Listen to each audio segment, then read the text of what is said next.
how nice I made that. Yeah, these are my creative aspects. So whenever I feel like I want to be creative, I absolutely can. Oh, and I forgot I could upload music. Ooh wee. Mm, No, this is one of Eliza's channels. yes, mine. Zetakochi. Huh?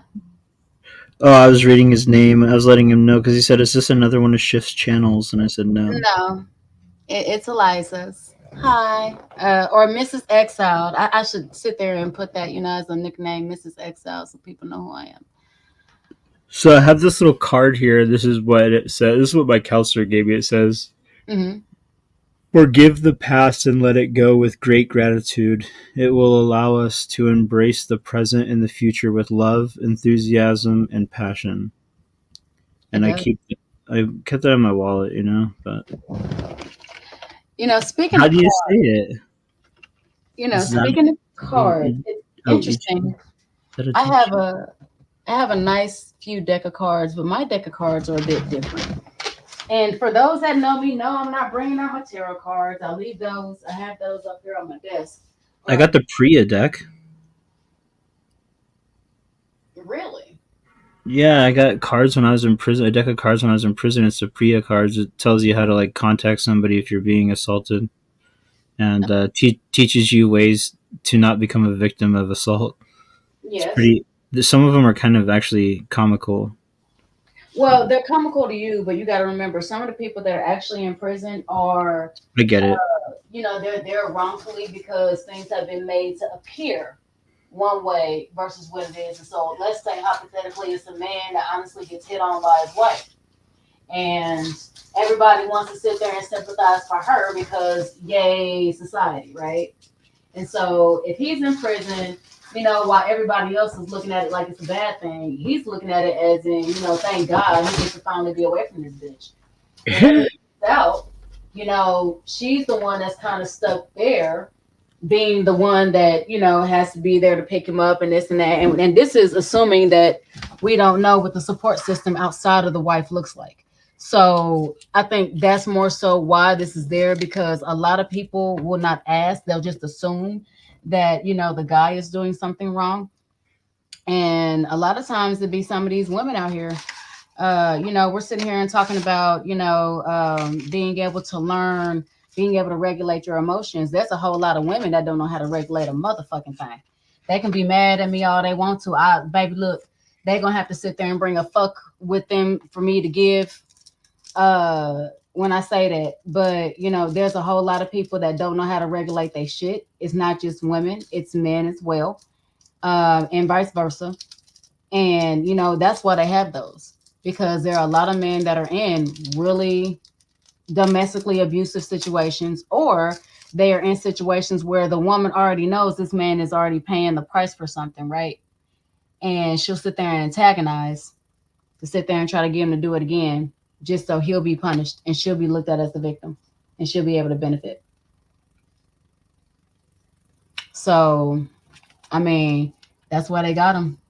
Yeah, in my state, they have a thing where they give out checks for abused and battered women, and I know a few men that have been like wrongfully Uh huh.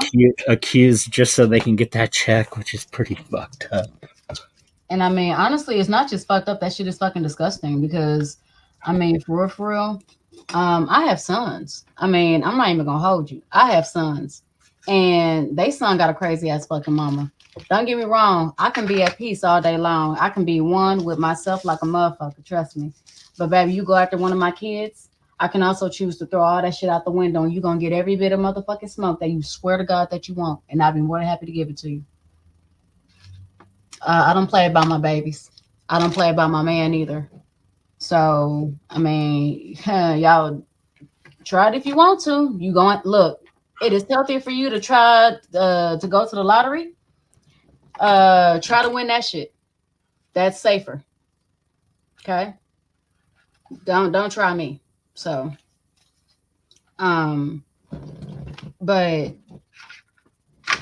that's one of the reasons that they have those cards out. Those cards are very very useful.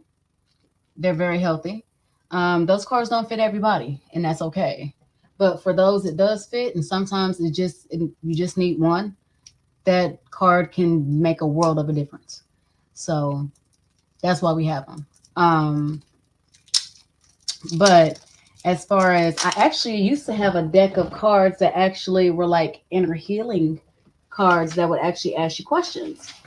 And I think I put them up or somebody took them. But either way, I mean, when I sit there and say I have decks of cards, when it comes to doing a lot of self healing, I mean, I have stuff that are in books and cards on, even on the phone, certain apps you can go to and everything else.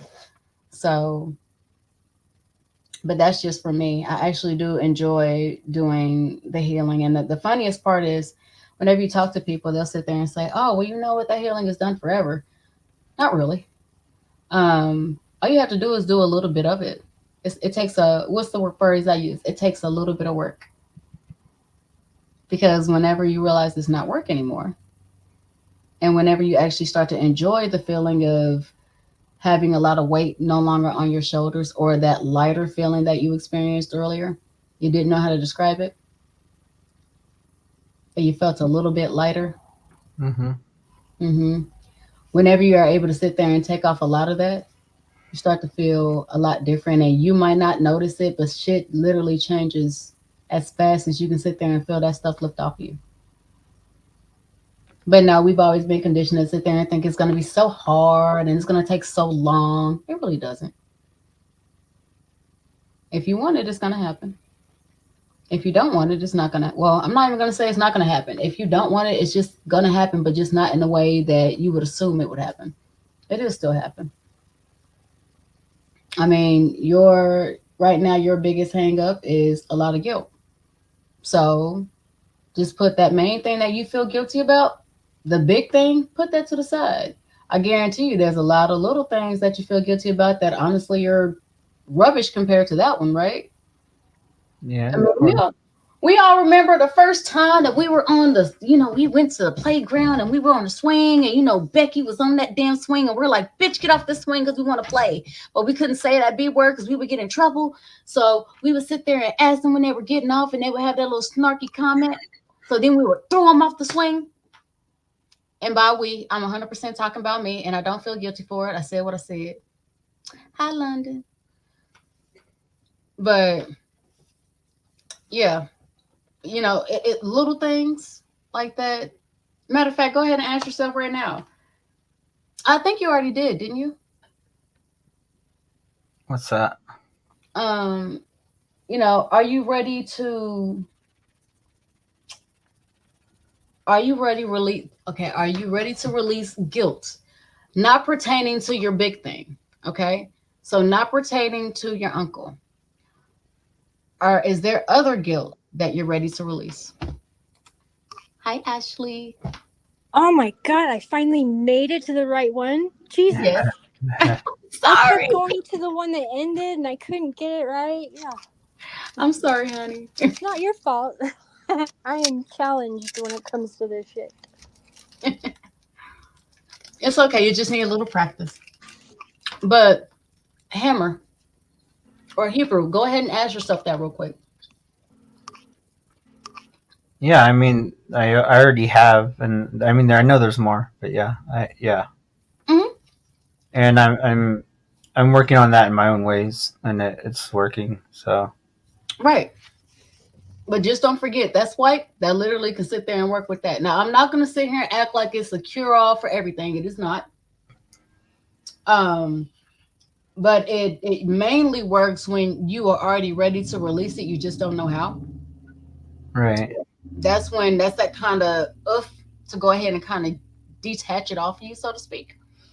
Um, but if you actually want to use that to release some stuff, there's ways to be able to do that too.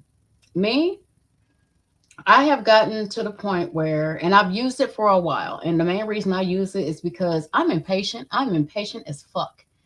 Let my husband tell it. Whenever it comes to the kids, whenever it comes to him, I have the patience of Job, and that's great.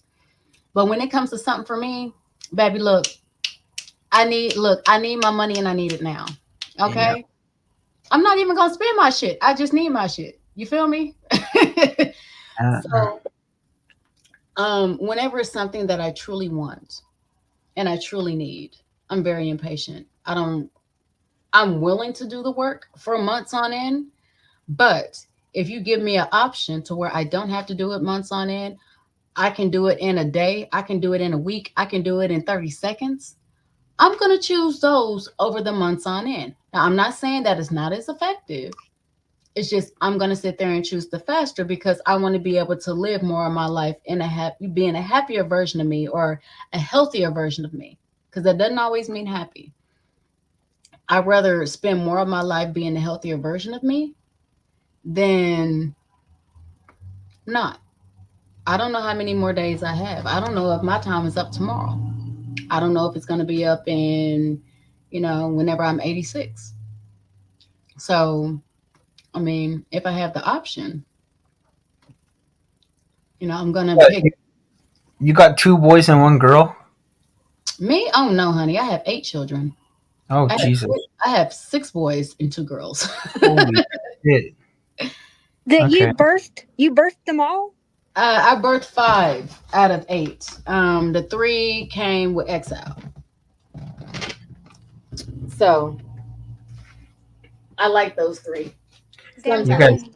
You're you guys amazing. got all sorts of shit going on. Huh. I didn't know it was that big of a family. Excuse me, I'm getting tired as hell. I'm sorry, I didn't hear you guys. I had to go and get a cigarette. You're good.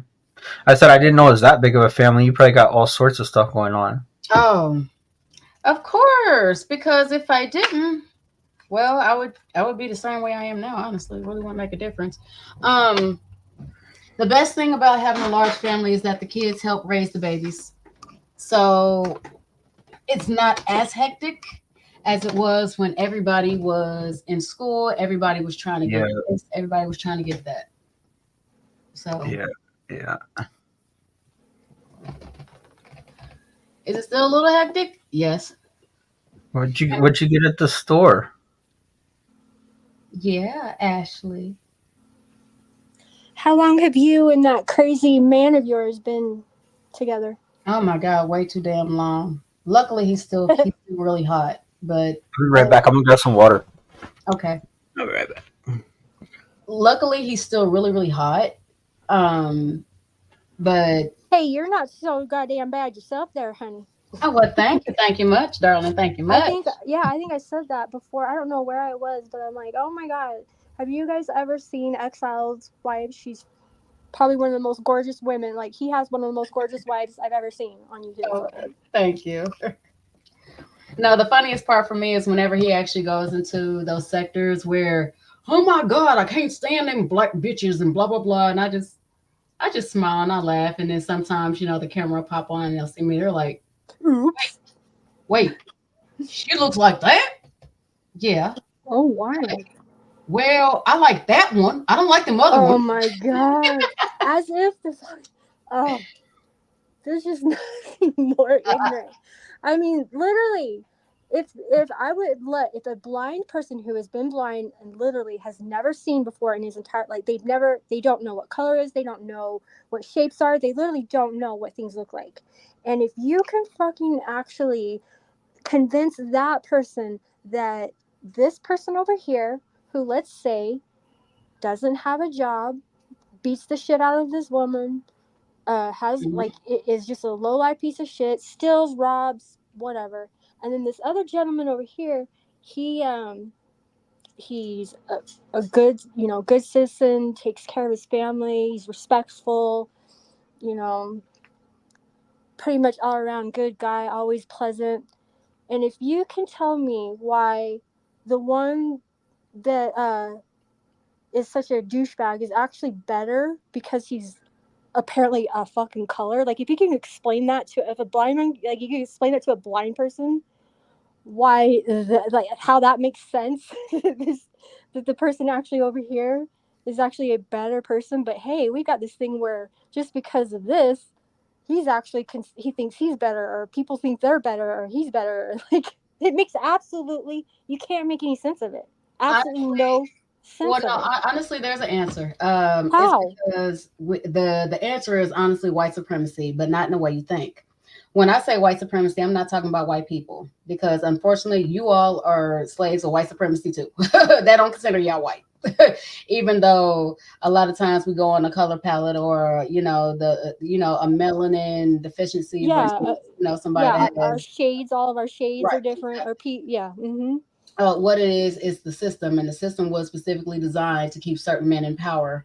And at that time, they were the ones that were more paler skinned, and that actually has to do more with the conquistadors than it really has to do with anything else. But But could you explain that to somebody who's never seen what a race, what the fuck is race, and literally I like could trying I to could like, convince explain the from the historical point, not from the visual point, right? because it can't, it's, you can't make sense of it because it's stupid. It's There's no sense to be made No, of it hold on. if you've never seen a shade or a Come on, person baby. before. If you don't Ashley, even know what the fuck a shape of person is. Ashley, you asked, could I explain it? Yes. I didn't say, would this person Come here, agree with baby. me? It makes sense.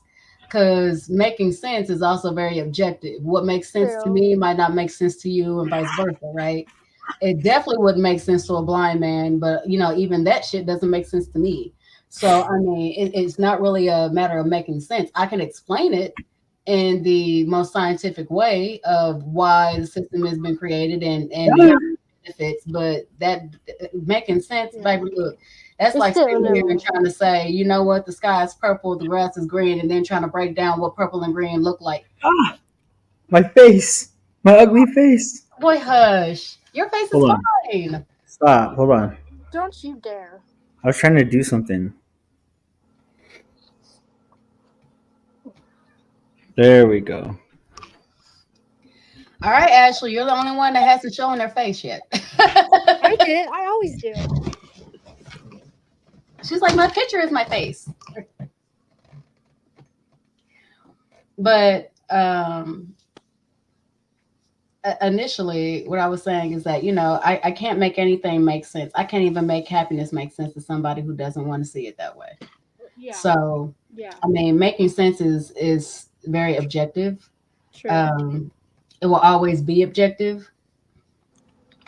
But does it sound like it's correct to me and that there are not loopholes where there's a large room for improvement?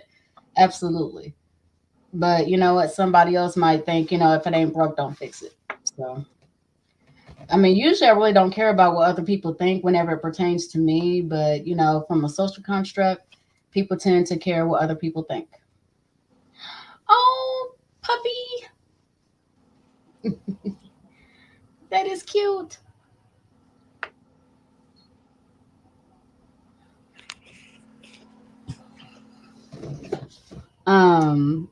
Do I understand that this world has a lot of people that hate in it? Yes. Do I even understand where their hate comes from? Absolutely. Whenever they try to project it and they try to say it's one thing, I can usually be able to weed out what it really is. That triggers a lot of people. Some people are open to accepting it, some people are not. Either What do way, you feel like it? Do you feel like it's mostly when? Where do you think it mostly stems from, or the majority of when it it comes to stems the from? hatred of other people that look different, Yes. There is no one size fits all answer. Sometimes people are raised to believe that. Sometimes Correct. I'm just asking if like you've noticed a certain reason kind I've of noticed that consistently.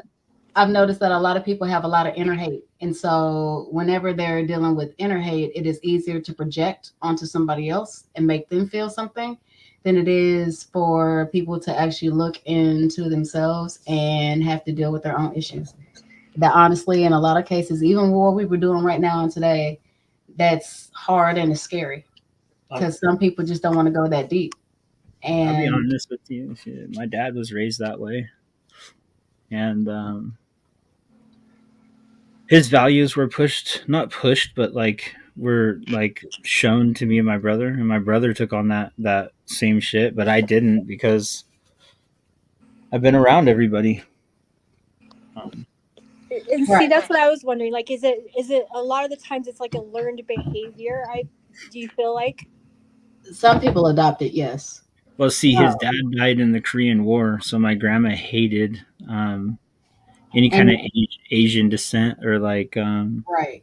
any kind of like islander or whatever. My grandma would just like, I mean, I'd be watching Prices Right with my grandma, and she'd be screaming if the person was like any kind of Asian descent, like them not to win, and saying all these racial slurs and stuff. And it Hmm. got passed on to my dad because his dad died when he was young, and it was like hard on him, and he was just raised that way, you know. And he doesn't believe that shit anymore. He doesn't. I've talked to him about it, but my brother's the same way. Well, it's a lot of things that are adopted, and I'm not going to say that's right. I'm not going to say it's wrong. I mean, here's the thing: everything that we take as our personality traits, or we identify as ourselves being, right? So anything where you can say "I am" and insert here, all of that has been adopted or learned things. The best option that we have as Homo sapiens is that we can unlearn. Yep. So, I mean, some people will prefer to unlearn something, some people wouldn't. I mean, I had to unlearn how to not see the value in me as a woman, as a melanated person, and as a spiritualist. I had to take the step to adopt, you know, not being shamed or being bad or, being guilted. And here's one of the biggest things for me, being guilted into believing something. So when I say that, I mean, if you do this, you're going to be punished. Or if you do this, you're going to be this and that. Don't get me wrong. I'm well aware that if I sit there and put my hand on a skillet that's already hot, it's going to burn, right? That's a natural consequence. Whenever it comes to things that are unseen or unknown for a lot of people, like death and like things that happen on either in unseen realm or death or passing, or even in our sleep and dreams and things of this nature. My understanding is a bit broader than a lot of people. So I mean, it's just I've sat there and taken the time to relearn my self worth, relearn my value, relearn how to love properly, how to love myself, how to love others. I've had to take the time to relearn all of those things, and I enjoy learning those things. I enjoy being able to reintroduce Eliza to Eliza. You see what I'm saying? And then my favorite parts about that is, and I didn't even realize this until kind of recently. Whenever you learn to, really like yourself or even love yourself, right? Just hearing a song that you can visualize yourself singing to yourself, right? Even that will, start making you smile, start making you feel better. And the thing is, you won't even know why. You'll just be like, oh, that's my favorite song. Or, oh, that's my jam. Or that's my song. And a lot of people don't even think about it. And, they don't think into it that deep. So it's just, it's one of those really, really great things. And, the whole thing is just really learning to like yourself and love yourself. And when you are able to truly learn those things, a lot of the things that are not healthy for you, a lot of things that are no longer useful for you as far as survival and things of this nature. Oh, puppy. Um, they tend to fall off themselves. So, I mean, even the overthinking, the over rationalizing, or the internalizing. That's actually what they call it. You know what? Whenever you actually start to really enjoy just having wonderful thoughts amongst yourself, you can actually learn how to not internalize everything. Not only that, but you sit there and you are able to relax. You're able to release, surrender, let go. Hi! Oh my goodness, you're so pretty! My word! Hi. Yeah, you look exactly like you do in your picture. I like it. Um, but yeah, whenever you can do that, I mean, you don't realize that it works, and it works abruptly, like overnight. If that, honestly, it works within minutes. Who's Anastasia? Oh, was that Yeah, your? she's my ex, my Russian Filipino ex girlfriend. Oh,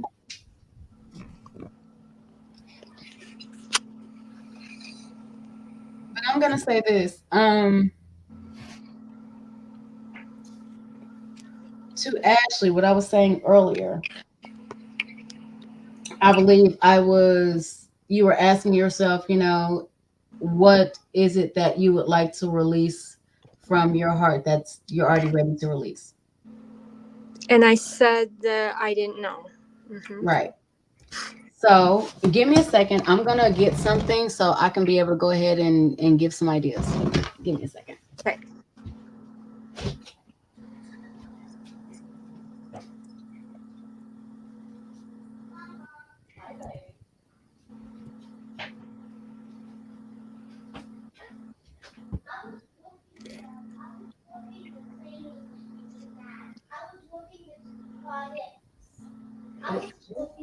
I see.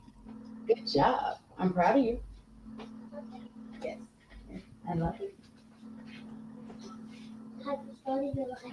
Yes, I did. Want to go? Have fun. Love you, little prince. Okay, so I'm back. All right, so how about we work on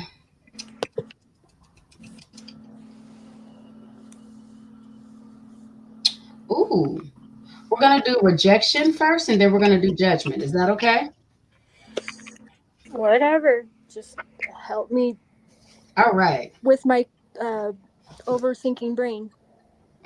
Help me simplify.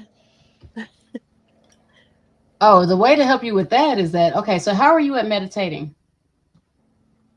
Um, Horrible on doing it on my own. If I can listen to somebody and like kind of sort of like my aunt in North Carolina, she's really really good with a lot of spiritual work, spiritual healing, meditation, that kind of stuff. Hmm. She's good at being able to talk me through that. Right. So in other words, you just need it guided. I need guidance. No, that's absolutely fine. Um, I have something that you can try. How are you at visualizing? I'm very good at visualizing. Okay. Um, the easiest way, well, actually, there's two ways that I've done it. The first way that I learned to do it is that I would visualize just walking, and then I would have all of my thoughts kind of like on really big screens, like little mini movie screens. And I would see all of the thoughts playing as movies right above my head, all of them. But I would be walking under them so I could focus on me walking. And as long as I'm seeing all those things moving, I know my thoughts are up there. So this way, being that I'm still having my thoughts, I actually don't have to hone in and focus on them. Okay. You just don't watch them. I mean, you can look up at them, see them, and then look away from them. Don't watch them. Okay, so acknowledge them, but don't Yep, pay attention. exactly. Check the back chat, Ashley.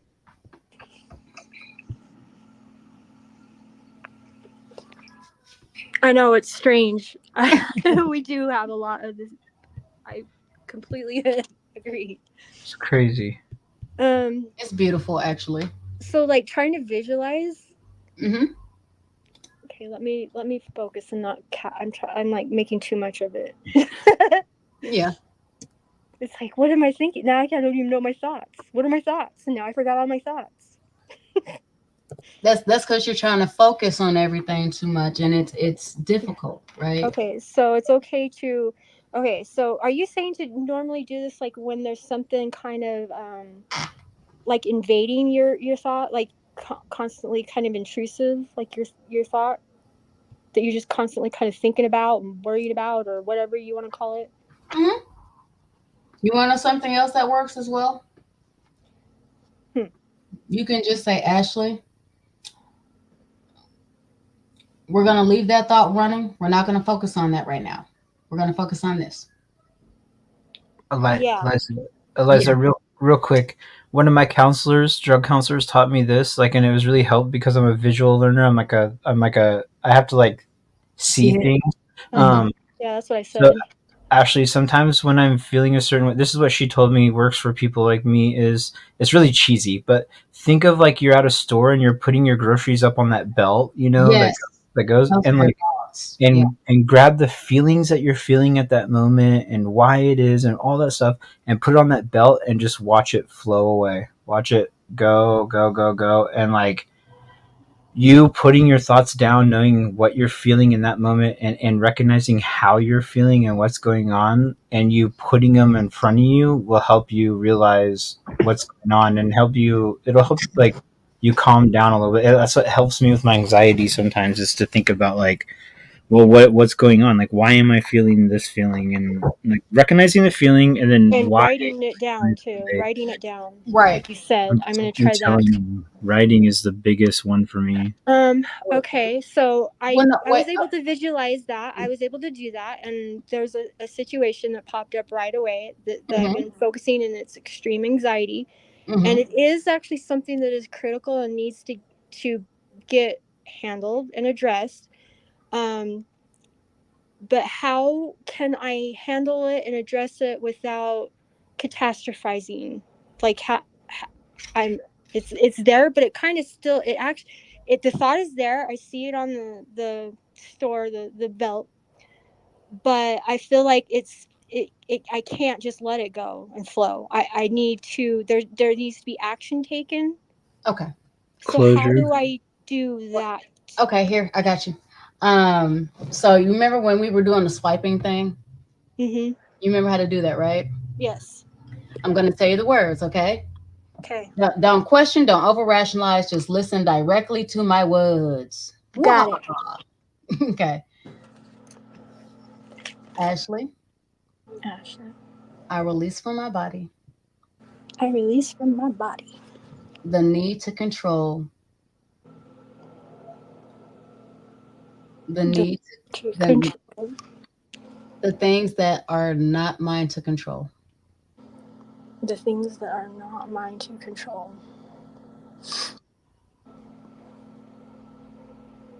Okay, I need you to say it again. Can I write it down?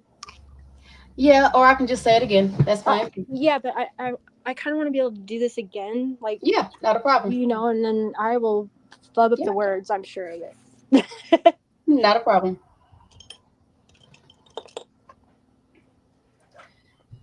Let me know when you're ready. I'll just say it one more time. Check the back chat when you got a second, ladies.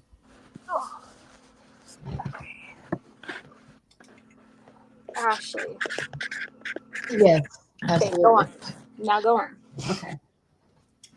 I release the need to control the things that are not mine to control.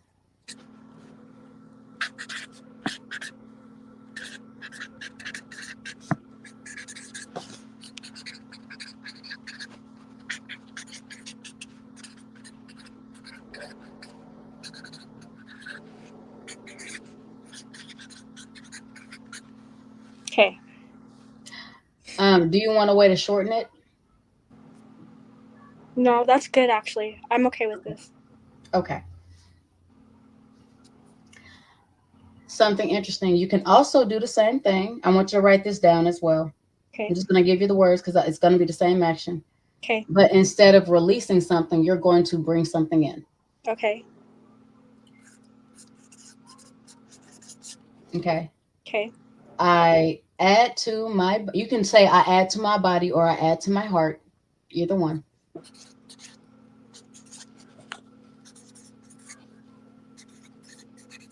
Okay.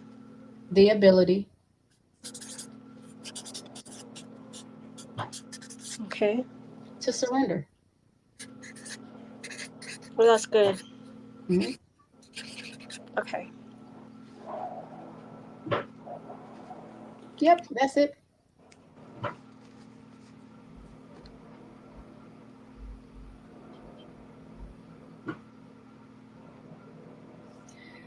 Um,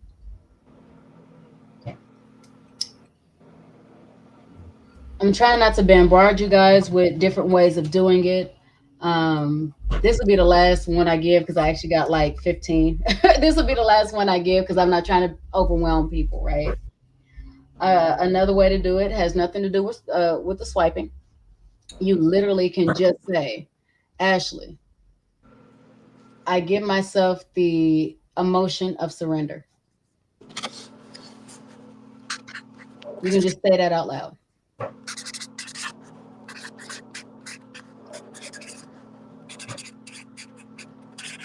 The motion to surrender. The emotion, like the feeling. The emotion. Hmm. Okay, go on. The emotion Of surrender. of surrender. Okay.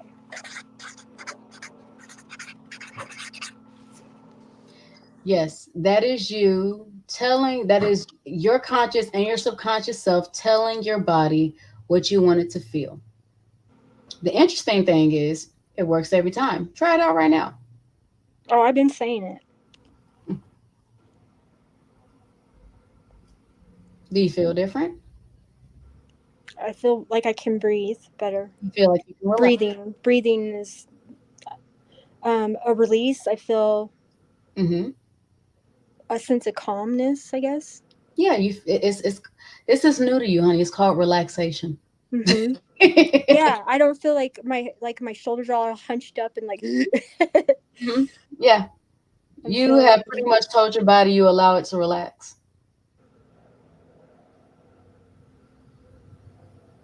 Once again, your words are a lot more powerful than people realize. And all you have to do is sit there and say something over you. This is also the reason why a lot of times I try to tell people, people don't want to listen, that's on them. But I sit there and I tell them often, you have to be careful what you say about yourself. Because whatever it is you say about yourself, you are telling yourself one You're that speaking it into the universe. it's not even, no. I mean, yes, but it's deeper than that. And it's a lot more simplistic. Whatever you say, you command over your body, you can make instantly happen. No, I'm not saying, oh my God, I want $1 million. That's actually external. That ain't got shit to do with you. So no, don't try that and be like, oh my God, Eliza, it didn't work because I'm not a fucking millionaire.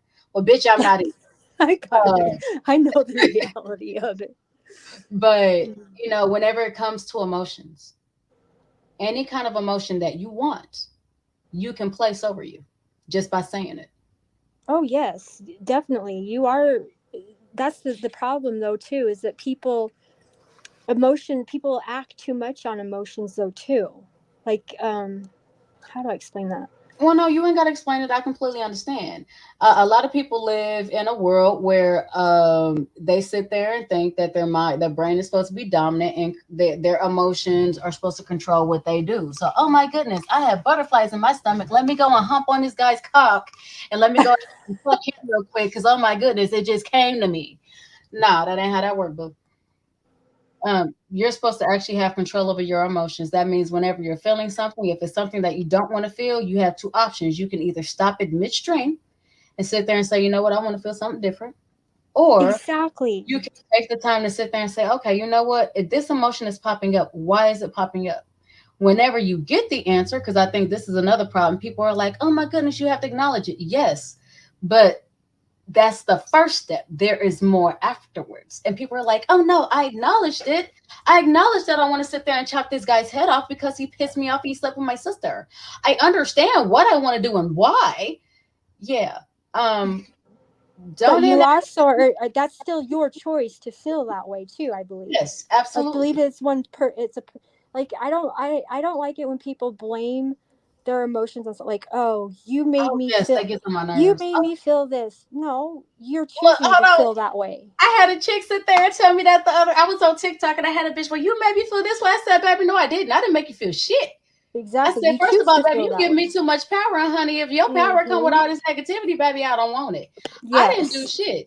I sat there and said something to you. Obviously, what the fuck I said to you rang true, and you didn't like it.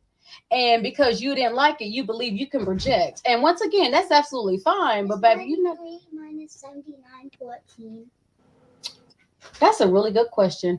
Hey, I want you to go and use your brain to figure that out. And then whenever you figure out the proper answer, come up here and we're gonna double check it. Sorry. Whenever he comes in, he kind of takes precedence. My bad, y'all. He should, and they should. So Right. But you know, I sat there and I told this girl, I said, no, what I said, honestly, it hurt your feelings because you felt that it was true. If you didn't feel it was true, you wouldn't have gave a fuck about it. And obviously it's something that made you feel like you were going to be hurt, that you were unsafe. That sounds like that's some work that you need to do. It ain't got shit to do with me. Yep. Oh, well, you know, you did this. I said, baby, I didn't do this. Oh, well, you think you, blah, blah, blah. I said, well, thank you. She said, why you saying thank you? I said, because, baby, I never said nothing about it, but you sat there and told me what you think about me. That's so sweet. Oh, you think you know it all? No, you think I know it all. But thank you, though. I never said that. And see, I'm good about that. I'm good about not placing my emotions on because of other people. The way I choose to feel about certain things, whether I'm anxiety or stressed or happy or sad or whatever, it's because I'm I've chosen to feel that. I haven't actively taken any steps to either not feel that way or change the way of feeling if it should be changed, if I want to feel better about something. So I have So, nobody to blame but myself about my emotions. So at right. least I'm good at that I'm not one to like put it out on other people. Like, Well, don't say at least, because whenever you say at least, you minimize it. Um, just an idea. But speaking of emotions, we were gonna go ahead and do rejection, right? Hold on. Oh, okay. So where we're dealing with emotions. So I believe we were supposed to be dealing with rejection. I believe the people in the chat also probably want to learn too. That's depending on how many people are actually in this chat now, being that I done had to restart this thing like 1,000 times. Ain't no telling how many people are actually here. But if you are here, thank you for being here. I appreciate you. Mm-hmm. But here's one of the first things that we can go ahead and we can look at. So, does anybody have an emotion of shame? Of course. Well, I know you do. Ashley, what is about shame you? is shame shame is not the same as no, Here, actually, yeah, okay, yeah, shame. I have some. here, Is guilty not the same feeling as shame, right? no, it's not. So here, I'll break it I've down got like both. this. It's okay. I'll break it down like this. Has anyone, okay, so for you, Hebrew, I'm gonna say this is before your uncle. So anything I ask is prior to your uncle. Okay. All right. All right. So has anyone ever experienced or the feeling of neglected, abandoned, or rejected in any what way, shape, and or form? Rejected for sure. Hmm. I haven't felt like rejected. No. You have or have Shame, have not. Shame, not? Okay. yes. Well, no, baby. I'm only asking what you have felt. Okay, I thought you asked if I have felt shame before too, though. I did, but what Okay. I'm moving it because these all correlate. Okay. Neglected, abandoned, or No. Have you ever felt abandoned? No. Okay, so this is by a pet, a boyfriend, a job, no. a No. friend, lover. Okay. Have you ever felt neglected? No. Well, okay. Yeah. Yes. Okay, because I Okay. was about to break those down too. Have you Okay. ever felt rejected? No.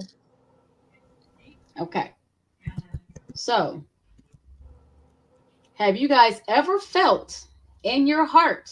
If you need to, go ahead and take a moment, ask yourself this, because yourself will give you an honest answer. For you, Hebrew, before your uncle or before your incident, right? Have you Yeah. ever have you ever felt that you were unlovable? No, not at all. Ashley? Okay, so let me just kind of clarify and ask so No, I have a no, better no, no, ma'am, I no, need a ma'am, no, better ma'am, no understanding. clarification, no, ma'am. Yes I or know no? I need a time. Like, are you talking about like the For you, stuff, it's like my anytime tragic from the stuff, or no, no, no. For you, it's anytime from the time you were a baby to the time you to the age you are now. okay, have I ever felt? I'm sorry, At, say it again. at any time, have you ever felt unlovable? Yes, Okay, Wow. so that would be shame. yes, Mhm. that's what I said. So, what we can do, we can use the Skyping thing. The Skype. Oh my God, that's how you know I'm old. I don't know where my brain is. Not Skype, swipe. The swiping of the head. Okay. Okay, wait. Sorry, you know me. When you said unlovable, do you mean like I am not clarifying. receiving? Okay, I am not. Nope. I'm so not clarifying. receiving or giving, you're not going to clarify if it's you mean Nope. receiving or giving. Nope. Okay. Because the fact that you said yes, that means that your heart already understood what I was talking about. I will not clarify. It is whatever resonates with you and Okay, whatever made so you say yes. whether it is or isn't what I just asked, It does not matter. it's It's okay both. for both. It's okay for Yes. either one of them. Okay, got it. Okay. Okay, got it. So what we're going to do is that we're going to swipe. We're going to sit there and use the three fingers, forehead to the base of our neck. Okay. We're going to swipe that. It can be 5 times, it can be 10 times. It can be however many times your body feels the need. Okay. During this time, we are going to say, for Ashley, I, Ashley, remove the root belief of being unlovable. Richard, for you, Robert, that's your name, not Richard. I don't know why I was thinking Dick. Probably because I'm waiting for Exile to get his ass home. But anyway, hold up. Go on, baby. I'm talking nasty about your daddy. I actually removed the root. Huh? I'm sorry, just say it one more time. I actually removed the root of what? Belief I actually removed the root belief of of being unlovable.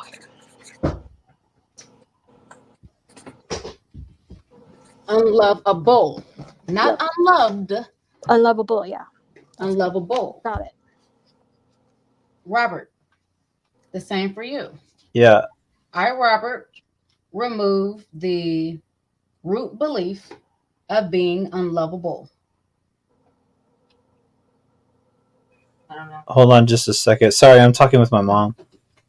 Hi, Mom. I love moms. My mom's my bestie. She's my rock. Oh God. Mine was before she passed, and I didn't really know how much I'd miss her until she was gone. I understand. That's how, like, it was me, my dad, and my mom and my grandma were like, it was just, we were a little Sorry. solid family unit. And after losing my dad, that's where a lot of my problems and shit that I'm going through is stemming from, is the loss of my dad that I still have not really dealt with. Processed. Yeah. Mm-hmm. Well, we can do that too if you like. Um, but he's still talking to Mom, so I'm gonna go ahead and give him time where he can go ahead and talk to Mom. Yes, that's important. Did you do that, Miss Ashley? Remove the root belief of being unlovable. Mm-hmm. Yes. Okay.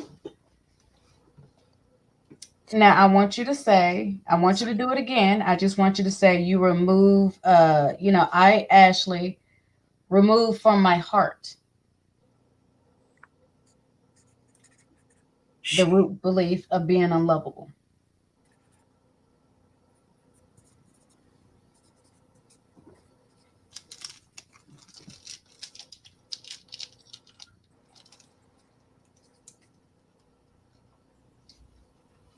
So my mother is on her way to pick me up to take me out for lunch. So Aw, That's so sweet. I know, I love that.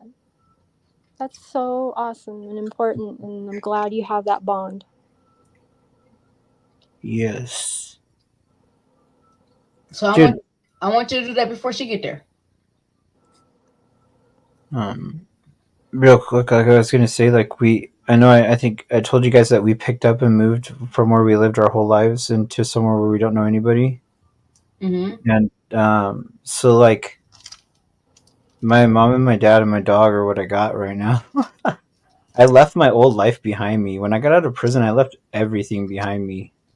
Like that old life is gone. Like I don't Do, even think about it. do you want it back? No. So, Don't get me wrong, I miss where I live and well, no, everything, that's fine. You ain't got to explain. See, but that's no. No. you guys do a lot of over explaining. You guys, I can hear very, very simple answers. Yeah, I ain't got to explain nothing. If you don't miss it, then that's cool. That means that guess what? You're on the path that you need to be on. So, And see, whereas I I wish I was back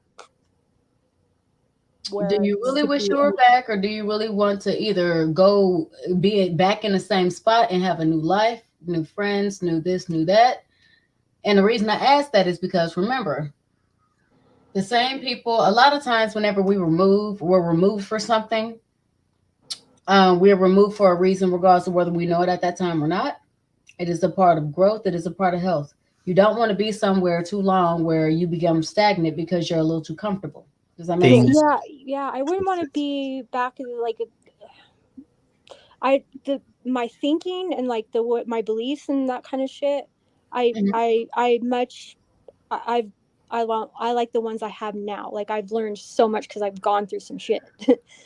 But Right. what I'm saying is like I wish I kind of had like the life or how kind of Jay Leno was kind of talking about how doing the I use like the used tos and the Yeah.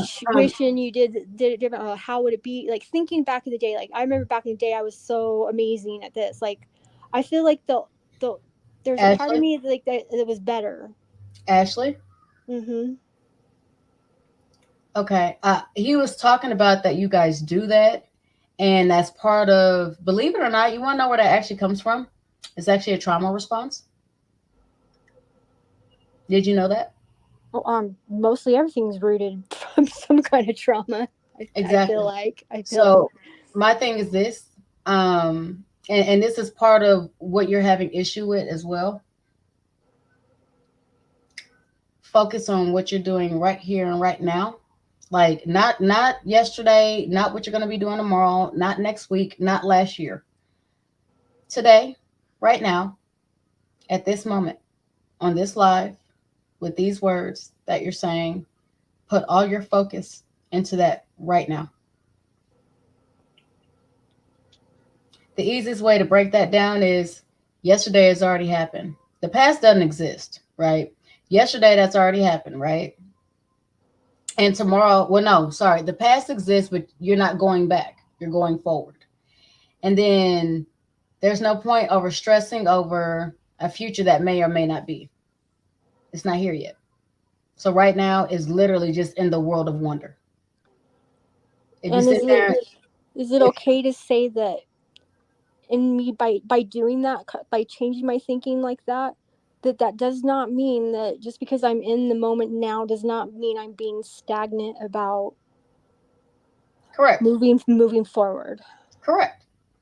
What Okay. you're doing is that you're focusing on right now. Think about it like this. And I don't want to answer, I just want you to think about it. Why do you think you have so much time where you go back and you sit there and say, oh, well, I wish I was back there. I wish I could enjoy this, or I wish I could have done this different? The main reason why is because when you were there, you were so focused on the future, you were focused on the past, you were not allowing yourself to enjoy that moment. This is one of the reasons that you're reminiscing about it. It's, believe it or not, it's processing loss. So God. So If now I'm you crying. if you actually take a moment to appreciate, or just not even appreciate, just sit in the moment you're in right now, all that shit is still gonna be there. You ain't gotta focus on it. It's still gonna be there. Focus on this right now. Appreciate this moment that you have right now.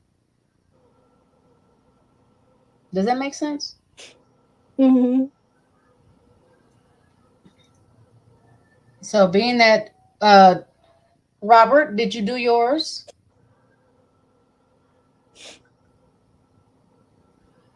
I feel like I'm a teacher in the classroom. Robert, I don't know. I kind of feel like he's like sleep at the desk. It's all right. He's probably still on the phone with his mom. Well, I mean, he's done some. It gets draining when you go through a lot of this. Oh yeah. It's Sorry, I'm emotionally just like, getting ready, y'all. Oh no, you're good. Okay, I got you. I was asking before your mom gets there. I wanted you to do that too.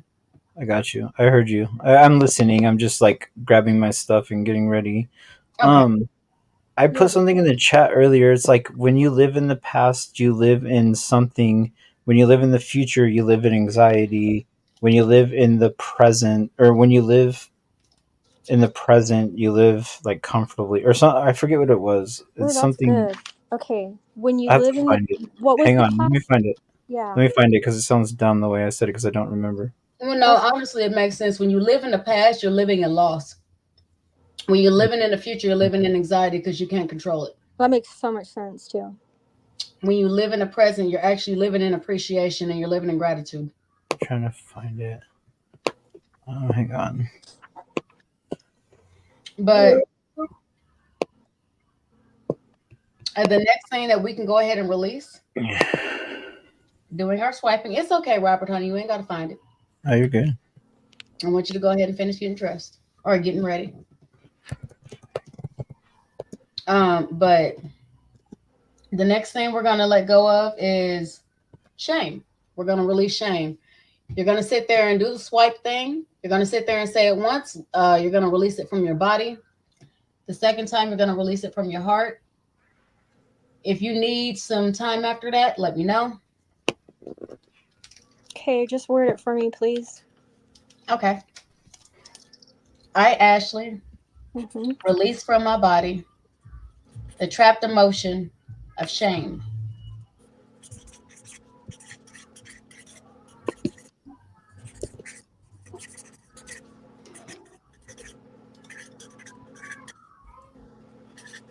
Okay.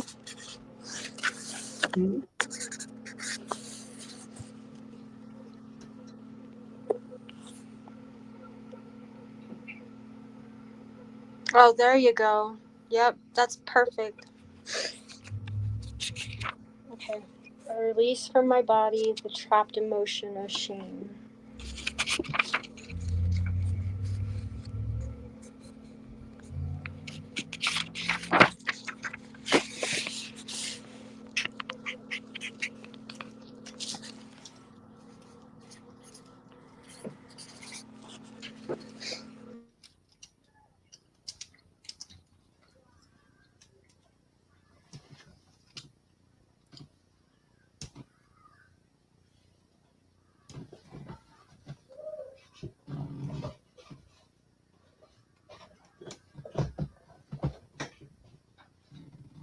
Did you do it the second time and release it from your heart?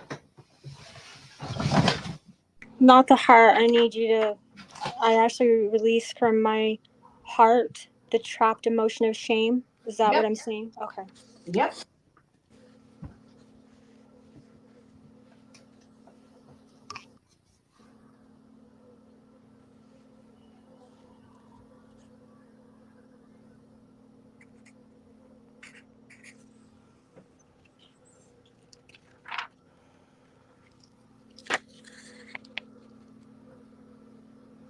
Okay.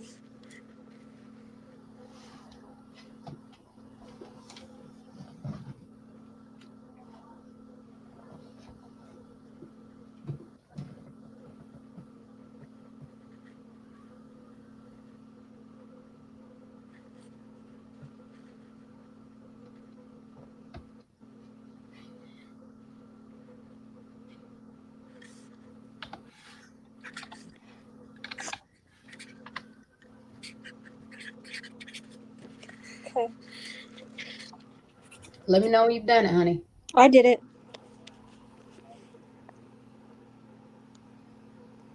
Still feeling lighter? Yeah, I feel lighter and I also feel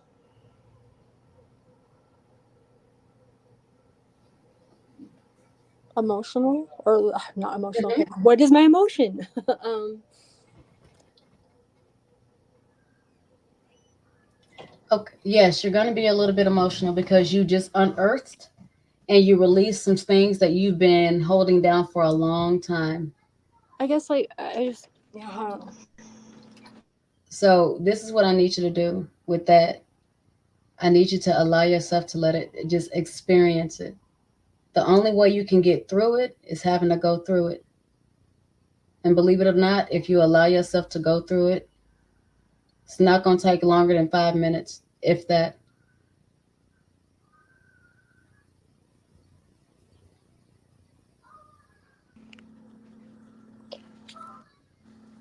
Allow yourself to cry. Allow it to be heavy, and then allow it to lift. Yeah, I mean it's like a good cry. I don't know how to explain Mm-hmm. that for shit. Well, no, it really is. It makes absolute sense because this is the stuff that you've been holding on to. So now your body is actually doing what it should have been able to do and should have been allowed to do at the core time when it needed to do it. So it's like better late than never. So if you're crying, cry. It is absolutely okay and it's healthy because that is it releasing from everywhere it needs to release. It's going to come out of your head. It's going to come out of your hands. It's going to come out of your feet. It's going to come out of your tears. It's going to, you're going to feel it in your chest. You're going to feel it in your body. It's coming off of you. And see, I feel okay, like I've for so long I have felt like it in my shoulders, just so like Mm-hmm. tight and Uh-huh. hunched up, just And now it's not there, huh? and now yeah, like I feel yeah, like I'm not shoulder shrugging. I literally like people are like, why are your like I have my shoulders up to my ears, and it's like a stress. It's just like everything built up, and I for some reason I carry it in my shoulders majorly.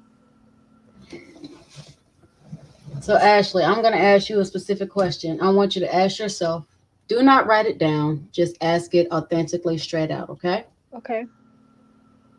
Ashley, am I able to process more or do I need a break? I can process more. I'm able to process more. Okay. You have to ask your heart that because once again, it's your heart that honestly is holding on. When it comes to emotions, it's your heart that has more control over that than your head. No, no. I Well, the reason I ask that is because, no, I understand why you're asking it. well, hold on, hear me out. The reason I ask that is because not only, does the heart pretty much have kind of dominion over that specific thing, right? But if you end up doing, oh yeah, Hebrew wants you to go to the back chat, honey. Oh, you're good. Oh, um, but if you end up taking on too much, or if you end up not taking on too much, if you end up releasing too much too fast, you will be lightheaded, you will be dizzy, and you will go to sleep. So it works on insomnia. Um, but here's the thing: I don't know if you're working or driving or anything like that, and I don't want to end up fucking your day up. You know what I mean? But No, I understand, and I don't want you to feel obligated either. I'm just oh, saying honey, you I'm just not asked me a obligated. I enjoy. question, Girl, no, and I am not obligated. I okay. enjoy doing stuff like this because a lot of people have a lot of shit that's on their plate and they really don't know how to release that shit. And honestly, had it been me, and I could have sat there and told you I was tripping, and you can sit there and find a way for me to calm my happy ass down, please and thank you. I would have been happy. I would have been so happy to be able to sit there and take what I had learned and be able to release because that way it would have, I think it would have stopped me from having a whole lot of added on bullshit. Does that make sense? Yeah. So I want you to relax. And the main reason that is so draining is because it's actually your body is actually processing all of that. So when I sit there and say it's releasing, it's literally going through your entire body. It kind of goes back to when I said people hold emotions and they don't realize that the emotions become physical issues. So if you've been holding on to your emotions long enough for it to become physical issues, literally the main reason it feels so draining and you feel so heavy for a moment is because it literally is going through your entire body and it is sitting there and clearing that shit out. And that way, if it clears that shit out, that's the reason that you feel like you can breathe better, like you can breathe deeper. It's literally processing throughout your entire body. And it feels good, and that's what I'm saying. It's like, okay, that's okay. Like, I'm able to digest everything that you've said and what we've gone through, and I feel like there's still more that I'm okay with at this point in trying to, further Mm-hmm. whatever the hell you want to call it. Right. Hold on, Hebrew. What you talking about, Willis? What do you mean? I'm sitting here reading your chat. Oh, I said I'm gonna talk to my mom about what we're talking about. Oh, okay. Oh, Lord, you boy, look, you done had that set up to where I'm thinking about it was something else. Somebody say, "Oh, what you talking about, Willis?" Yeah, because she's like my main. She's like my main support. So Mm-hmm. it's probably good that she knows that I'm working on this shit. That way she can back you up. She knows I'm what's proud of you. Yeah, she sounds like the kind of mom, and I'm sorry if I'm just like assuming, but she sounds like the kind of mom that Awesome. absolutely is there to support and cheer you on and wants. My mom has stood by my side this whole time through everything that I've been through and all the stuff that I've put everyone through. She has been there supportively 100 million%. And I am returning that favor. My main thing is if my mother can lay her head down at night and not be worried about where I'm at, what I'm doing, or if I'm dead or alive or here or there, she can. If my mom can rest easy and not have to worry about me, then I did my job for the day. That's what I tell myself every day. So I work towards that, and yeah, and today she's okay. She, dude, imagine not knowing this. I did not know this. The whole time I was in prison, all this stuff, she never talked to me about any of this stuff. I got out and she said, "You know what? I was scared of you. I was I was terrified of you, and I didn't know what you were gonna do. I didn't know what you could do, and all this stuff." And like, I like broke down and started like crying. I'm like, what? I'm like, how could you be scared of me? Like, I love you. Like, I would never do anything to hurt you. But then it clicked in my head all the things that I did to hurt her that I didn't realize. Like, in I that frame of mind, you're in wasn't that frame of thinking. mind. You like having this conversation with her back then when you're in that frame of mind. You wouldn't have been able to appreciate or process her even saying, "I'm scared of you." It because when you're in that addiction, you don't have any emotion. I know he wasn't. Oh, he wasn't addicted whenever he got out, and I kind of understand what he's saying. No, I think when she was saying like I was scared of you, was it scared Before, of you yeah. before, Yeah. like when you're in your drug usage and Yeah. yeah. So, and when you're using it, you don't have any feelings. So even if she had told you this then, your capability of like the way you feel about it right now, you wouldn't have felt that. So it's amazing that like here you are now. That's amazing that you acknowledge it, you see it, and you feel it, and you process. I can't believe I just shared that on YouTube. I've never told anybody about that before, so That's. I mean, it's beautiful though that it's all good. But you feel it, and now you can and like I understand it. said, yeah, She's so proud like of you though. like if she doesn't have to worry, that's all. Like, I mean, that's like some like one of the biggest things for me. Like, I don't want her to have to like think about burying her child. Oh, can I ask you to do one thing for me? So So every day that you achieve that goal, I want you to give yourself a pat on the back. I don't give a fuck how retarded it looks. I don't give a fuck how dumb you think it looks. I don't give a fuck if the world is looking at you like you on some Riri. I don't care. I want you to sit there and give yourself a hug and give yourself a pat on Hell the back. yeah. Yeah. I That is you agree. I accomplishing a agree. goal step by step every day. That is the one goal that you set out, making sure that my mom doesn't have to worry about me. She does not have to stress. She does not have to lose any sleep. She does not have to sit there and cry any more tears over me. And be proud of That that. hold on, And that's a wait a minute, baby step. Ashley. Hold on, Ashley. That is an accomplishment in itself. That is not Mm-hmm. something to be looked over. You need to Mm-mm. celebrate yourself for that every day, regardless of Absolutely. whether you like yourself, fuck with yourself, or indifferent. Right? That is still something that needs to be celebrated every day. Absolutely. Yeah. And that's a good thing to help you, um if you can do like she just said, there you are, like learning how to love yourself and accept yourself and be proud of Yes, what that's other people are the process. seeing. He got beef with himself, and he gonna have to sit there and act Yes, that out. but that's So a great start if he can start to do that, and then and then maybe add, once he's able to kind of comfortably say that and do that, add something else that is actually something really amazing and that you've accomplished. I'm not saying amazing, I mean, just I think it's great when you can do even like the littlest things if you can accomplish that. I think it needs to be recognized. I'm not good at doing it and taking my own advice, Yeah. Just yeah. I but just celebrated one thing I really wanted to do is get off paper and like not get in trouble and like not go back. And and did three, you celebrate yourself for that? yes, yeah, I did very much. So I did. Yeah. Well, now Um, I'm gonna re-ask this, but I'm gonna ask it with details this time. Did oh, you shit. go to a party where other people celebrated you? We went to the beach and like flew kites and then like went and tried to watch the whales, but there were no whales. Well, So, ironically, I understand that one. but it was cool. But is there a time where afterwards you went ahead and you told yourself you were doing an awesome fucking job and that you were proud of you? Yeah, no, that's one thing that I haven't been off paper in like 18 years. So, for me to be clean and free of the law, it feels amazing. Like I can wipe my ass wrong and not get in trouble. It feels pretty good. Look, Like, oh, and I'm telling that's you, swipe great. left instead of swipe right. I'm telling. for me.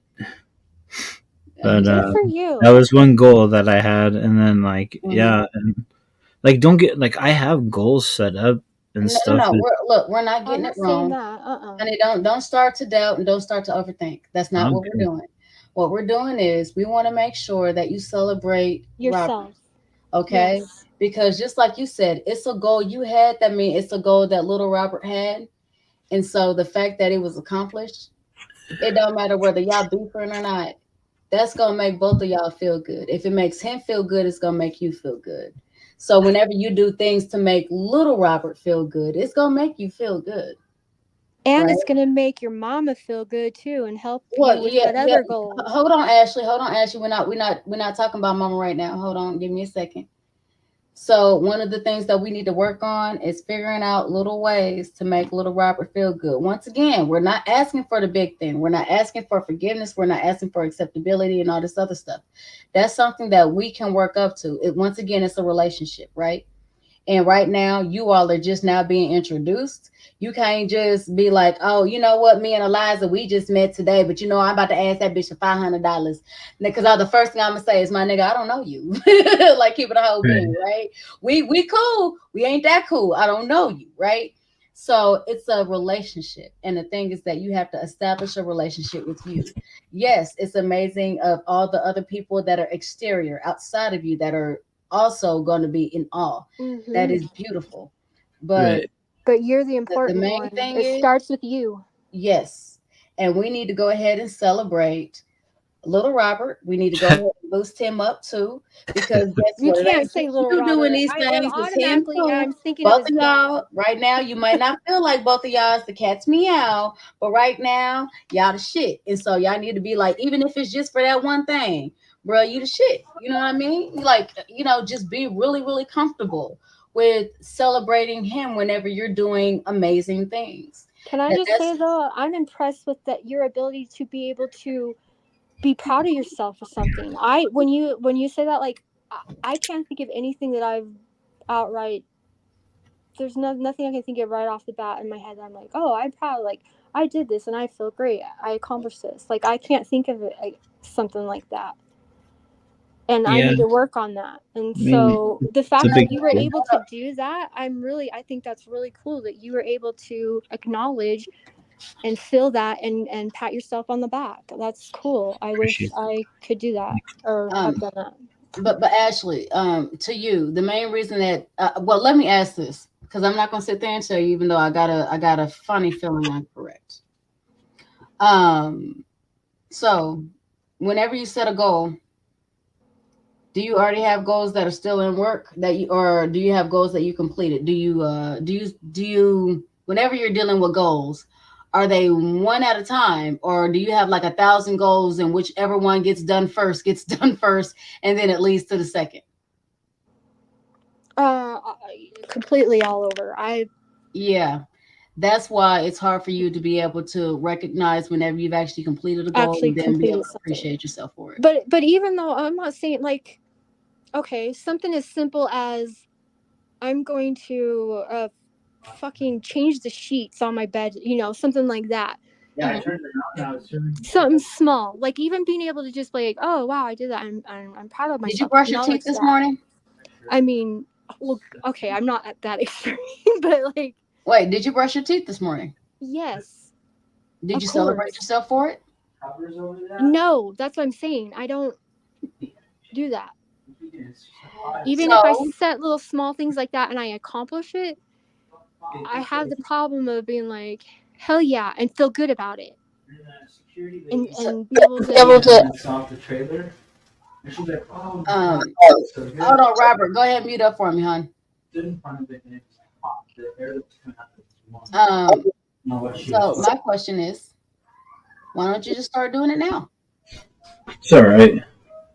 Yeah. Yeah, mute up, because it's like a whole lot of like echo. I love you too. Oh, we love you too, even though we know you're talking to your mama or your Oh, dad. shit. I thought I was on mute. God damn it, guys. Sorry, guys. It's okay. That was sweet. But here's the thing, Ashley. It's not too late to start. Like, Oh no, you're right. here's the I'm thing. I'm gonna make that. I'm gonna make that something important to, because I admire his ability to be able to acknowledge something like that, and I would love to be able to do that for myself. I really would. Okay, so here's the thing. Um, the hardest thing I'm gonna tell you right now is a lot of times we overlook. We overlook things because in our mind there is a bigger, better goal always being put there, or there's something else that we want, even if it's not a goal, it can be considered a ooh shiny, right? And it's bigger, better. Hi, Robert. We see you. It's bigger, better, and so because of that, we do not give appreciation to the one that we just passed, right? So what I mean by that is something as simple as waking up, because there's a lot of people who didn't do that, but you sat there and just thought, oh, well, you know what, I'm up now, let me go ahead and start my day. Appreciation and gratitude, right? The next thing can be just being able to get up. Do you know how many people are awake, Oregon? Do you know how many people are awake and that are vegetables and who can't move? Or here's another one, who literally move their joints and they're making sound effects per joint they move. This is you appreciating your health. This is you appreciating the fact that you're able to get up, the fact that you have somewhere to get up where you actually feel safe and secure. aka the place you're at, it didn't get broken into, your house didn't get trashed.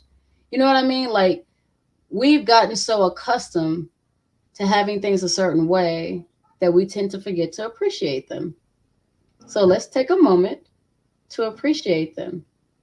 And even if that means we have 5 minutes whenever we wake up, we appreciate, waking up, going to the bathroom, taking a toothbrush, brushing our teeth, whatever. We've already accomplished a shit ton within 5 minutes. You know what's really funny? You know how I told you how I write a full page and 3 things that I'm thankful for? Mm-hmm. I let my counselor read it, and I'm like, I'm thankful for like hot water. I'm thankful for my shoelaces. I'm thankful for like this. See, She's like, what? And I'm like, you've never been locked up, have you? And she's like, no. Like, she was so surprised that thing. I'm thankful for Q-tips. I'm thankful for toilet paper. She was like so surprised at things that I was thankful for. There were like people don't think about those things, Mm-hmm. and she's like that's very like thoughtful, like that you think of those little things is very like telling. You know what I mean? Like, yeah. So like definitely. I'm really good with that though. See, I'm really good with, because like you said, there's a day that I designate, and that entire day, all I do is focus on every little thing that I'm thankful for. I'll be like, oh, I'm thankful for my toast. I'm thankful for, like, the same thing, my toothbrush, my shoelaces. I'm thankful for the roof over my. I say it all day, all day. I express my gratitude. My problem is not is like setting a little goal or something, and patting myself on the back, and I'm Well, it okay. doesn't exactly have to It's be a like, pat on the back. It could be just you sitting there saying a woohoo, Yeah, and actually meaning it, not woohoo. You know what I mean? no, like, proud of myself. Like, how he's like, hell, I did this, and I feel great about it, and I'm really good. I like, and like, even like I said, like, if I were to set like a little goal, like, like, okay, let's see if you can fucking, like, change the sheets or fold the lot or just something like this, and then I'll do it, but then I don't do the good job and feel good about it part. That's where I'm struggling. Like, I'm got to start struggling. doing that. That comes from the people pleasing aspect that I can tell you have. A lot of that you don't appreciate that because you tell yourself that these are things that you're supposed to do. These are things that are expected of you. These are things that are supposed to be normal for you. Therefore, you do not see it as a valued skill. Correct. I don't. Hmm. Yeah. And a lot of these things were something that was taught to you by somebody else that pretty much kind of made you feel like that. Oh, definitely. Yeah. So You that's have just people where. pleasing issues. I'm going to ask you a question. I Oh, want. my mama and my granny. They are. So we're from the South, okay, Hmm. and it's all about taking care Hospitality. and hospitality, and do you need anything, darling? Let me get that. Like, it is. I learned that completely from my grandma and my mom, I know that too. and I was it's happy to release it. Just saying. fucking draining. I haven't completely learned to, like, but at least I've acknowledged it, and I know that it's an issue. That's more that I can say, that, like, my mom, like, she's she's now she's 74, and she's like, God damn it, like, I wish there was a lot of shit that I learned back See, then and dealt with, and I'm like, oh, at least I know that I'm a people pleaser and it's I fucking have a draining, but I don't know mom. how to stop. I have a mom that is such a people pleaser that it's affected her own life, like to the Mhm. point where she stopped taking care of herself to take care of others. Yep. Uh-huh. And there's so many times where I pulled her aside and I'm like, Mom, you need to focus on yourself for a while. Like, give yourself a break. Like Hmm. relax. Like, enjoy Yep. yourself. You know what I mean? And Same with my mom. and she's one of those ladies who are always going a mile a Yep. minute, Feel and like they like have to be doing What? something Hold or on, it's Ashley. not Let him good. finish, honey. I know. I And understand you're getting excited, baby, but you gotta let everybody finish. and no matter how bad it is for her, she just wants everybody else to have it good. And it it's taken a toll on her, like her health and her just what she does. I mean, it got to the point where my mom was working 3 jobs. Like she was getting off her normal job, getting off and like bartending, and then getting off and babysitting these kids for like 3 hours, and then going back to getting 3 hours of sleep and going back to work. She did that for like 9-10 years. Mm, And that's sad. anybody who calls, I need at work, I need this or that, or like, can you do this? My mom, she'll never hesitate to. You know what I mean? She's one of those people that you Can't can say no. and like you know she's gonna be there, and like it's really affected her, and I don't think that she sees it 100% like the She way does. everybody. She sees it as she's doing something for those who need, and honestly, they see it as she's somebody that they could take advantage of, and that's never going to say no. Yeah. And yeah, honestly, it sounds like, well, being that both of you all guys are talking about your mothers, and we also have to think of this wonderful society that we have, right? Around the time that they were young, because a lot of times we learn our main core values between the time that we are born to usually the age of 25 to 32, depending on the person, right?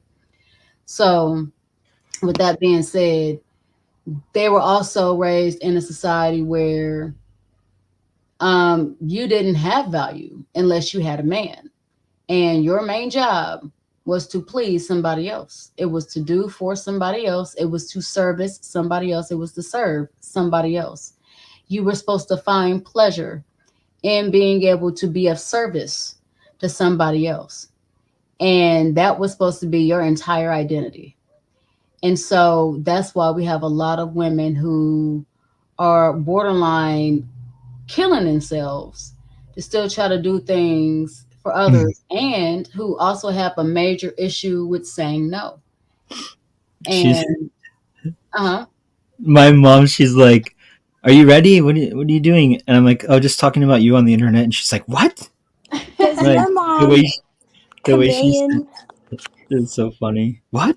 does your mom like try to like her people pleasing? Like, see, my mom, she will try to chameleon herself or into whatever the person Somebody else around wants to be. her is like and what they like. And I constantly am having to ask my mom, what do you like? What do you like? Like, is this? And she doesn't know, or like, what And do you want? she's Yes. lost that. Yeah. Completely Yes. lost. And the main reason she doesn't know is, okay, so you know how I keep sitting there and telling Robert to sit there and deal with inner Robert or little Robert, and like I was sitting there and telling you to have a conversation with little Ashley. So think about it like this, Ashley. You remember how earlier you were sitting there telling me that you had never been abandoned? And I'm sitting here, well, I don't know if you saw, but I was looking at you side out. I'm not even gonna lie to you. The main reason why is because a lot of people do not sit there and take their inner selves and their inner child in account whenever they're Okay. asked, have they ever been hurt? Have they ever been neglected? Have they ever been abandoned? So abandoning myself. Yes. I abandoned my You have neglected inner yourself. child. Yes, you have neglected yourself because you put other people forward before them. You have abandoned yourself because you allowed other people to sit there and do whatever they wanted to do, and you were able to sit there and jump over hoops and jump over fences and do whatever it is you needed to do for them. And whenever she needed you, you weren't there. Not I only that, but you completely sit there and understand tell that. me, do is and be well. This I'm not going to say be completely honest. You can choose to answer this or not, but I need this answer to come from a honest heart place. Okay. Have you ever been around somebody that you resent and you don't know why?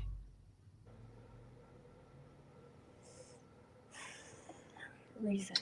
I'm about to say I'm gonna take that as a yes because it was a long time. Well, I mean, What? I Hold don't. on. I don't. Let me I'm tell you why. maybe I'm putting too much deep thought into it. Like give me an example, I guess. Like No, because you I said don't yes. I don't I don't well I don't okay, explain to me like resentment is the Sweetheart. I don't understand. Just Well, tell me what here's the resentment thing. is. The Here's definition the of thing. resentment. You understood it. Your heart understood it. You don't need to rationalize it. And you keep No, trying to I don't understand rationalize it. everything, baby. It's okay. Let it go. But Okay. no, I don't understand. Like, have I been around somebody that I just felt resentment? And All right, I'll break resentment it is the down to you like feeling this. of I'll like break you're it down to irritated by him or what? hold on, let me break it down. Boy, if you don't put that stuff away and cut that out, um, Trying to let me break it down to you like this, right? Resentment is whenever you feel any kind of animosity towards another person. Initially, what it really is whenever you feel animosity towards them because they have something that you want, Oh or they no. were able to get something that you felt that you couldn't get. from No. you. I Okay. haven't felt that. No, I've felt like resentment on people who are take advantage of like for instance, like how I was saying, like my mom after my dad passed away, she didn't know how to be alone, and she immediately ran off, like got married to an old boyfriend, and she just because she didn't want to be like she doesn't know how to be alone. Okay, and this asshole, I felt resentment and like a whole bunch because I could I could see and feel what he was doing around my mom, and my mom was there. She is again draining herself. I mean, she Right. was, and so I had like some animosity and resentment towards him, Okay, but Ashley. not because he had Ashley. something I wanted. Ashley. When I say something that you want, that means I don't mean something physical because that if we're talking about physical, because mind you, understand I'm talking about emotions whenever I'm sitting there talking about this. I'm not talking about Okay. anything physical, baby. So whenever we're talking about physical, that can be jealousy or something like that. That's not what I'm talking about. Hey, babe. What I'm talking about is something you want as far as somebody being mistreated or somebody being treated well, actually in some kind of way, shape, or form, you being treated unfairly, or you sitting here and seeing somebody else being treated unfairly that you care for. Does that make sense? Yeah. Okay. That Yeah, is resentment. I put the meaning right there in the chat Oh, for okay. her. Yeah, thank you. Because I was about to, while you were gone, I was sitting there trying to correct it, but you were explaining. So the whole thing is whenever you felt resentment, there is an underlying resentment, and the underlying resentment is the fact that in this case, whenever somebody outside of you, right, that's actually being treated unfairly that you care for, you're going to feel that because you feel that as far as empathy for a friend or a loved one or somebody that you care for, right? So my thing is, when is the last time you felt resentment, or would you even recognize it if your inner self felt resentment because you were doing something for somebody else instead of taking care of what they wanted, aka of you?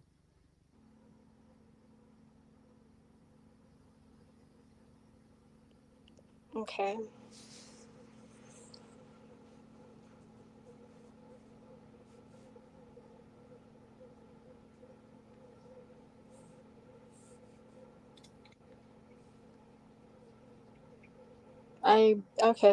I now I have I okay, yeah. Mm-hmm. I don't know. Yeah. Get into detail, but The main reason I say that is because a lot of times we get so caught up because society sits there and tells us that we're not supposed to care about ourselves. Here's something that is in a book. I'm pretty sure you guys are gonna know what the book is. It says you should love your neighbors as thyself. Do you know for years ministers and preachers will always preach about how good you should treat your neighbor, and they always left yourself out? And it said that in the fucking book. Anybody know what book I'm talking about? yeah, I know what book you're talking about. I say take a guess. Okay, baby. Um, but the whole thing is you're supposed to treat yourself just as good as you treat other people. If you have a best friend and you wouldn't allow your best friend to get the shit beat out of her, If you have a best friend and you would not let him sit there and get, some people try to rob him, right? If you have a best friend and you will let no harm come to them at all, then why are you allowing the same shit to happen to you? Mm. And if you're allowing it to happen to you, then who the fuck got your back? Oh God. Like, We can always sit there and say our friends got our back, but baby, when you going through it, can they tell when you lying? Can they tell when you telling the truth? Can they tell when you being honest? Will they call you out on it? You know what I mean? Like the real shit real friends do. No, they won't, because their main thing is that if they say something to make you uncomfortable, you're gonna shut down. See, people sitting there be talking about, oh, Eliza, I want to be a friend. No, you don't. I'm gonna tell you right now, baby, if I love you the way I love me, bitch, no, you don't. Cause baby, look, I'm gonna call you on your bluff. I'm gonna push. I'm gonna make you so uncomfortable, baby. You gonna end up crying fucking with me. Like, I mean, shit, think I'm playing. Man, he just dropped up. I said, ask my husband. I had him sitting there talking to his inner child. His inner child wanted to fight me, y'all. Like on some real shit, because I was calling this bullshit. You're good. You're really good. Like people are like, oh, well, I want you to be my friend. No, because I'm gonna love you the way I love me. And the way I love me, I'm not gonna accept no fucking lies. I'm not gonna lie to myself, and I'm not gonna sit there and expect me to lie to somebody else. Not to sit there and to impress somebody I don't fucking know or care about. Man, y'all can suck my left ass cheek. I don't give a shit. I'm not doing it. It ain't worth it. I like myself more than that. If there was another person or something like that, shit, whenever it comes to my family, I love them all. Like, honestly, they're about on the same level. Whenever it comes to my husband, he's about on the same level. Nah, I'm lying. I like me a little bit more. But, baby, when it comes to people outside, they can sit there and be like, oh my God, you black bitch. I'd be like, uh-huh. Yep, you sure right. Uh-huh. Why? Because, baby, when I tell you my level of I don't give a fuck, it's strong, baby. My shit here different. Baby, when I say I don't give a fuck, I'm not saying that because obviously, my pride is wounded. And I'm trying to, you know what I mean? No. When I say I don't give a fuck, baby, look, you can sit there and call me every name in the book. I love me enough for me, you, and the rest of this motherfucking city. So when I say I don't give a fuck, baby, I'm gonna need y'all to go and find a fuck for me to give. Good luck. How long have you been able to love yourself like how you are, how you put yourself? I've always loved me. And if I didn't exactly love me, or if I lost me in a moment or something like that, I found shit about me that I absolutely liked. But was that something like did you learn that kind of stuff, seen it from your family or like your mom or like no. I don't understand. I almost said hell no. My mother was a person that grew up in 1930s. So the fact that I came home with a Caucasian husband, whatever love she might have had that was left, gone. That shit, baby, look that shit was buried for her. Okay. Reverse. Baby, she wasn't having it. There's plenty of other things that she was not okay with. And the thing is that, you know what? I would sit there and say, well, I like it. You don't have to like it. I like it. And, I mean, shit, there were years that I was an exotic dancer. Everybody sat there, oh my God, well, she was a stripper. She was this, she was that. Yeah. But you know what? I liked it. I don't give a fuck about y'all's opinions. I mean, sometimes I would sit there and say, well, you know what? Y'all wasn't fucking me, feeding me, financing me, and all that other shit. But it ain't got nothing to do with that. I mean, I was the way I was. I love to dance. That was my form of expression. I love to dance. I can sing, yes, but my main thing was I like to dance. That was my main form of art. I am not going to demolish my art to where I didn't even realize that I was meditating. I was learning breathing exercises. I was able to get to a happy place. I was able to clear my mind. I was able to do all this while my body was in motion. And if I ever had anything, I could always sit there and give them music because I also spoke through music. So let's say If I'm playing something that sounds like a beautiful melody, that's exactly how I'm feeling. But if I'm sitting there playing motherfucking Lil Jon and the East Side Boys sitting there talking about Nuck if you buck, baby, you know I'm ready to fight somebody. If I'm sitting here playing Let's Go from motherfucking Twista and Trick Daddy and everything else, and don't mistake it, it was not what was the other song they sat there and had from the damn. I want to say what. Oh, and every single time I try to think of his name, I forgot it. It was actually they sampled a rock song whenever they made Let's Go. And honestly, let me see if I can download the song because I know I can. Hold on.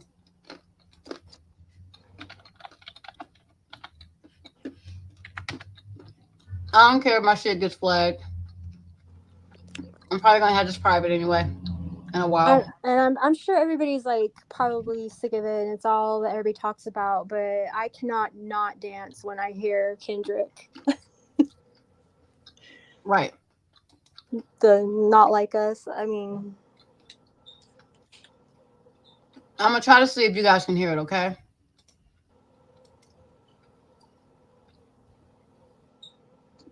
Can y'all hear it? Can y'all hear it? mm-mm.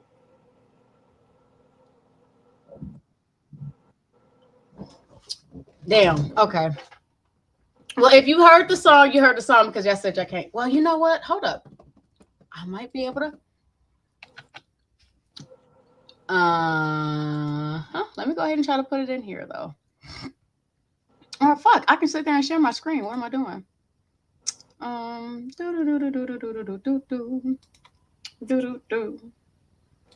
Because why the fuck not? Ha ha ha ha ha ha. Here we go.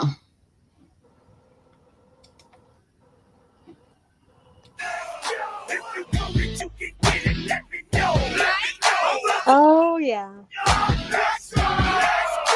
Right?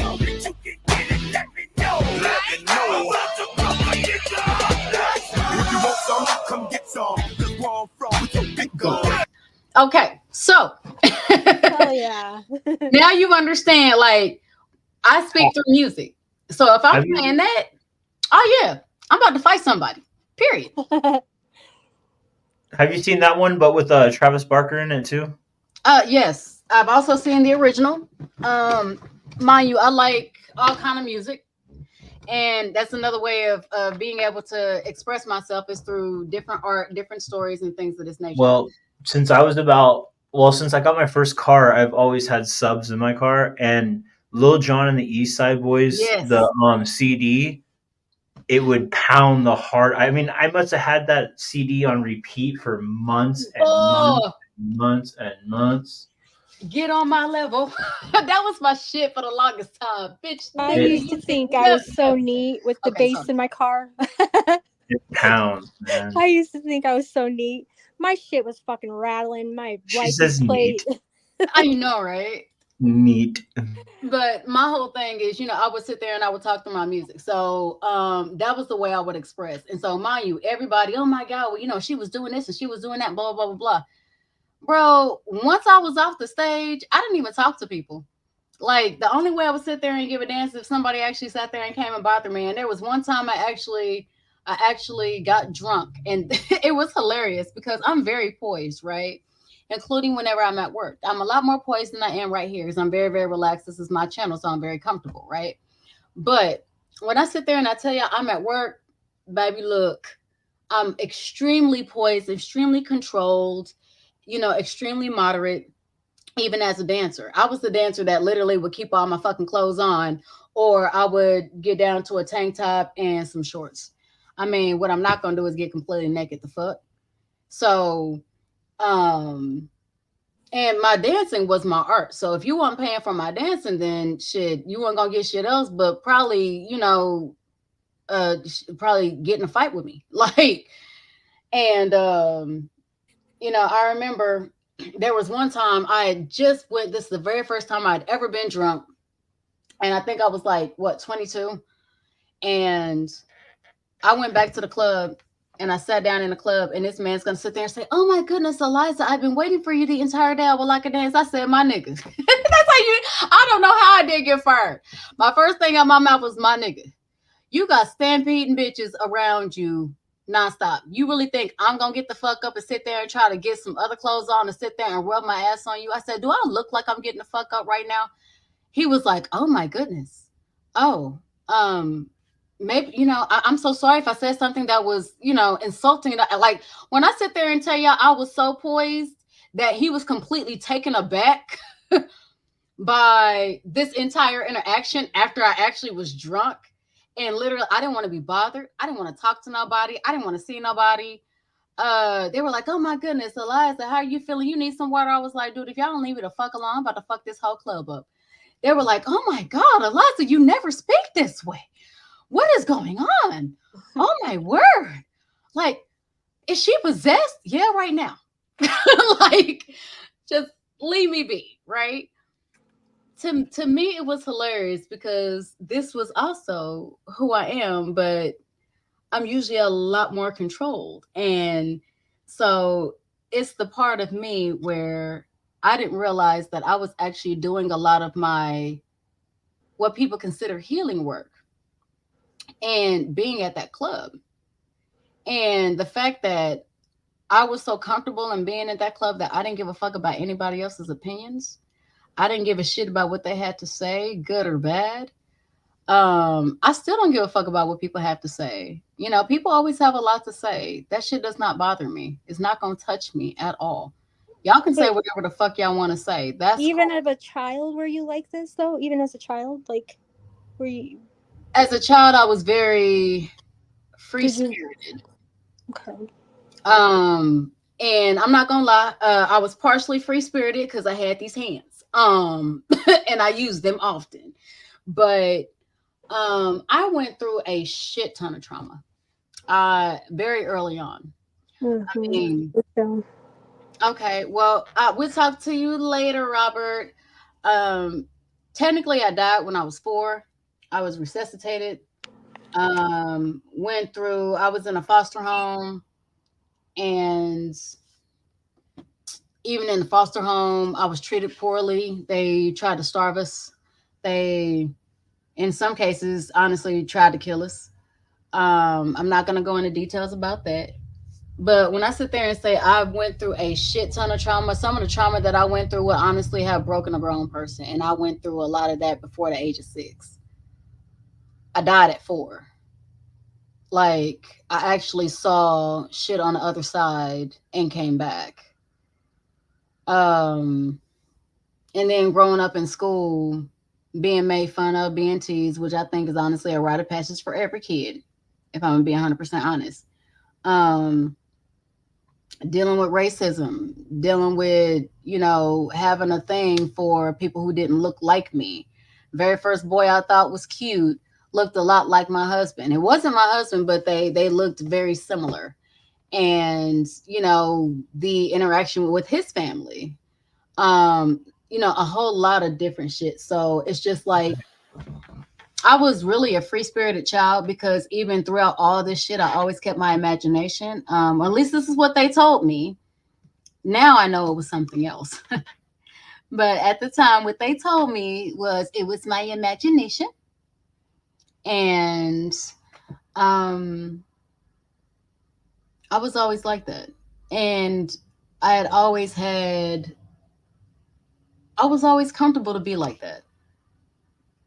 Like, always. It was never yeah. It was never something to where I really cared about how people saw me or how people responded to me.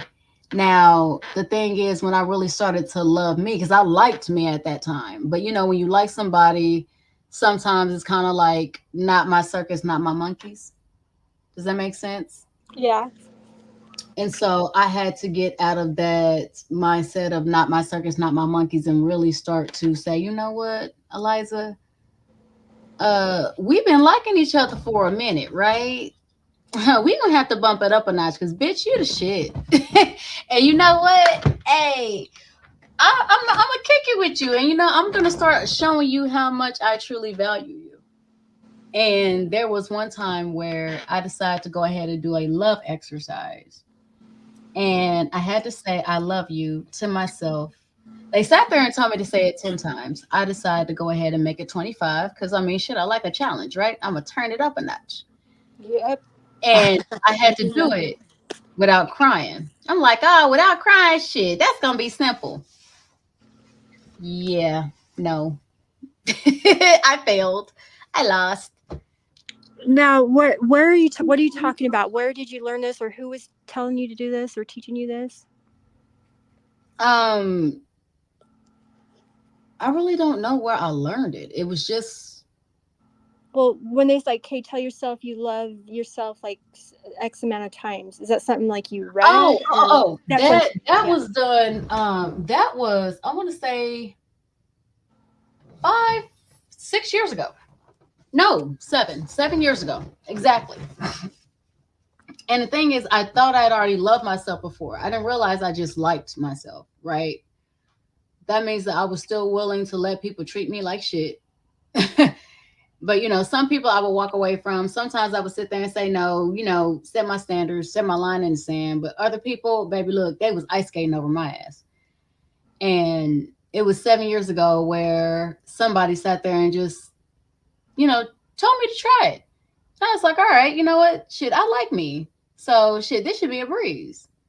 And then I'm sitting here saying, you know what? I'm gonna sit there and do one better. I'm gonna sit there and magnify it. So while they said 10, I'm sitting here talking about, well, I'm gonna do a 25.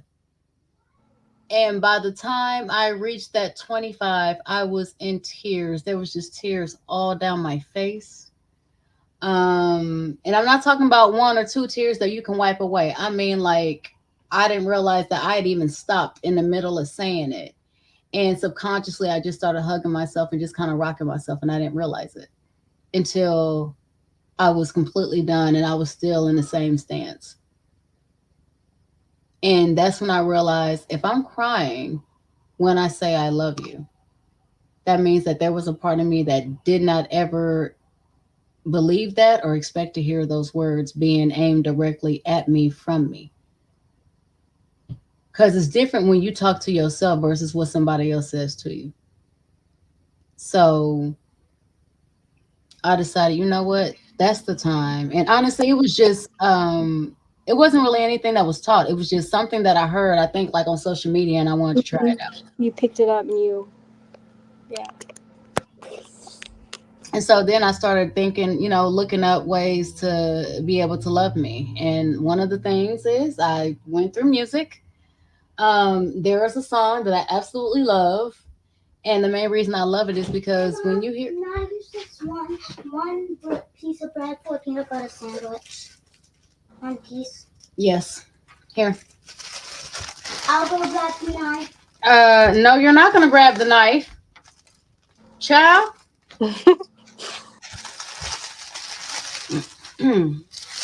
Here. You want an end piece? Huh? Do you want this kind of piece or do you want a regular slice? End piece. You want an end piece? Oh, okay. Ooh, I've never heard anybody want that. That's impressive.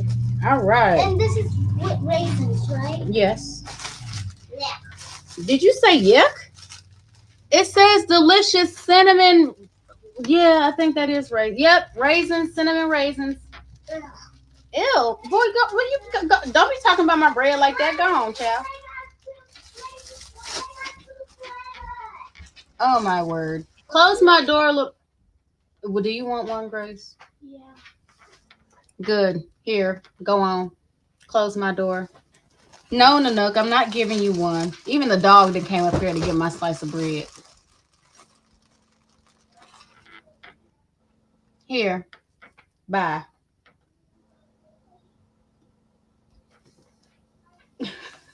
Not that the kids and the dog came in here for my cinnamon raisin.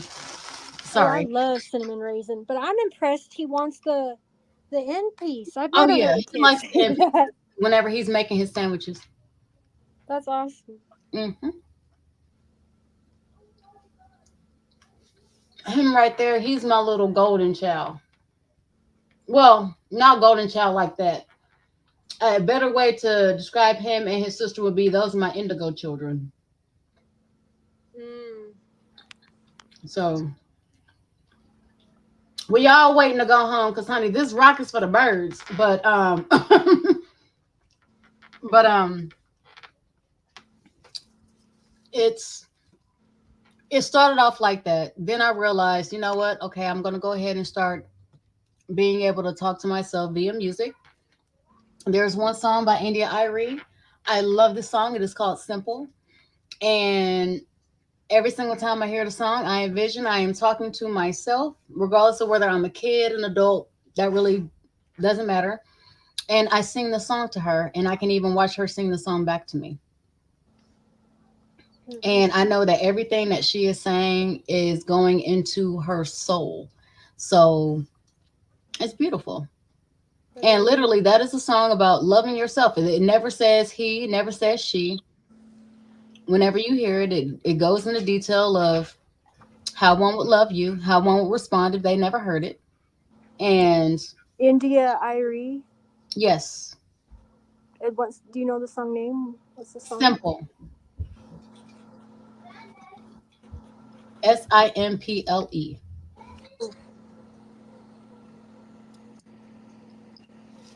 Oh, I'll play it.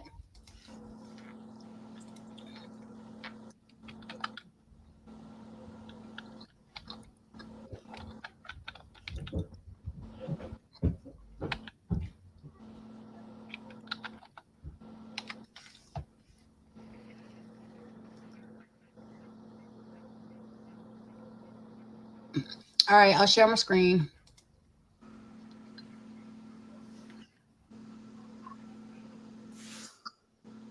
Love this song.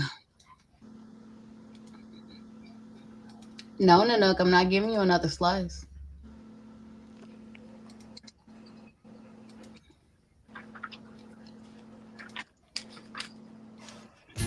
Can you hear it?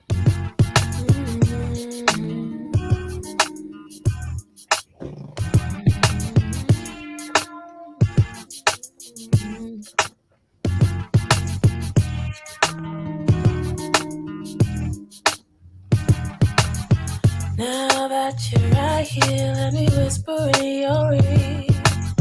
Now that you're listening, let me tell you how I feel. I've been trying to formulate the perfect words, the perfect way. I can't hold it back no more. I gotta let you know today is simple. It's so simple. I love you. Can I say simple?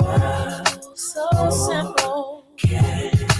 I love you. Say what more can I say? Now that you're listening, let me tell you what I need. Now that you're holding me, let me show you what I mean. I've been trying to analyze just what it is I feel inside my heart. And I realize it don't have to be so hard. 'Cause it's simple, so simple. I love you. Can I say simple, so simple. I love you. Say what more can I say? Words have power, is for real. And I'm gonna say it again and again and again. I love you, I love you, I love you.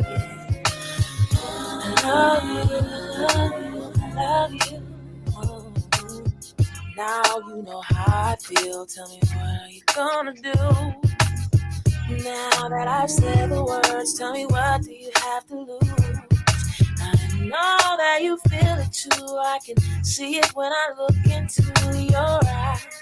You're scared, but you don't have to be. It's alright, 'cause it's simple, so simple. I love you. Can I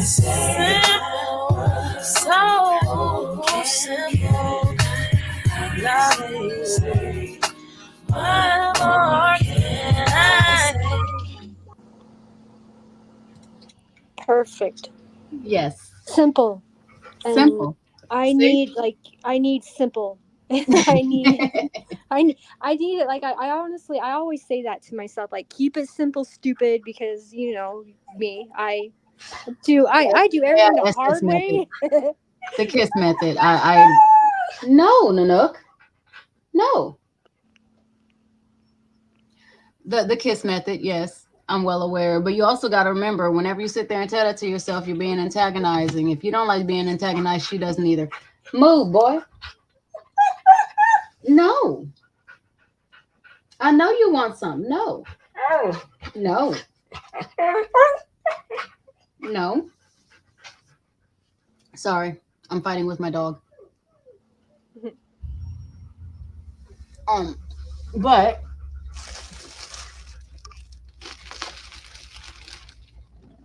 simple means not overthinking, not overanalyzing, not trying to convince yourself that it's something different.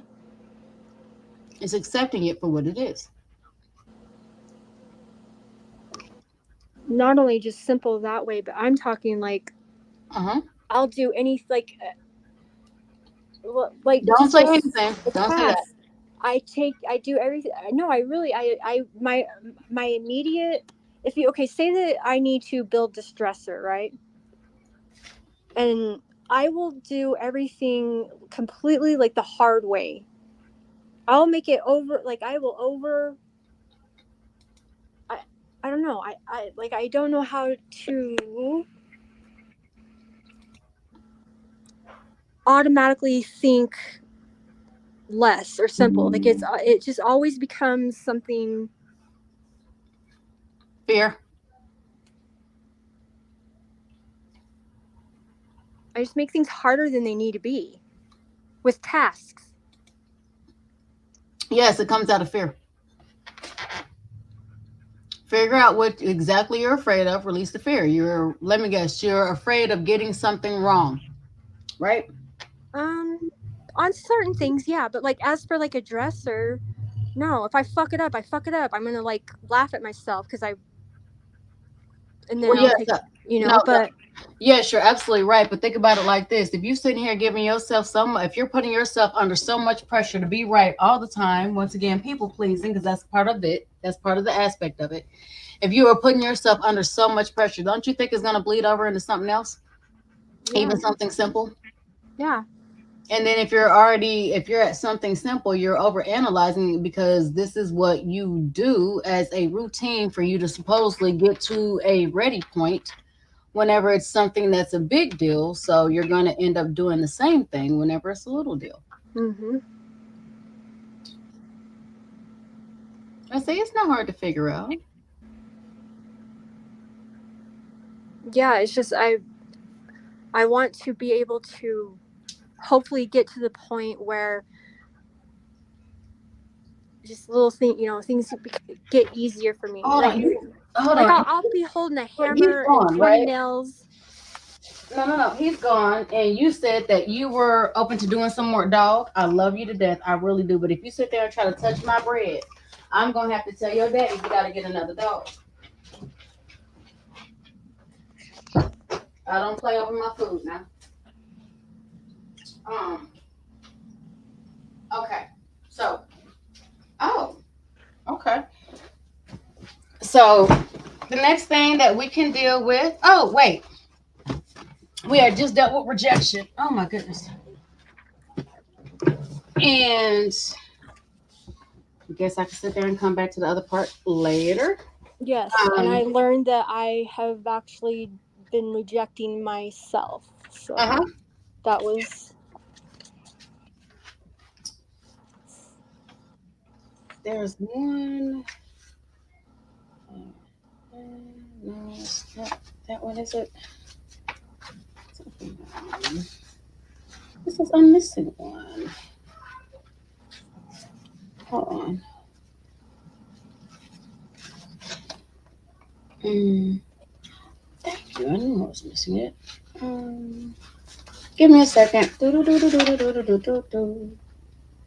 we go.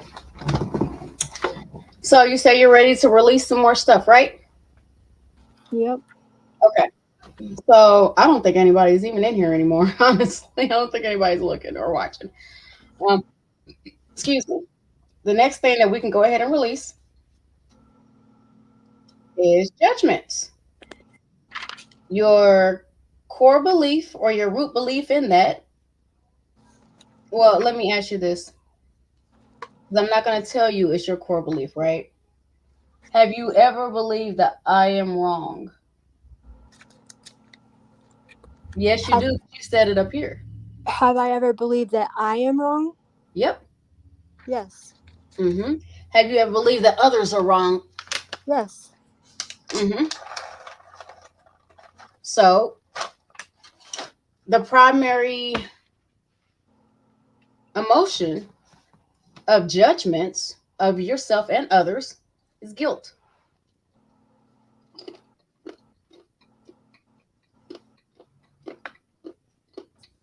Okay, I'm not understanding. Like judgment comes through guilt, like guilt of, I don't know.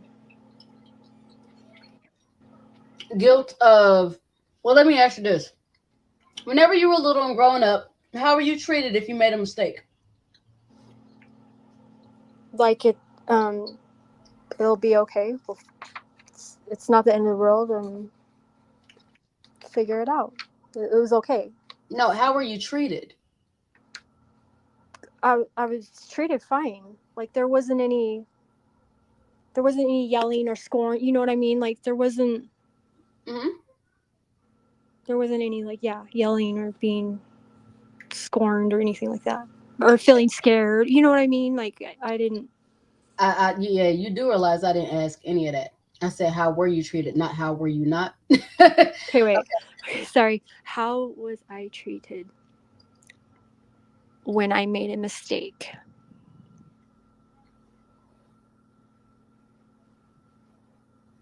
I was treated I felt I was treated good. Okay. Were you treated good, or did you accept whatever punishment was there, regardless of whether it was light or heavy? Were you accepting of any punishment because you felt that you deserved it?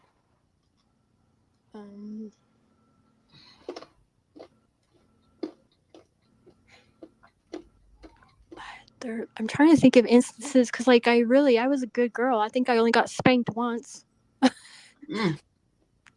Because, sorry, side note, but it's kind of funny.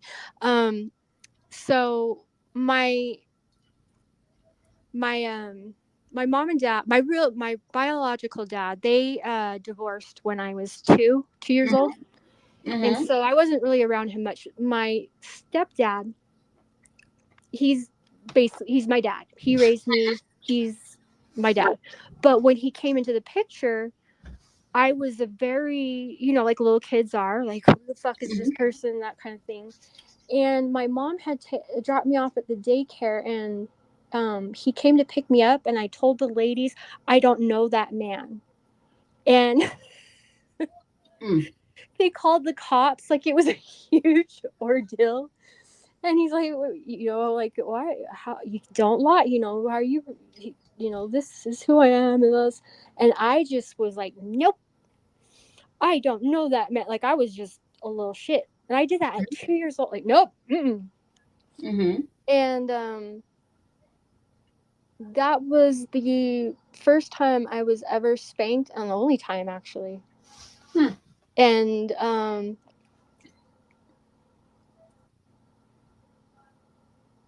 yeah. So, but I never had like a fear of getting, like, I was gonna get in trouble or spanked again. Like, I didn't.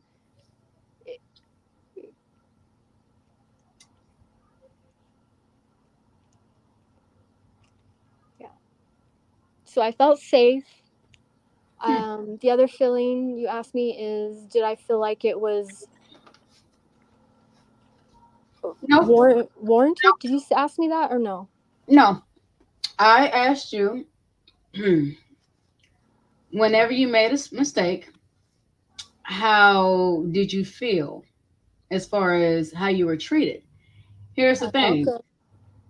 You just said, now we can go ahead and take the whole spanking out of the equation, right? Mm-hmm. You just said you made a mistake and you lied, and there were police, and I'm pretty sure, two or not, there were, they made it. It was a really big deal. Oh yeah. Mm-hmm. You don't think that could have potentially been traumatizing to sit there and stuck subconsciously in your mind to why you shouldn't make mistakes? Because your stepdaddy could have went to jail. Because I mean, if somebody's there trying to kidnap a kid, there is nothing that is going to be meek about that or acceptable. And if you see it at two, it's still a traumatizing experience. Like I said, we don't even have to add in, the disciplinary action, because the event was traumatic. Mm-hmm. Correct.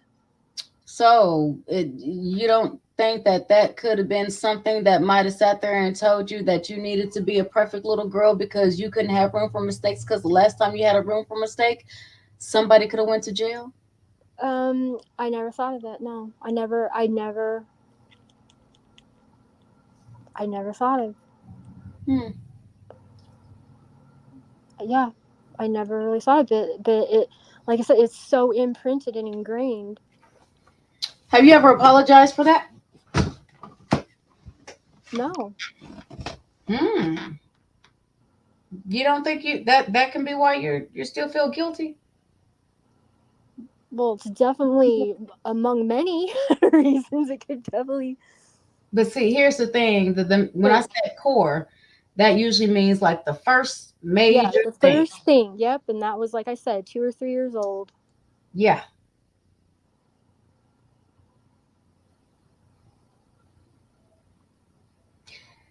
That's also what they mean by acknowledge. It's not just acknowledge that you have a problem.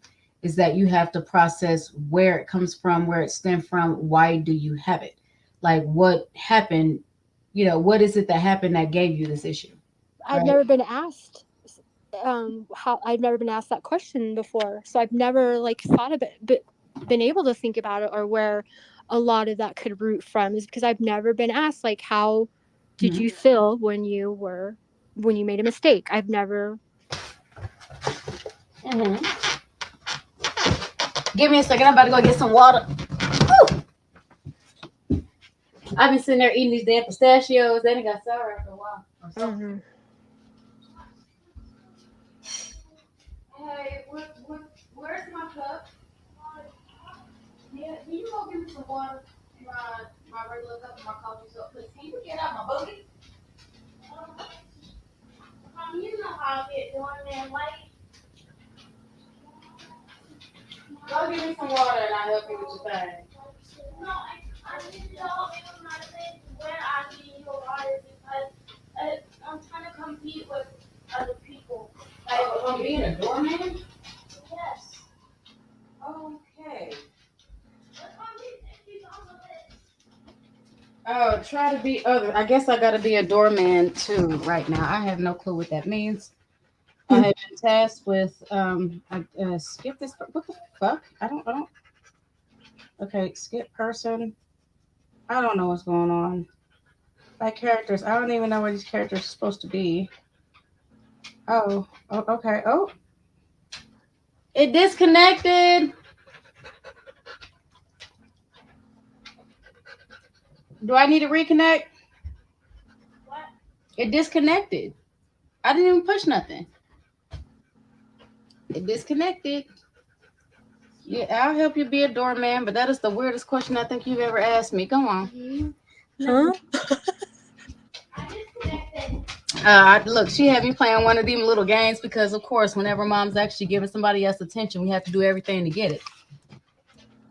So she had me playing a game. The first thing she said is, "Hey, Mom, have you ever been a doorman before?" What the hell kind of game she playing? Right. I'm not even gonna lie. I'm expecting to see like a club or a bar or something like this, and no, it's one of those not ATF but TSAs. Whenever you're going on a flight. Yeah. And I had to be like the TSA guy. Okay. And I'm just like, what the whole hell? Okay. What the hell kind of game? That was interesting. But Yes, you still have fear of judgments, my dear, and pretty much it's stemming from guilt and guilt from that. So not only, well, I asked you before, had you asked them, have you apologized to them? Have you asked yourself for forgiveness for that little incident? No, no, no, because I've never thought about it like that before. Okay. I mean, heck, you can do that now. Well, yeah. Well, go ahead and do that real quick. Okay, but so like, do No, I'm not telling you how to say it. You just say it. okay, just tell me this though. Am I apologizing to myself or to my father first? Like, Whichever. I mean, you the one that's there with you at all times. Me personally, I'd apologize to myself first. okay, Guess see, what? That's somebody you that's ain't what I gotta need. call. And that's the guidance I need. I need to keep thinking myself, and it's okay to think about myself first. Yeah. Doesn't mean The thing is, you didn't even have to ask me though. You Okay. already knew the answer. well, only because I've been talking to you, and I'm able, like, I could process it because I'm been talking to you. If So I'll put could it to do you it like on my this. own. My answer is always gonna be yourself first. Okay. Always.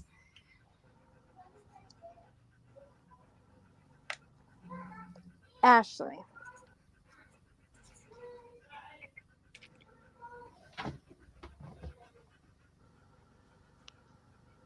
See, I don't even know how to forgive myself. Well, Ashley, no, stop this. Okay. Let me look at myself. Hold on. Well, no. Visualization, right? So do it like this. You're not talking to you as an adult. You're talking to the 2-year-old little girl that did it. Okay, that helps. That helps. This way, you have somebody in your mind that you're Okay. talking Okay. specifically to. There we go. Yeah. Thank you. Mm-hmm.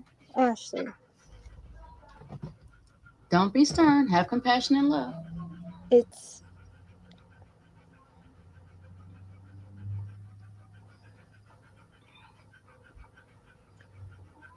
Ashley. Forgive yourself. Or am I saying I forgive myself? Shit, see? I'm making it too complicated. Ashley, Mhm. Hey, I talk. forgive myself, or am I telling Ashley to forgive herself? Okay, let's try it like this. You were talking to a 2-year-old little girl. Talk to, like, if my little girl was right here and she's 2 years old and you were trying to say something to her and her name was Ashley.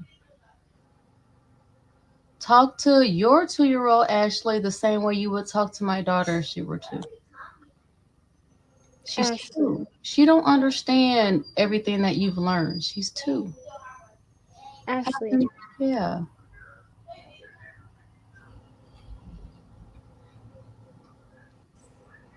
It's okay. Forgive yourself. She don't know how to forgive herself, baby. You keep telling her to do something she don't know how to do. All right. Oh my goodness, woman. Okay. I can't. See? I will help you. Okay. So here's the thing, though. I can only help you so much. Sooner or later, this has to come from you because she's not going to believe it coming from me. It will once I get better, like I better understanding of things. When I don't have like very clear understanding of things, and then once I'm like I kind of get it, it'll snap, and then I'll take off. Like I'm good to go. Okay. So I just need a little cue and help here and there, and then once I get it, I got it, girl. all right. So think about it like this. You always envision whatever age you were at the event, the age of the first event. Okay. Okay. And then you talk to them in that kind of way. Ashley, now I know you said something that wasn't true. You know you said something that wasn't true. And we know that you really, really, really feel bad.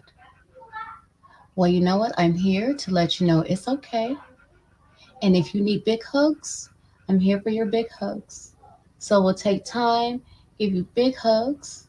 Now rub your back, and you can go ahead and cry. You can be sad and everything else. It is absolutely okay. Give her time to be able to release. As children, she will probably act like a child.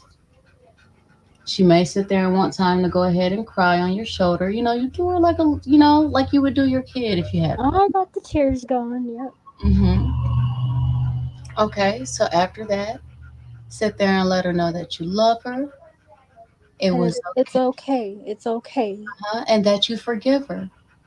You forgive her because nobody was really hurt, and she's really, really sorry. So you forgive her. But in us forgiving, what did we learn? You don't chastise her. She has to figure it out for herself. What did we learn?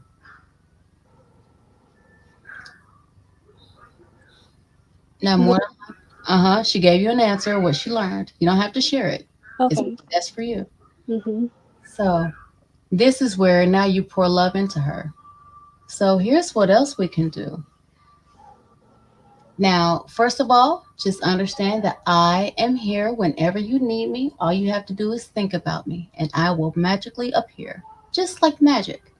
I don't know if you watched Mary Poppins whenever you were younger, just like Mary Poppins. Okay? And I will be here to give you all the love and support you need. And remember, it's okay to make a mistake. It's okay to get things wrong sometimes. It's absolutely all right. Mhm. It is okay to make the mistakes. Just remember, I know you're doing the best you can. And if you're doing the absolute best you can, I know you're always going to learn and you're always going to improve and you're going to be amazing. So it's okay. Guess what? It was a mistake. This time, things got scary. That's why I'm here. It's okay. You go ahead and keep rubbing her back and soothing her and making her as comfortable as possible. Just remind her she doesn't have to be scared. You're here now. She doesn't have to worry about fearing the mistakes that she's made. Perfection does not exist. But people who try and people who improve, they do. And she's great. And that you're so proud of her and you love her and she's amazing.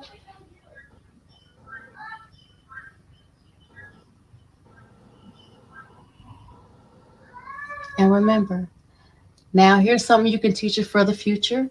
Any consequences that arise, you're going to be strong enough to handle those because I'm going to be right here to help you out. Always. She'll usually ask, yes, you promise. And that's up to you whether you promise or not.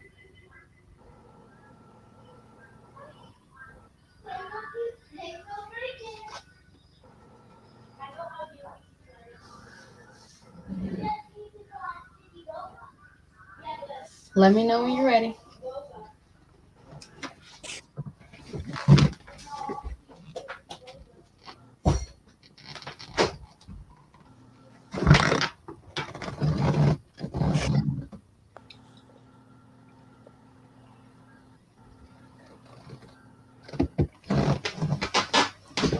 Take a breath. It's okay. Been needing that for a long time, huh?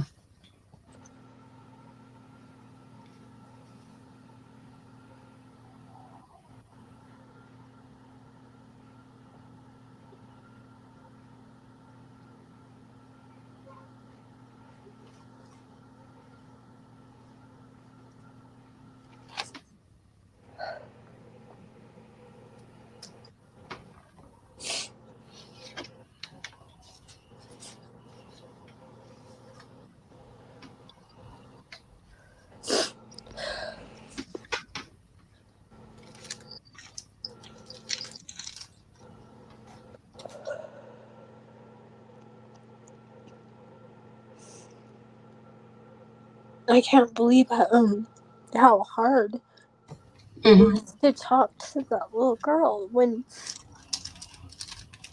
like everything that you said is exactly what I would say to some other child. You know what I mean? Yep.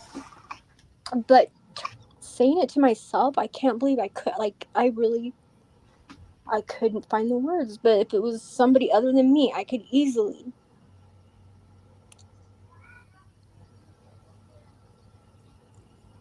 It'll come whenever you learn how to give yourself more compassion. Yeah.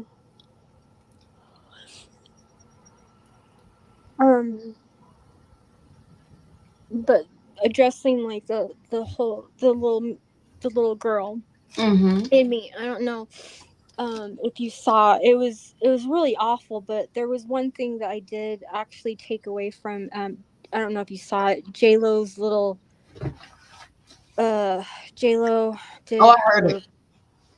her thing, like, yeah, her story. It was really weird as fuck, right? It was, but Wait, who? J-Lo? J-Lo, Like Jennifer Lopez? Yes. Oh, girl, I'm not paying that woman no mind. Go ahead. No, she's ridiculous. I wanted to laugh at her the thing that she did, that she spent shit ton of money on a project all about her and her love story, all this shit, right? Mm-hmm. And oh my god, like it was so bad, and I'm laughing my ass off. Like, it's just awful. But there was this one part where she is asked to do the same thing, like talk to the little girl, and Mm-hmm. you like abandon her, you let, like, you need is like so that has like this whole scene where she sees like the little her, and she's giving her a hug, and the little girl is like, you abandoned me because you know, you didn't take care of me, you took care of everything but me, you abandoned me. So she's telling her, you know, J-Lo that, and the older J-Lo is like, I am so sorry, I didn't, you know, I am here for you now, and I love you, and sat there and just was holding her and hugging her. Yep. And so it's exactly like, as ridiculous as that whole thing was, that part really, it hits harder now. But at the time when I saw it, I'm like, I kind of like felt something like, I think I neglected my little, you know, the little girl. I did the same thing. I got abandoned, so that there is abandonment, you know. I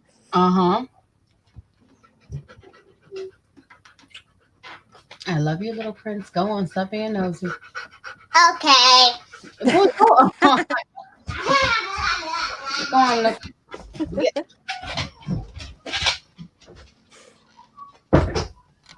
Yeah, he comes in, he whispers in my ear, is it only you and Ashley? I want to hear some more giggles. I like giggles. He's so silly. But in the Xbox, he's my big boy, and then his sister will probably be most of us have Ashley.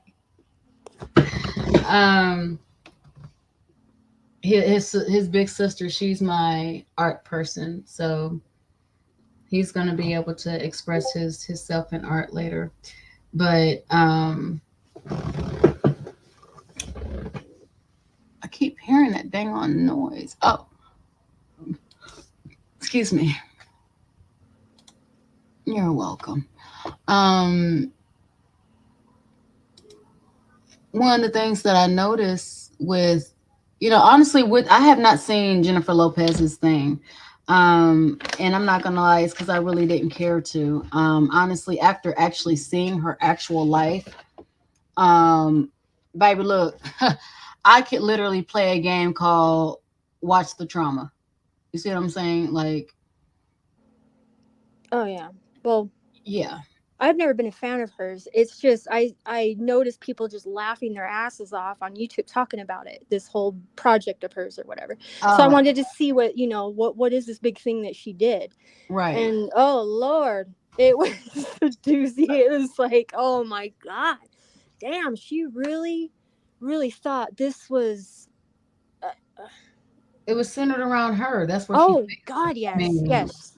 You know, that's a trauma response as well. And honestly, I just Look, I am all for helping people with their trauma. I truly am. But when it comes to a whole lot of self-centering and everything else, that way, especially if I'm dealing with more than one person, I mean, like, if you can't have the empathy to understand that if I'm dealing with more than one person, and if you want me to go ahead and give you attention, you have to allow me to give other people attention too.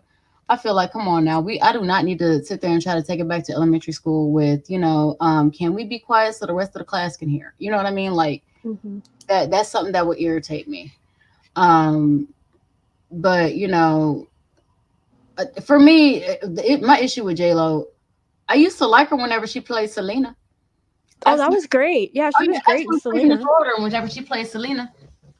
And then she sat there and got with freaking Diddy, the Diddy Diddler. And good Lord. well, I mean, the whole thing behind all of that, and a lot of people don't understand, is that she was being physically and sexually abused and all kind of shit by that man. And honestly, being that she was on In Living Color before that, she wasn't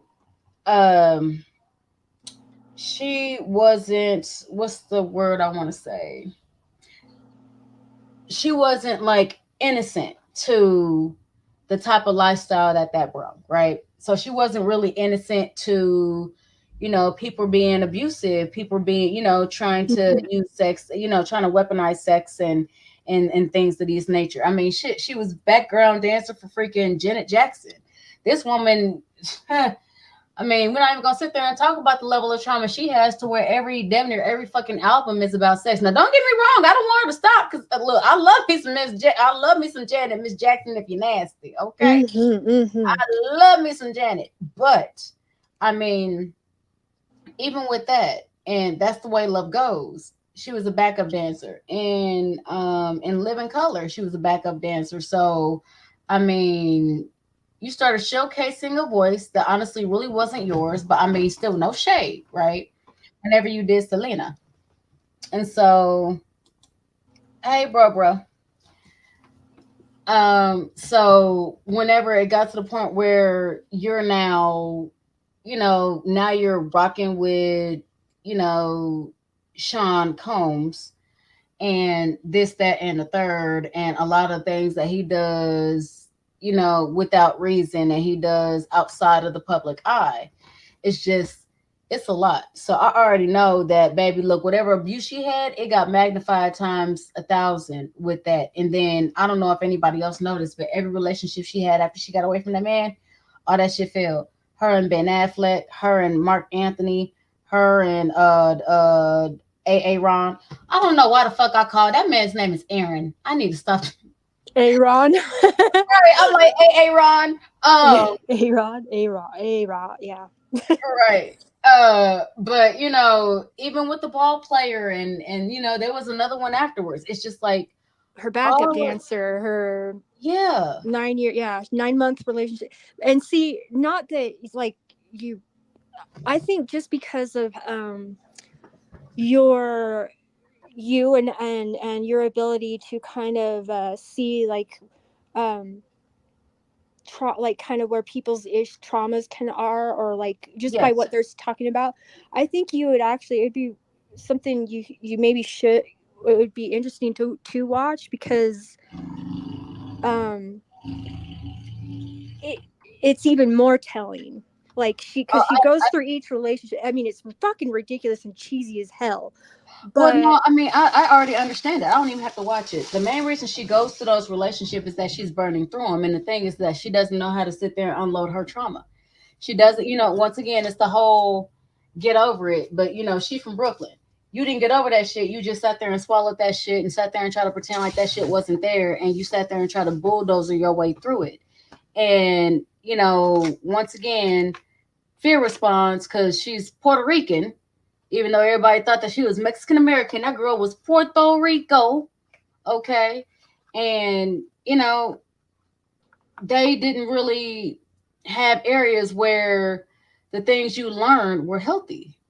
So she's doing the best she can. I get it. But, what we just did is actually a therapeutic thing, and it's called reparenting. And what that is, and you can do it in a lot of different ways, but not every way is like this. What it is you are now the type of parent that you needed, wished you had, or even if you had great parents, because I'm not saying that parents are shitty.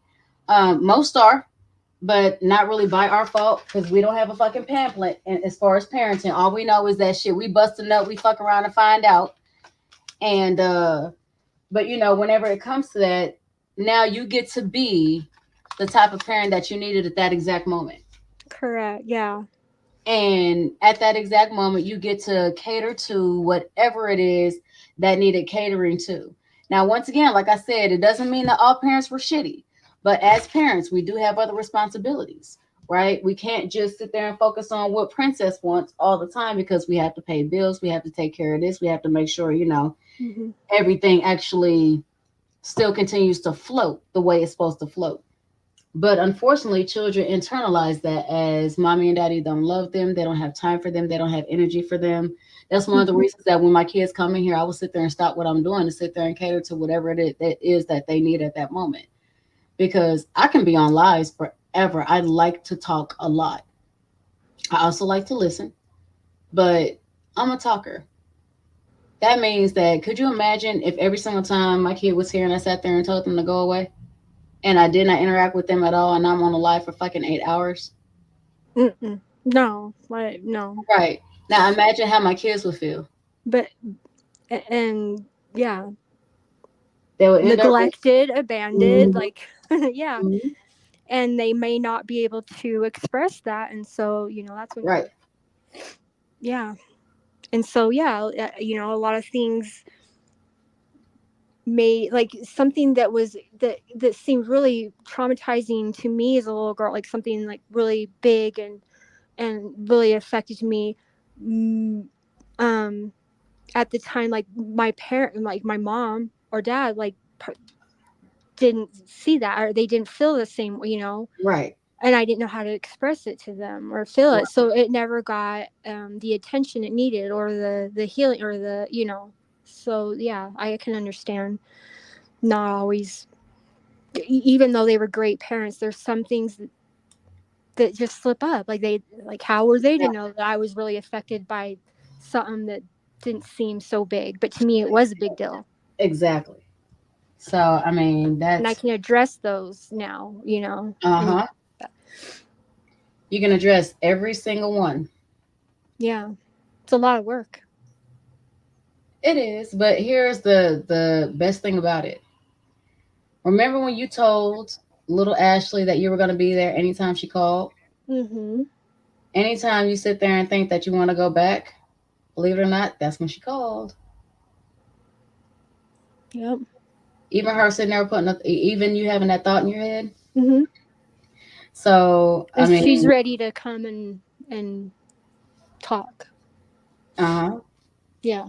Like I said, No. there's a lot of there's a lot. Like I said, it's gonna be a lot of work, is because I know. I understand so much clearly. So Well, thank you. I this, really I never say it's a lot of work. I always say it's a little bit of work, and I will tell you why. Because after a while, you begin to enjoy it because you can actually see the difference. You can feel the difference. And whenever you do that, what do they usually say about work? If you love what you do, it's not work. So it's a little bit of work because that's when you know you're a little nervous, maybe hostile, kind of, you're concerned about how it's going to come over and this and that and the third, right? But after a while, you get a hang of it. You mm-hmm. start doing it on a regular basis. You're going to enjoy spending time with you, and they're going to enjoy Oh yeah. spending time with you. Oh yeah, I understand. Right. I'm just saying, like, this is brand new to me. So like right now, Hmm. thinking, Oh, yeah. because a whole It's bunch of going to take stuff a is little bit of work. flooding, I'm thinking of all these other little things that, hey, I remember this and this, and I remember when I felt this, and I remember when this happened, and holy shit, I really was affected by that. And then I'm like kind of overwhelming myself, and Right. it's okay. Hey, it's acknowledged, and hey, we started somewhere today, and Exactly. that's important. and we'll keep on going. It doesn't mean it has to be all order in line and Right. you know, the little as it comes to me, and we'll process it then. You know, Exactly. we'll go through it then. It doesn't have to be It done all doesn't. day in a day. Yeah, You can take your time. just as it comes to me, let it come to me. Don't feel like, oh my god, I gotta do this, think this. I'm don't need to make it harder than it needs to be. Mm-hmm. Because just acknowledging any little thing and working on it is a big thing, is a big step. Uh-huh. And now if you want to, you can still do the swipe thing and still be able to release that too. Well, I only got as far as apologizing, the little girl apologizing, and then I like apologizing to my dad, but he's not here anymore. But that's I still think okay. That here's, doesn't mean I can't apologize. here's the thing. You don't have to apologize to your dad at all. It's something that you're carrying. Honey, if your dad has already transcended, right? If he's already passed, that means that every issue that you've had, Mm-hmm. he's forgiven already. So you don't have to worry about forgiving to your dad. Your dad already knows. Mm. That's the thing I was really trying to tell Robert earlier. Like his uncle knows where his heart was, and his uncle knows how he feels about it. Oh yeah. But you know what? If he's not ready for that, he's not ready for Yeah. that. Oh, exactly. Yeah. That is not my job. My job is, look, I'll meet y'all where y'all at. And if y'all ready for this, y'all ready for this. If y'all not, y'all not. It is Yeah. not my job to sit there and try to make somebody ready for something that they're not ready for.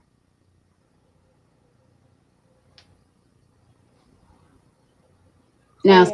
if somebody starts projecting, oh yeah, boy, look.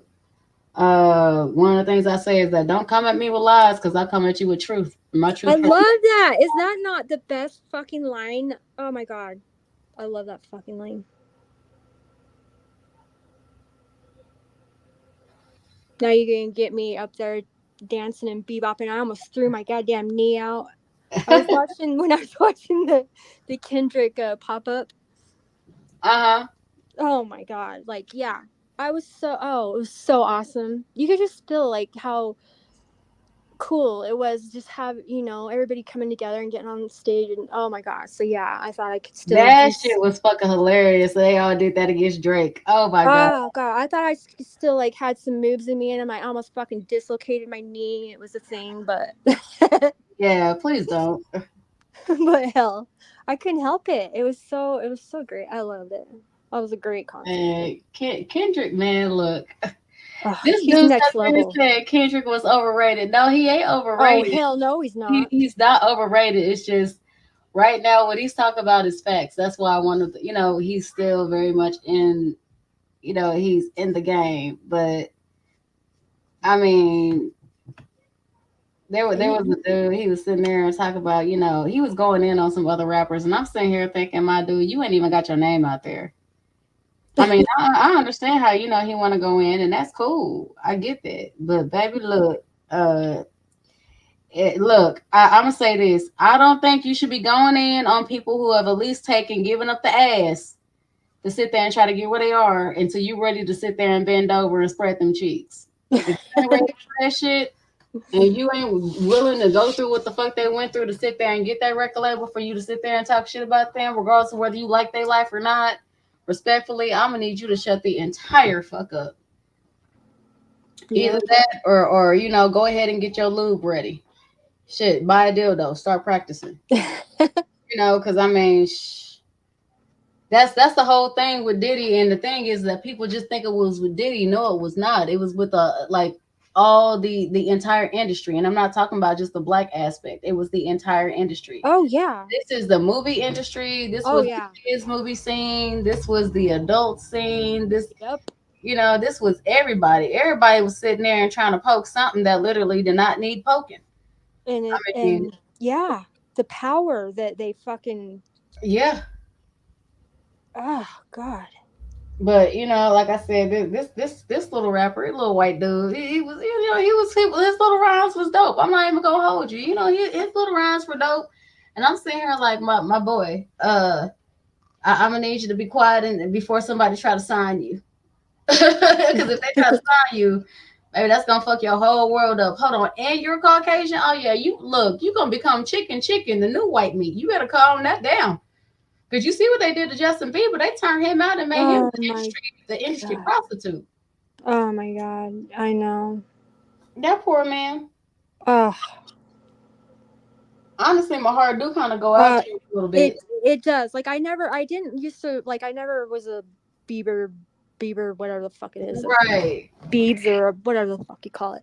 Yeah, I don't know if they call them motherfuckers either. Yeah, but I never, but then after like hearing this shit as a little kid, what he was around, yeah. and just my heart breaks. Like goddamn, I have like I have a different outlook on him now. Definitely. I mean, my whole thing is, look, everybody kept saying, well, what about the mom? And where was she? And where was the dad? And I'm sitting here thinking, I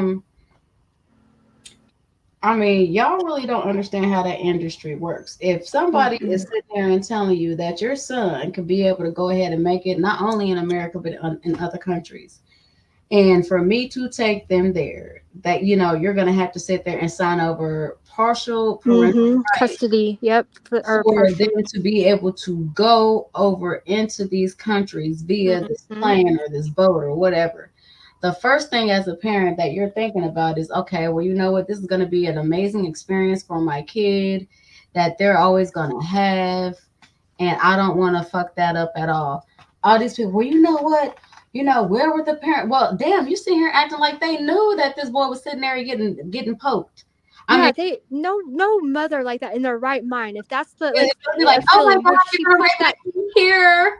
they would put that child on that plane. It's not what she ever thought. That's not. Thank you. And on top of the fact that they sat there and said she was a single mom and she was sitting there doing everything to sit there and be around her son at all times, even after she sat there and signed over for partial custody, they went to court. They went over there across country. Then they came back. They did not tell her whenever they came back. They were supposed to call her and let her know. They did not tell her when she came back. And they went and filed for full parental rights. So she ended up losing custody of her kid. Now, she didn't voluntarily, get that shit away. And then she was willing to do whatever it is. That means that if she had to be, the other white meat, she was willing to do that just to be around her son. That tells you the level of dedication that this woman had. So all these people that are sitting here and trying to weaponize her and everything else, man, y'all, you know what? It's always easy to sit there and say what, they should, or they're bad, and not be in this situation. Tell you're in that situation because they are slick ass talkers. They have the money, the legal stuff, the manpower that they have. Not only that, but think about it like this. She didn't even realize her child was going to be around Diddy. He was supposed to be around Usher. And Usher had never had a reputation for doing this. Usher had, doesn't look like the kind of guy. You're right. Everybody's vetting, everybody. Now, we're also going to sit there and say, okay, wow, he's also a star and this and that. But Usher's the one that sat there and told her, oh, yeah, you know what, you can sit there and come along. Oh, well, there's going to be some things that you can't be here for, but, you can still be here for XYZ and this and that and the third. So, I mean, they're not looking at it like, this man is going to pass off my child to somebody else and give somebody else custody of my kid. Yeah, absolutely not. And then, honestly, I want to say I'll say poor Usher, even though it's hard for me to sometimes feel empathy towards a victim, even though they are a victim, no matter what, but towards a victim that now becomes the perpetrator.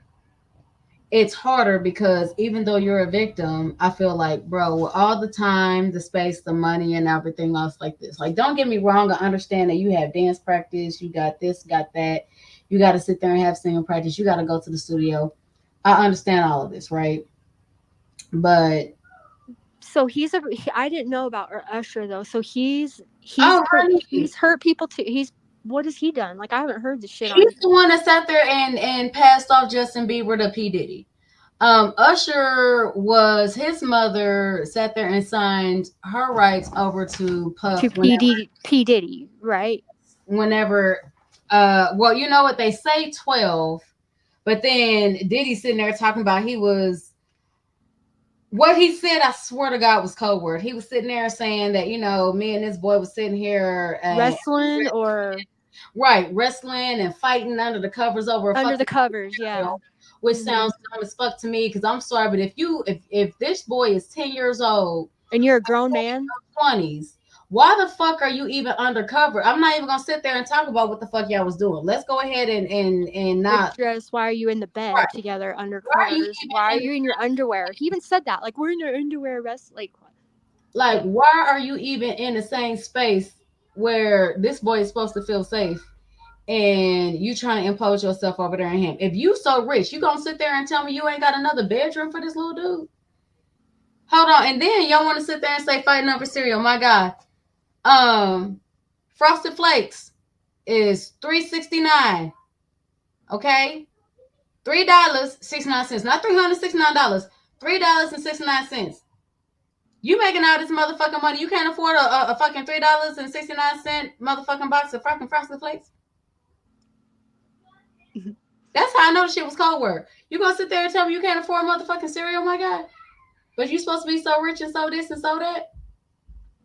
Please make it make sense. Because the math ain't mathing. So what has Usher done to other people? Is it out there? Like, his main thing is, hi baby, I love you. Hi mom. His main thing was this little boy just farted on me, this little asshole.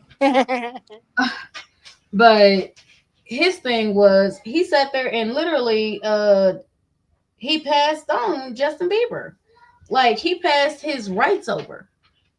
That was the whole thing that he did. And well, here, let me start. Well, he knew what was going to happen to him, and he didn't take any steps to prevent it. No. It's worse than that. Let me go ahead and start. Okay, so whenever Usher was younger, and he was singing and everything else, he had been around Diddy since he was 9.5. Okay. He got raped. He got, assaulted. He got this, but, as a predator would do, sit there and reward them for, their silence.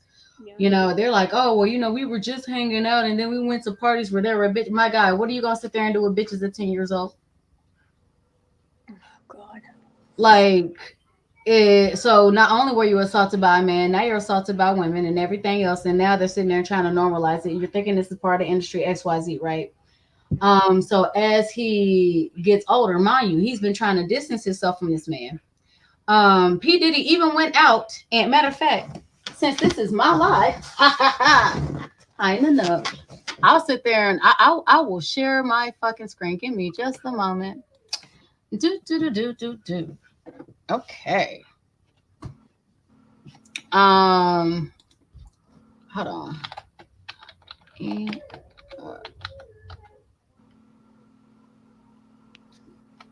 Let's see if it was part 1 or part 2. Okay, so it's this one.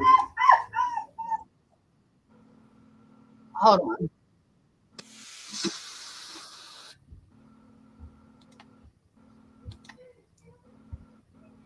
on. Give me a second. Who opened up my door?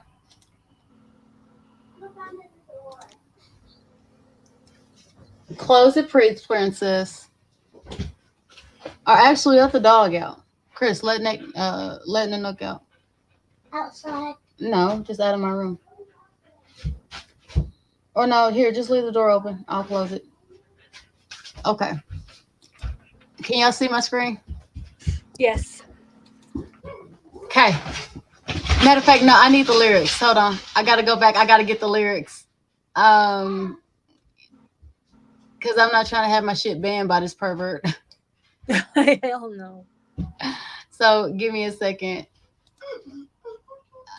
I sit there and I was moving too fast. Hold on, I gotta get the lyrics. Mm.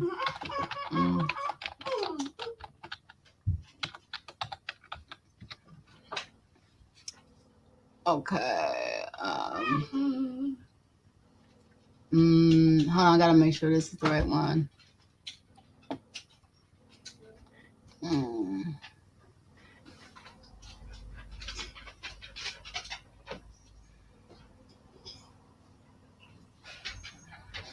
Okay, here we go. So I'm just gonna read them. I'm not even gonna, because we don't need the song. I'm gonna read them to you because why not, right? Well, yeah, I don't need to see that asshole. I don't need to hear it from that asshole. I don't Right. So here we go. I had a girl that would have died for me. Now, what I'm gonna do is I'm gonna read the lyrics and then I'm gonna go ahead and add my little 5 cents to it, and then I'm gonna reread the lyrics. Okay. Okay. I had a girl that would have died for me. Didn't appreciate her, so I made her cry for me. Oh. Every night she had tears in her eyes for me. Okay. Quarter K's shorty took the whole ride from me. Okay, she took the whole ride for me. Now here we go. You were more than my girl. We was like brothers. Okay, I'm gonna pause right here. If I'm your girl, how is it that we couldn't be like siblings? How is it I'm like your brother? Yeah, yeah. Why brother? What the fuck? Okay, now remember what we were talking about? All night we would play fight under covers. Now you're gone. Can't love you like I really wanna. But every time I think about hold on, I can't love you like I really wanna. But every time that I think about your pretty smile and how we used to drive the whole city wild. Okay. So, oh man, what did he say again? Damn, what did he say again about Usher? We were like brothers and fighting under the covers in our underwear. We were like fighting wrestling. under covers. Like wrestling or fighting, yeah, under covers. That's what I remember, but I could be wrong. You were more than my girl. We were like brothers. Mm-hmm. All night we would play fight under covers. Now you're gone. Can't love you like I really wanna. Yeah, because it's not okay to love. You can't outwardly love a. Oh no, he could have sat there and said that he was gay, but remember, now you're gone. Usher left as soon as he was fucking able. Did not call, did not text. Matter of fact, whenever they had a meetup, this motherfucker looked so uncomfortable. He looked like he wanted to be anywhere in the world but there. There was a clip of Usher, this man who normally they sit there and say he doesn't drink like that. But they sat there and said that he can already put away some alcohol, right? He sat there and was doing like some kind of show with Diddy. This man has sat there and got as drunk as fuck. And to the point that whenever they were talking, I think Diddy said something to Usher and Usher didn't even respond. Somebody else repeated the question. Usher responded in a one-word sentence. Diddy sat there and said something like, oh, well, you ain't sitting there and trying to da-da-da-da-da. And he's looking like, I have a whole lot to say, but I ain't trying to say shit right now. Mm-hmm. Now you're gone. Can't love you like I really wanna. What's that sound like?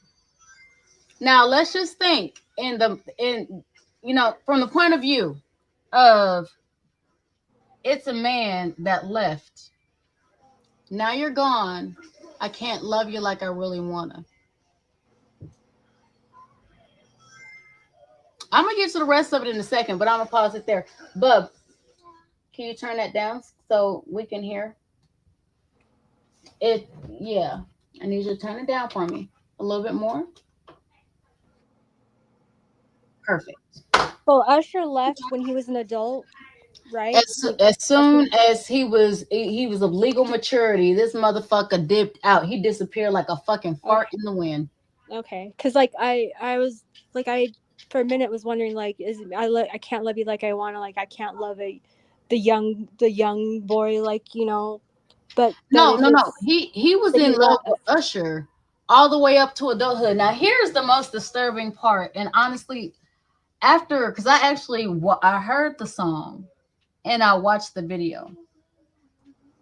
The hardest part, I've noticed that anytime Usher is doing any kind of fucking video with Diddy, this motherfucker always got sunglasses on.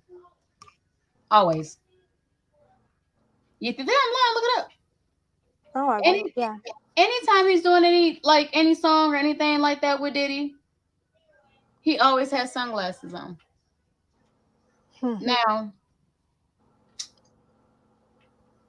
imagine hearing a song that is an ode to you, being masked behind "I Need a Girl." Okay. And it's almost like you letting the whole world, those who know. Because once again, the lyrics ain't making sense for that to be to a woman. So imagine having to be forced to now be the motherfucker on the chorus to a song that's an ode to you by an ex-abusive lover. Oh my God, I didn't know he's on the song. Usher's on the song? Yeah, he's doing the chorus. I need a girl to ride. I need a girl to make my wife. I need a girl that's mine. Oh, mine. I need a girl in my life. Oh my God. Oh my God. And it's so funny because I swear to God, it feel like Usher saying he need a girl. This motherfucker saying something else. He's like, look, bitches, please come save me. Please. Oh my God. Please save me. So he's basically wearing sunglasses all the time because he's hiding, like ashamed, like fucking. Yes. Just. Yes. Yeah, like, oh my God. Yes. Please don't see this shit. Now let's go ahead and I'm gonna go ahead and put it in a way where it's heterosexual, right? So imagine a man that has been abusive as shit, who has sat there, raped, sodomized, sat there and abused you mentally, physically, and emotionally, that you finally got away from. Out of years of abuse, you finally got away from. And them saying, all right, you know what? So for me to divorce you, you have to be on this track. And then we have to be in a video together. And remember, you can't let anybody know. Now imagine that as a woman having to deal with that and having to sit there and suck it up, stomach your pride, swallow your tears, and suppress everything in you that's sitting there and telling you to run for the fucking hills in order to sit there and try to get what it is you want, which is literally you being able to separate from this motherfucker indefinitely. Safely, yeah. Right. Now look at this with new eyes as this is a man. This is why Usher is a victim. Like when I heard this song, oh my God, I almost threw up. I was like, wait, what? Like, have they done any songs after this or no? Oh, I don't know. Here, let me go ahead and look it up. I'm gonna have to stop. Hold on. I'm gonna look that up in a second. Here. Yeah, because I'm gonna go ahead and look that up in a second. Song collabs between Usher and Diddy. God, he's a twisted-minded evil fuck, isn't he? Sorry, excuse my language. Oh no, feel free. So far it seems like the only song collab between those two was "I Need a Girl" Part 1. Oh no, that was the only one. Oh my God. Now you want to know the funniest thing about his fucking name is Diddy. Did he do it? Yes, Diddy did. Diddy did some diddling, lots of diddling. Yeah. Okay, well, hold on. Let's go ahead and get to the rest of these, right? Now you gone, can't love you like I really wanna. But every time that I think about your pretty smile, because Usher did have a pretty smile, and how we used to drive the whole city wild. So if Yeah. anybody, If you were a girl, why would you be driving the whole city wild? Like, if it was about a girl, like it doesn't make sense. It sounds more like a bro, you and your bro, or your, and y'all was sitting there fucking bitches all over the city and living a high life, right? That's what it sounds like. Right. So that's what I was seeing her like, and how we used to drive the whole city wild. Fascinating. And then, damn, I wish you would have had my child. So that brings us back full circle to what we were talking about. Poor little Justin Bieber. The child. Now, what did Usher do? Usher signed away his rights to Diddy, had a child with Diddy. He signed over part of his rights to Diddy for Diddy to sit there and be a surrogate father. Damn, what did it say? Damn, I wish you would have had my child. Is that it? That's what that says right there, right? I wish we would have had a child or a child together. I wish you would have. I don't know. And the thing is, since we can't have one biologically, then the what did I say? The next best thing is to do what? Adopt. There you go. So, they sit there and say, Usher sits there and says that they had something called Flavor Camp, which is where Usher got turned out. Then, same person that did the Flavor Camp, you know, the way the corporate people love to do things, they just like to rebrand them. They don't like to, you know, actually stop doing shit. They just like to rebrand it and call it something new. So I believe when it was with Usher, it was Flavor Camp. And then whenever it was, when it was with Bieber, it was Flavor Camp. And then when it was Usher, it was called something else, but, you know, along the same lines, right? So I'm going to skip this whole A Pretty Little Girl with Diddy Smile, because honestly, this man didn't even like girls. So this shit is wild. All them days that I reminisce about the way I used to kiss them pretty lips. Oh, okay. Yep. But as long as you happy, I'm going to tell you this. I love you, and you're the one that I always miss. Oh, man. Ding, ding. That whole verse. Tell me that is not an ode to Usher, bro. Tell me. Was that for you? No, it's not. I love you. That's a whole song. Yes, it's a whole song to somebody else, and I'm not even going to break that down for you right now. Yes.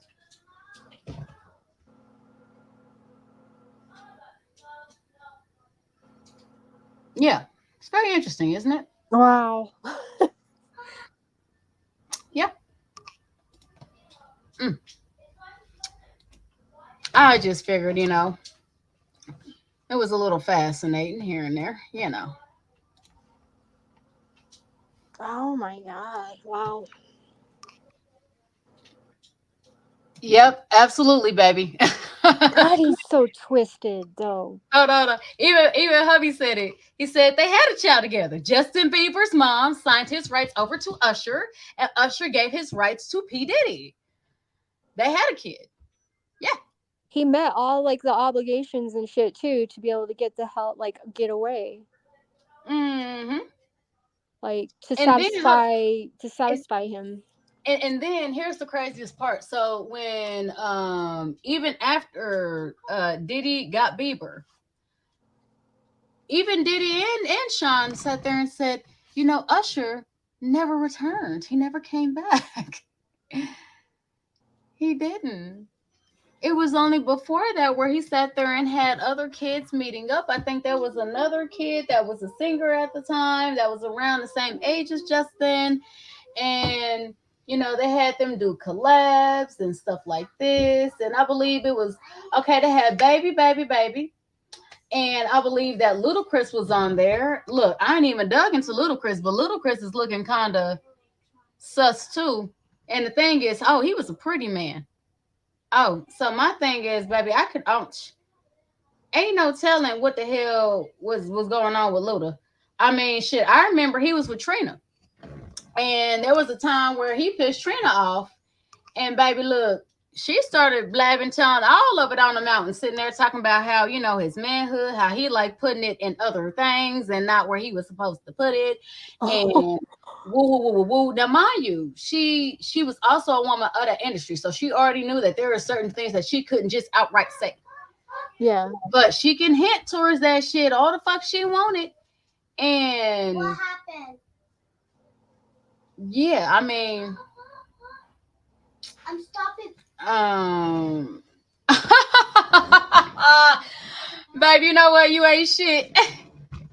He said, it's okay, Daddy Usher just went to get a pack of cigarettes. Never mind. You ain't shit. That's fucking hilarious. That is fucking hilarious. Hold on, I gotta go to the bathroom. I'll be right back.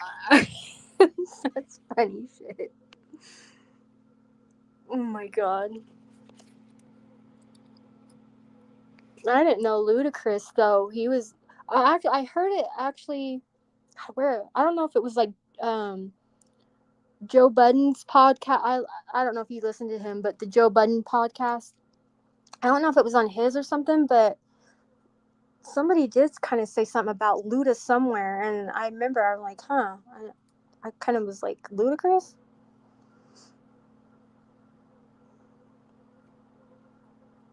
I don't know.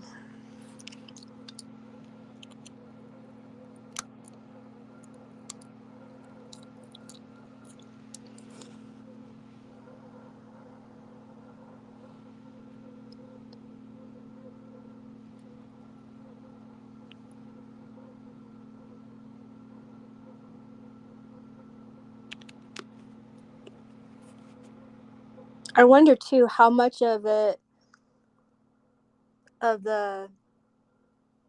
Diddy, like the whatever is it the feds that came in and took his ass out, like, or took his shit,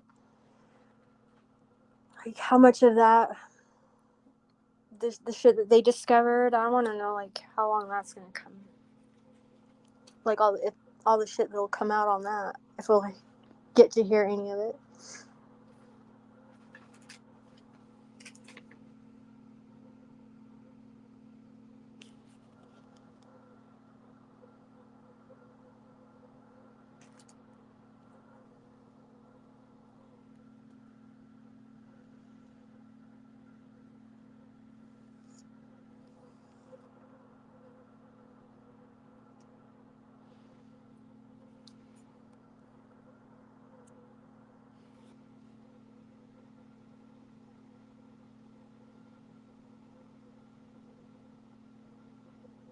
Oh, you don't listen to him anymore?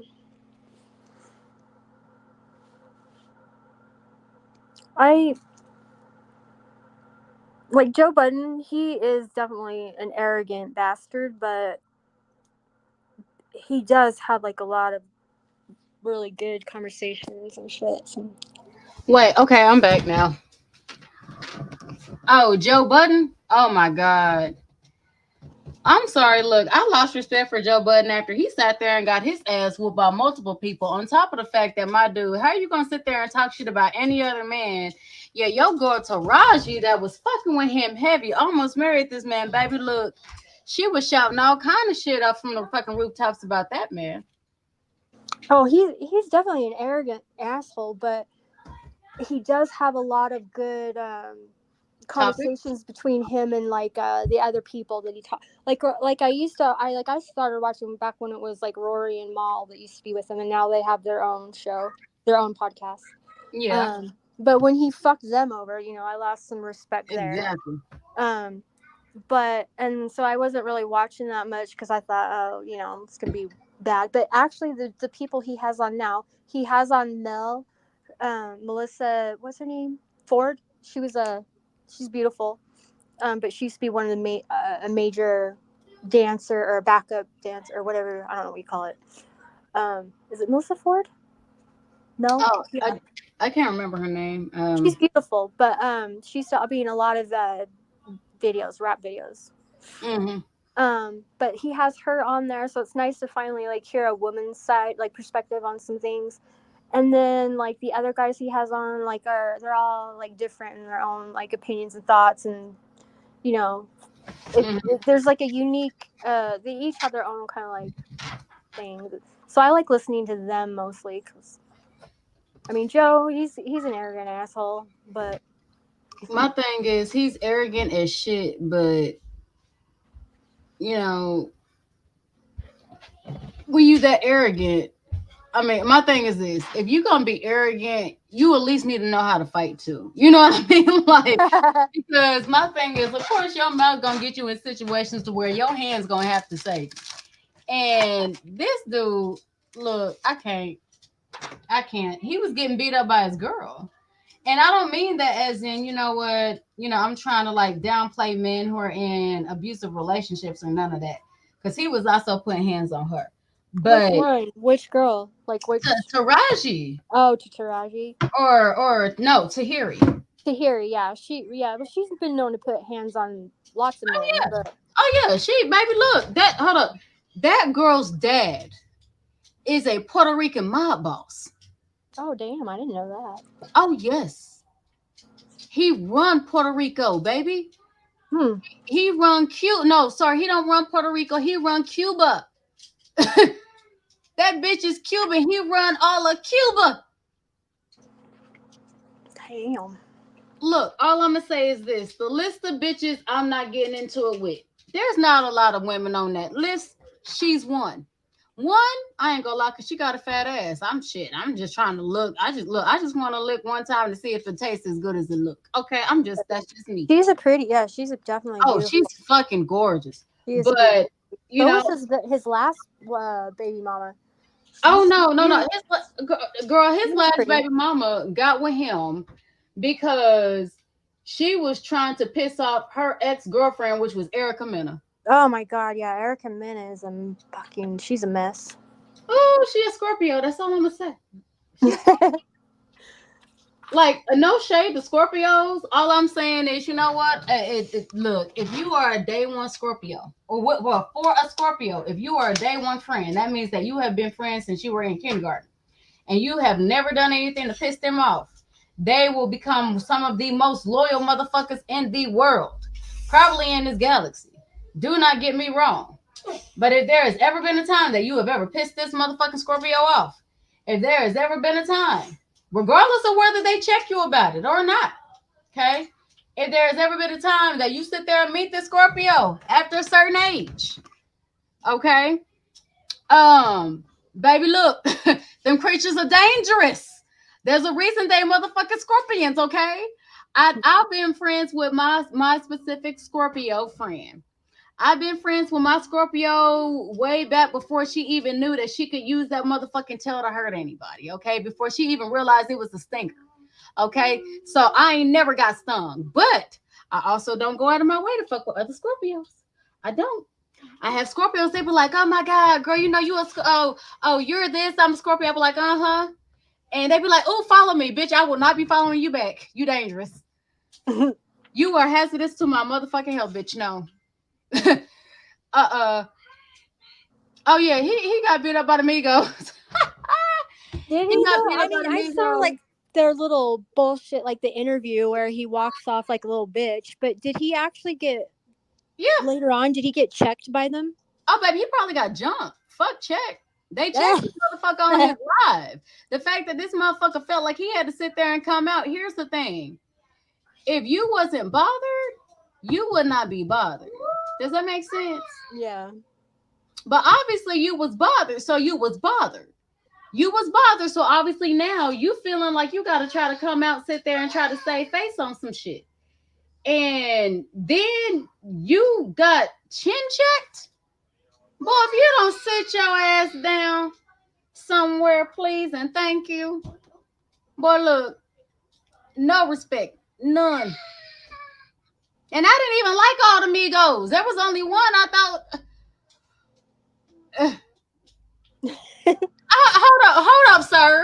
Hold up, sir. I ain't said all that because I ain't trying to have my girl coming after me because of you. You keep talking reckless, I'm gonna let her have your ass. I'm gonna sit there and tell her, look, you can sit there and get 3 free ones.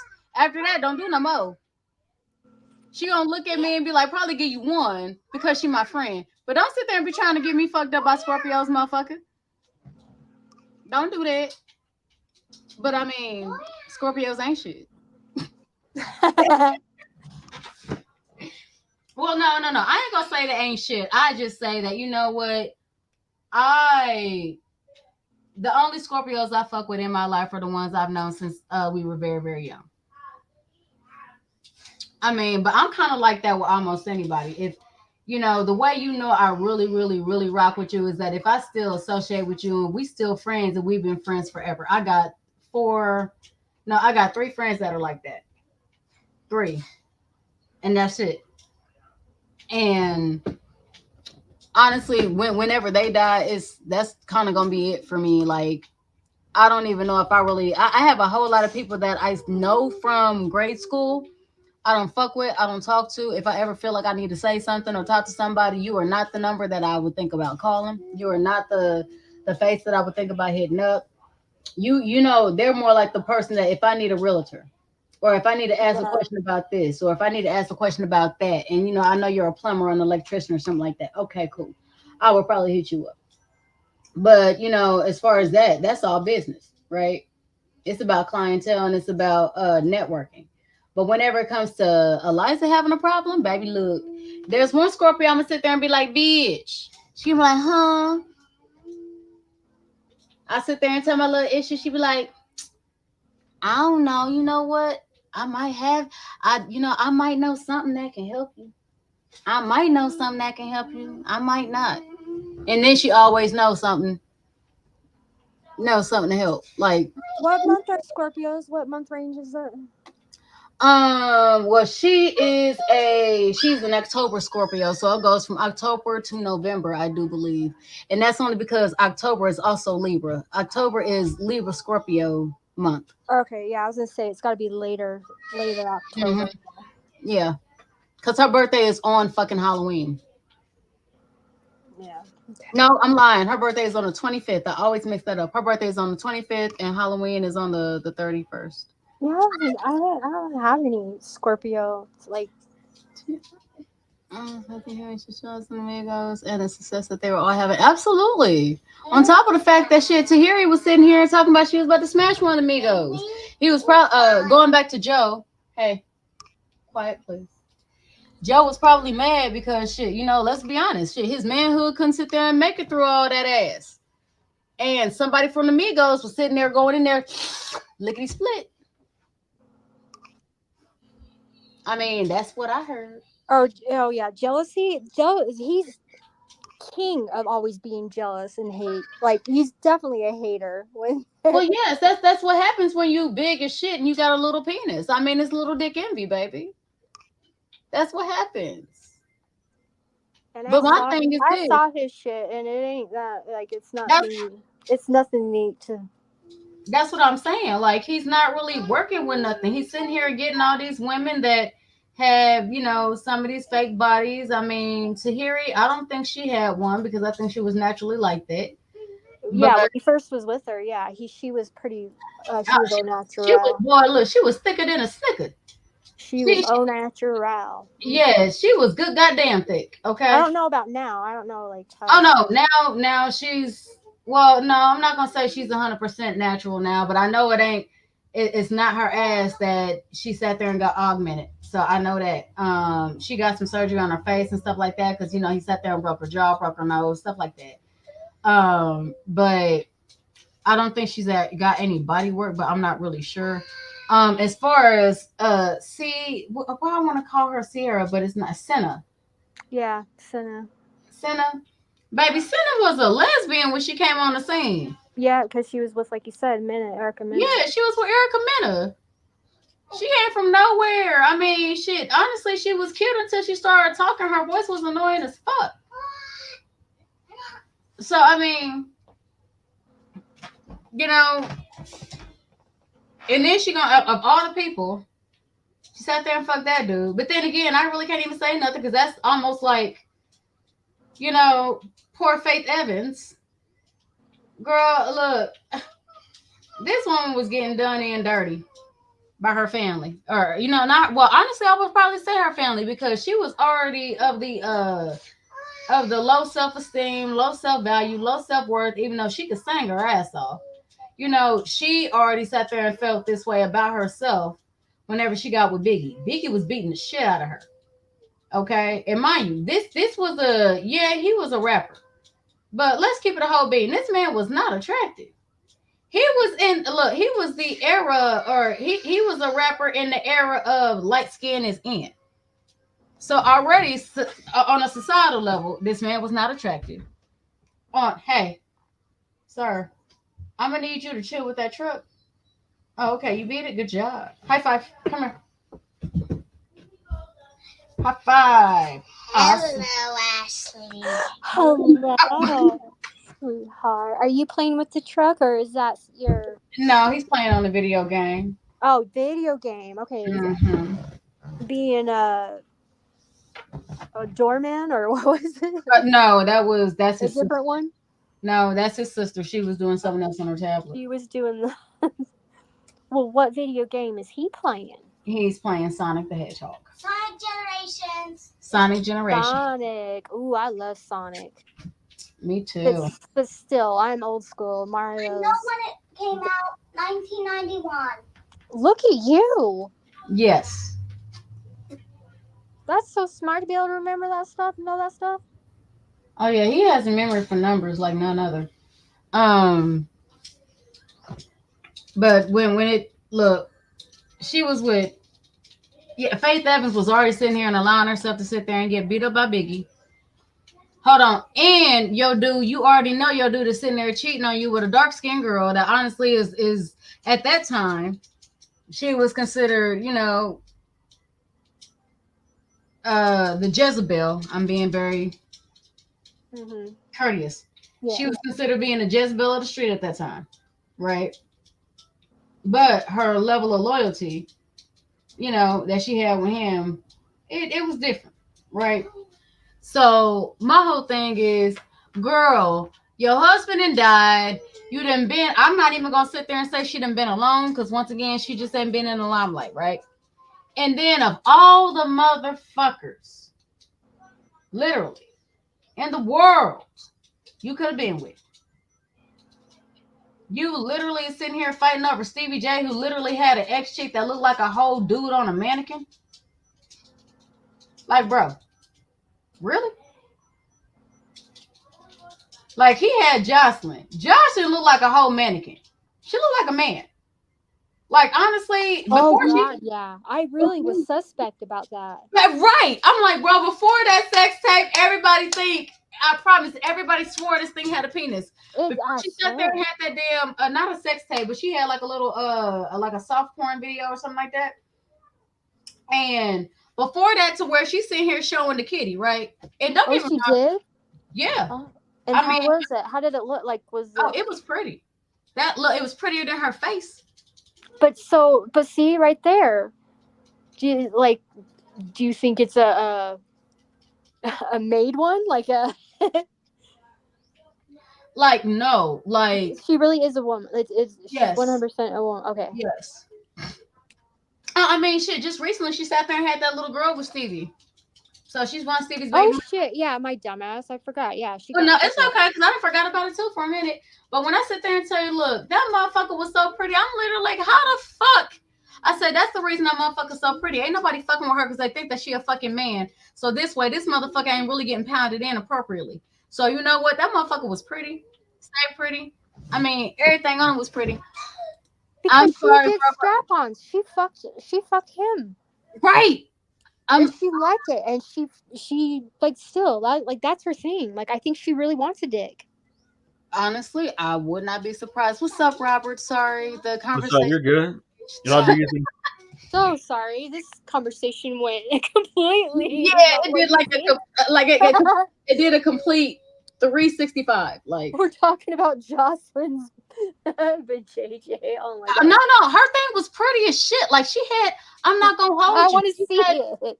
She had one of the prettiest pussies I've ever seen, and I'm like, God, I'm just like, yeah, the song called. sorry. I'm sitting here like, it's so pretty. I kind of, I'm like, oh, I want to pet it. Like, it was pretty as shit. And now you're right, because she looked like a bitch that liked to strap on. No, she did. She said it. Said it right in front of him too. Hey. No, it was a thing. Like, it is a thing. That's what they did. She did. I mean, no wonder, they would always sit there and say, oh, you know what, for breakfast, Stevie J would always sit there and have the girls sitting there getting mimosas. Well, no wonder, baby. He trying to get you so fucked up, you don't know what you fucking him with. But then you see how much he's supporting P. Diddy, and like, because he's down with some fuck shit too. Oh, baby, what you mean, honey? He used to fuck Diddy. What do you mean? Oh, definitely. Oh, that's the ex. Yeah, it all makes sense now. But after seeing like all the times that she was like punking him and stuff about, strap on and shit, I kind of didn't really take it as serious until now. It's like, oh shit, no, that really was the thing. This is like, okay. Like, all I'm saying, it's all making sense. I remember. Okay, do you remember the episode? Because this shows how I stopped watching Love and Hip Hop. But baby, look, when I sit there and tell you, I used to watch that shit faithfully. Look, everybody needed, a dose of drama. I like their drama because I could always turn it off when that shit got too much, and I could like always wind down and process. But that's also part of my process was, instead of cutting off my bullshit cold turkey, I had to wind myself down, right? Do you remember the episode where it was supposed to be him, Jocelyn, and Mimi? And it was supposed to be him, Jocelyn, and Mimi. And Mimi she had her champagne. And I think that's the time he sat there and asked Jocelyn to marry him and then asked Mimi to marry him at the same time. Oh my God. And she was just like this one the reason I can't stand. I'm not even gonna say I can't stand Scorpios. Mimi a fucking Scorpio, bro. So the whole time she's sitting here, Jocelyn sitting there running at Stevie and going at Stevie. Hold up, Mimi just sitting there picking up her glass and sitting there drinking her shit, hoping not to drop it and shit. And she just like, look, not my bitch, not my problem. Like, that was the shit that had me rolling so heavy. When I sit there and tell you, baby, her fucking was definitely in that drink, and she was trying to drink that bitch down. Like, she didn't care. She already knew Jocelyn was gonna sit there and beat her ass. And then later on, and they sat there and said, whenever Jocelyn and Mimi, they like, oh, they had all this beef. She sat there and literally was like, on the fucking reunion, she was like, oh yeah. She said, oh, we ain't got no beef. We good now. Shit, we done went up there. We done fucked each other. Shit, she got some good pussy and I got some too. Shit, she sat there and said she loved my shit. I love her shit. Shit, next time we gonna do it without Stevie. I said, good goddamn. Okay. Look, everybody just need to fuck each other and get along. Like, oh my God, that's funny. They end up hooking up. That's priceless. Yeah, I guess he sat there and brought them both together one night, sitting there talking about he wanted a threesome. They were sitting here and against it. He sat there and had them write out some kind of deal, some kind of contract, and got them inebriated. I'm surprised Mimi went. Like, when was it though? I kind of am surprised. Oh, girl, this was around the time that this was before she got with her girlfriend. Now that was like the pro basketball player. I don't even know if they still together or not. This was before her, and this was after that dude that she tried to have after Stevie. Do you remember the one that was like? I don't. Not off the top of my head, no. Oh, the one that sat there and supposedly, I can't remember this dude. Oh, I remember he had a whole wife, and his wife. The only reason I remember he had a wife is because she had a dope ass mohawk. It had some crazy ass colors in it. She was fucking Filipino and black. This bitch was gorgeous. I'm sitting here like, like part of me wanted to go to Atlanta just so I could see all these beautiful people. But then again, part of me don't want to be in Atlanta because I feel like I've been a new Bodie and I'm the only thing in there without STDs. I don't know. Like, Oh yeah, you knew me. Yeah. Exactly. I'm like, man, nah, I don't even want to.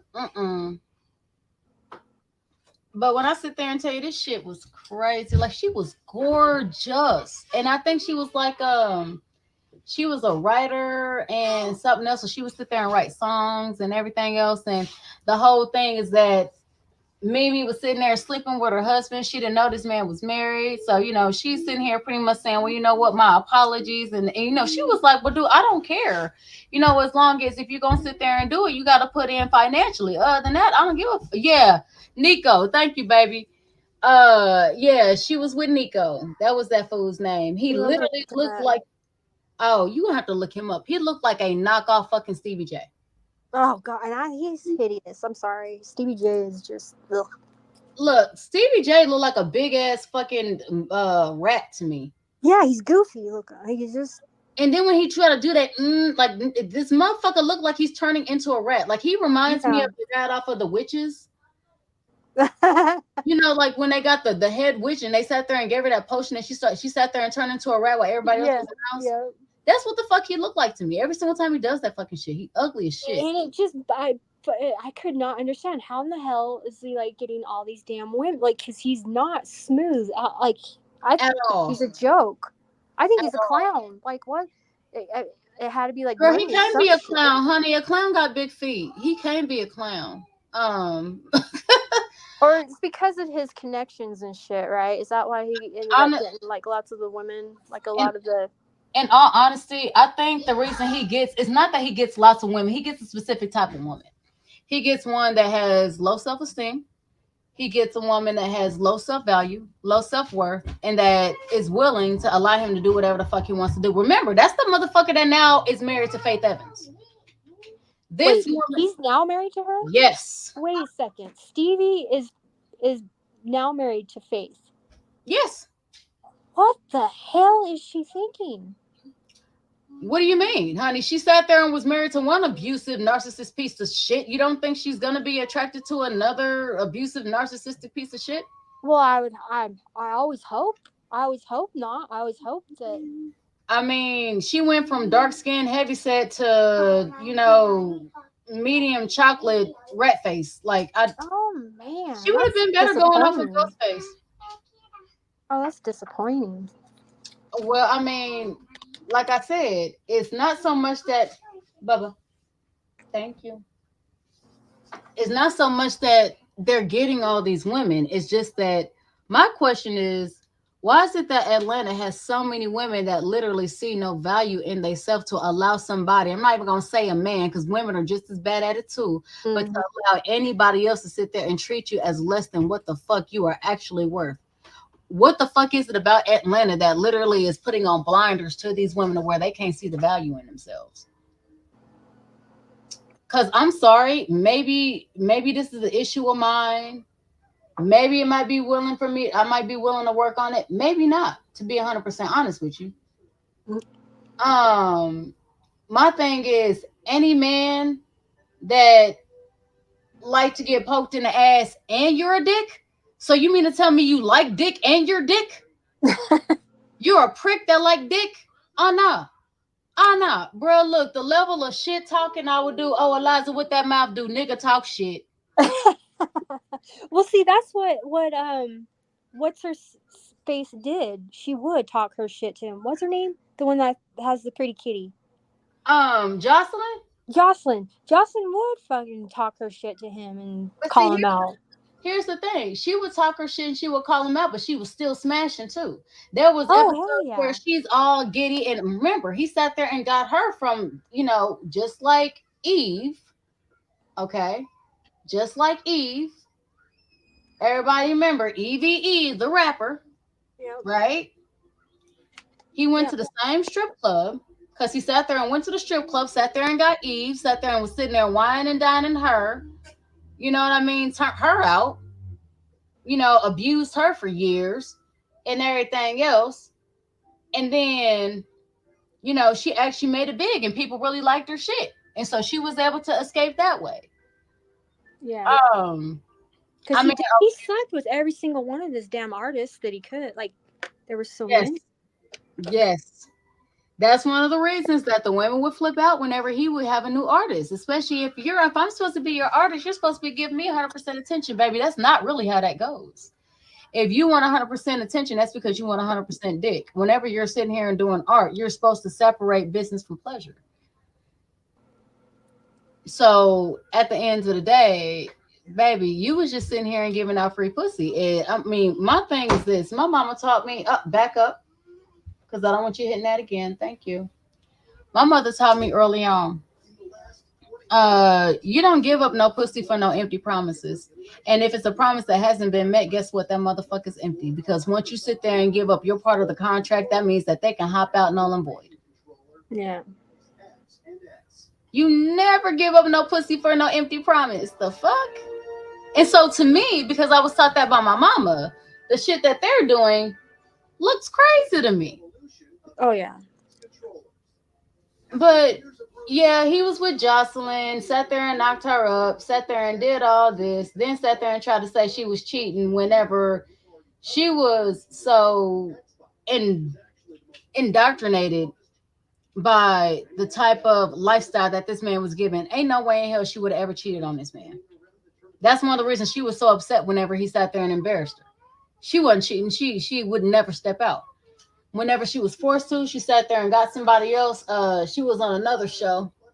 I want to say it was like something boot camp, like relationship boot camp or marriage boot camp or some shit like that. And she was so neurotic.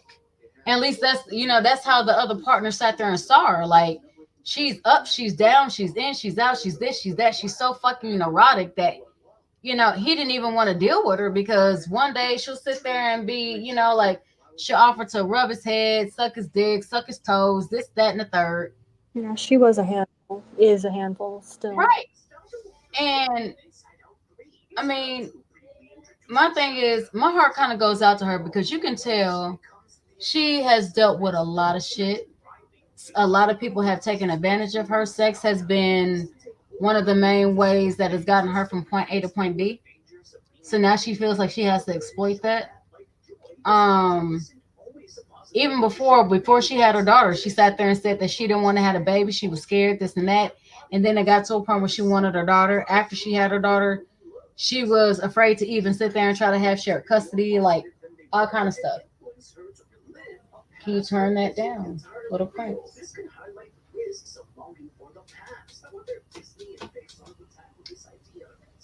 Thank you.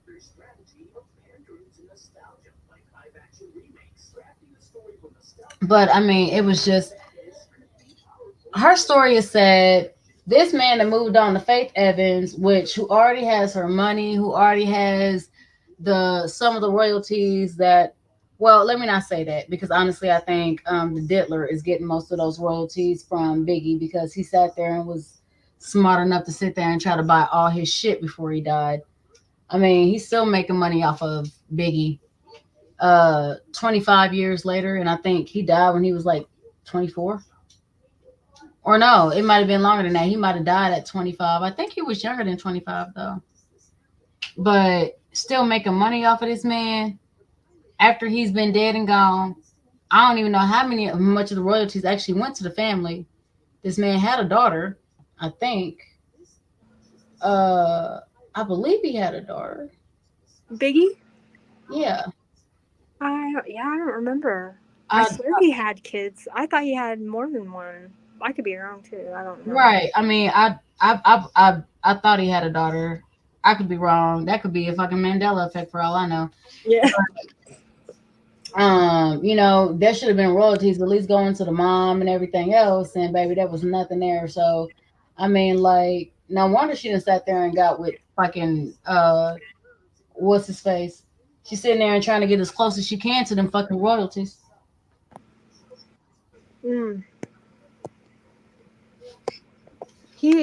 I remember the first time, like, when P. Diddy came around and stuff, and I never liked it. I didn't care for his music to begin with, but then there was something about him, and I just could not stand him. I hated it. Like, I hated it when he talked. I hated looking at his face. And I didn't know why. I'm like, that's so weird. Like, I really just can't stand this dude. I just always felt like something weird and off about him. So how did you feel when you realized that all your shit was right? Yeah, I felt like, oh yeah, when you feel something in your gut, like it really is true when they say that, like your gut, your gut is usually right, and it really is. Trust your gut, as cliche as it may be, but it really.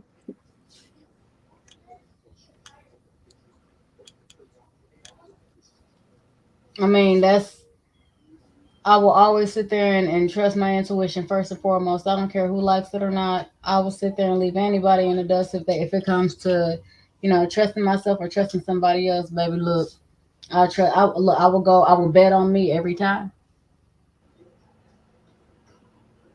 But a lot of people sit there and say trust your gut. But here's the problem with that: they don't even like themselves or trust themselves. So how can you trust your gut?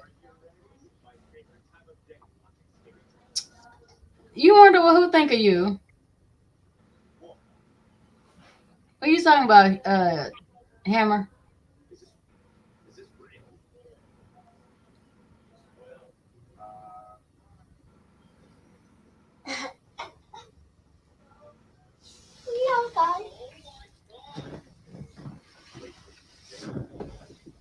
See, so I mean, wait, Hammer, what are you talking about?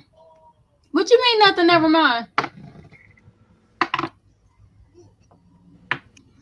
Oh no. Oh, that smells so good.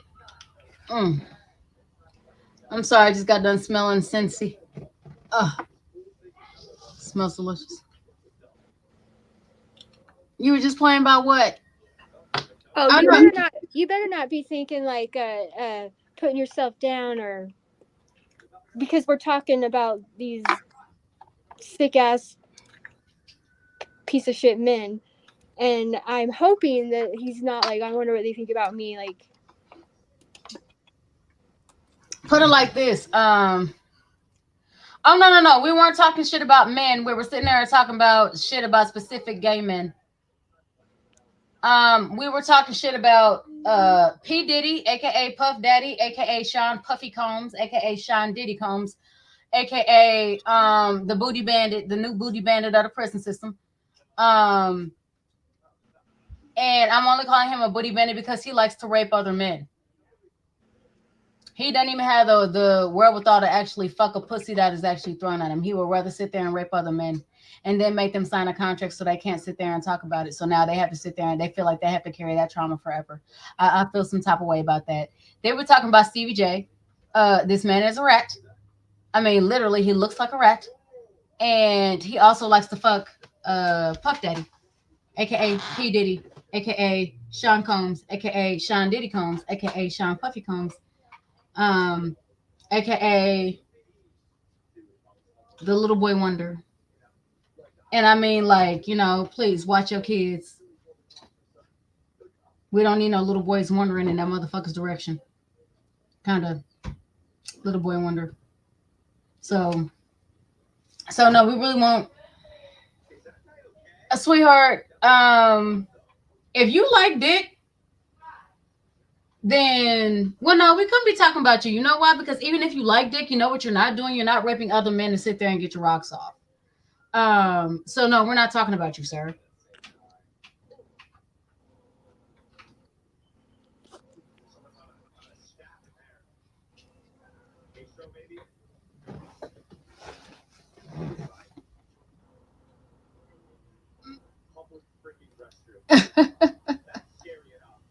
Right. I don't think he likes dick. Right, exactly. So the guys that we're talking about rape little boys, and they like to fuck each other. Yeah, we're talking about. When we say each other, I mean, we just got done showing Diddy made an entire song to Usher. He's in love with Usher. It was an ode to Usher, and how he tried to mask it with "I Need a Girl." Oh wait, does that mean we can redo this segment? I'm so sorry. Okay, I have to turn it down so my son can hear. Uh-oh. He was okay. I'm gonna see if I can try to find that same thing so I can sit there and help. I'm gonna help Robert out.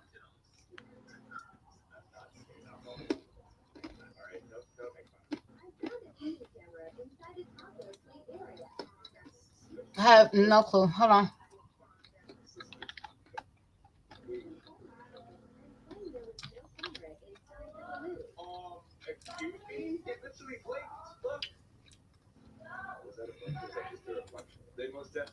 Say less, my boy. I got you.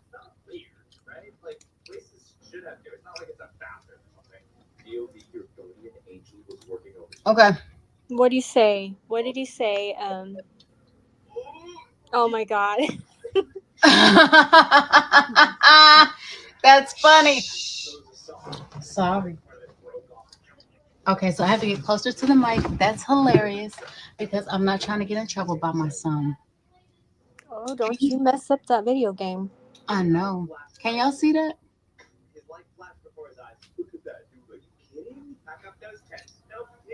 I can't see. I mean, I see that I can't reach it because I'm on my phone. Right. I'm trying to find a way to make this bigger too.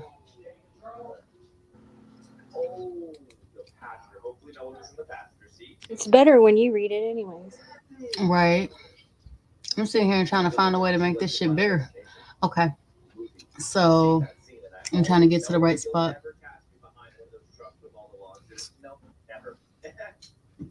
Hey, Mom. Yes, Prince. Okay. I saw a case that goes to this thing. Underwear. Over here? Yeah, under the desk. Okay. Here, I'll look for it. I tried looking for it, but it's Okay, Prince. If I find it, I'll give it to you. Okay. okay.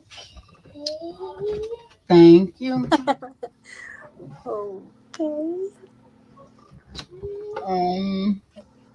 I don't see it. That means it might not be in here anymore. Hold on.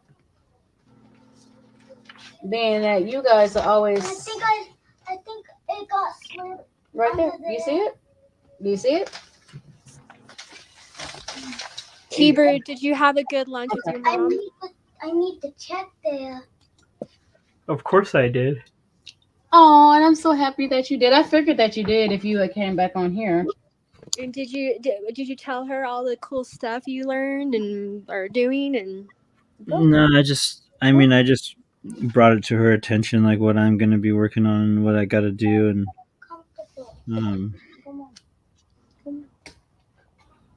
yeah, that's about it. Oh, this is so uncomfortable. Oh, I'm sorry, but you know what? It's dedication, buddy. Okay, so if you can't find it where it was, now I need you to back out, okay? Don't do that. What did you guys eat? What? It's Oh, sorry. I was reading this. Who I Need a Girl lyrics. Chinese food. That's her favorite. So. Oh, that's my favorite too.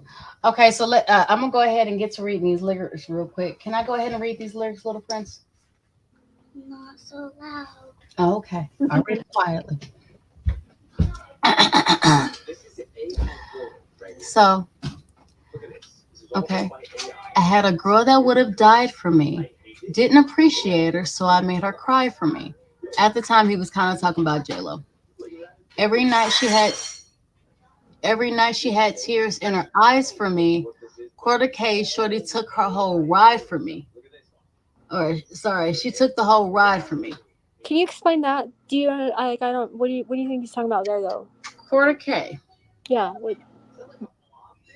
Shorty took the whole ride from me. In other words, she sat there and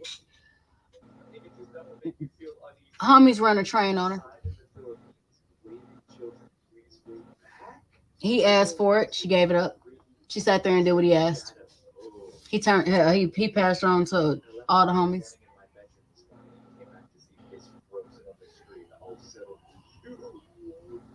That's why I said that he was talking about J-Lo at that time.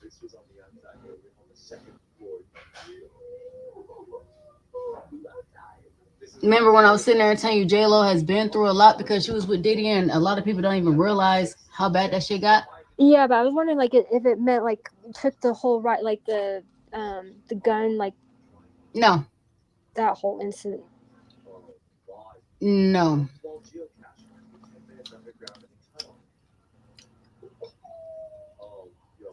Okay, let's say for him to sit there and fuck one dude, this dude has an entourage. She got homies that he wants to stay close to him. What do you think he gonna do with a girl? Cause he ain't fucking her. What do you think she there for? Distraction. Cause if the whole crew was fucking your chick, and J Lo's been known to be that girl, there'd be a pop off, to be a jump off. That means everybody's sitting there smashing J Lo while he's in the back with whoever, and now this person has no protection. Yeah, he's free to do what he wants. Mm-hmm. I just didn't realize that's what it meant, At the time. Yeah. Right. Here we go. First we were friends, then became lovers. Can y'all hear me? Mm-hmm. Okay, just making sure that my little boy is, his requests are respected. First we were friends, they became lovers. You were more than my girl. We were like brothers. We already did our pause. We're going to come back on our pauses. All night we would play fight under covers. Now you're gone. Can't love you like I really want to. All right. I'm going to pause there. We said this before. I'm going to say it again. I'll just reread it. You were more than my girl. We were like brothers. We couldn't be siblings. Hi. I'm just trying to understand. We couldn't be siblings. We couldn't be homies. If you relate to me as a boy, like why a boy? Like why? If I'm a woman you in love with, then why are you referring to me as a man? As a man at all? Like what the fuck? I don't want to be your brother. I don't want to be your homie. I want to be your girl. Or if not, your sister is good. That's cool too. Right. But your brother? Oh, remember? There was play fighting under covers. Wait, hold on. Robert, can you unmute for me? What's up? Hey, what's up? Have you heard that little thing where Diddy was sitting there and talking about he was sitting there wrestling with Usher over. They were wrestling under the covers, and they were wrestling over who's going to get the last bowl of Frosted Flakes. Did you hear that? No, I don't follow the whole Diddy thing. I just think it's way too tabloid, or like way too much. You know what I mean? I could care less about Diddy, honestly. I mean, I agree with that. Believe me. Don't get me wrong. Like I fuck with him, like I did when I was younger, but like not anymore, obviously. But right. He's Diddy. You know what I mean? The man behind the scenes. People are weird, man. People with money get weird, yo. My question would be, is it really people with money get weird? Or were these motherfuckers always weird? They just now got money. They've got the power and the money to be able to be. Once they get the power, they have the feeling that they could do whatever they want and get away with it. So their freak side comes out in them, and then they just fucking like lose control. You know what I mean? And that's with a lot of celebrities. I mean, look at all these celebrities that are like doing weird ass shit. Look at all the oh my god. But a lot of them, I feel like, are being forced into it too. Like they.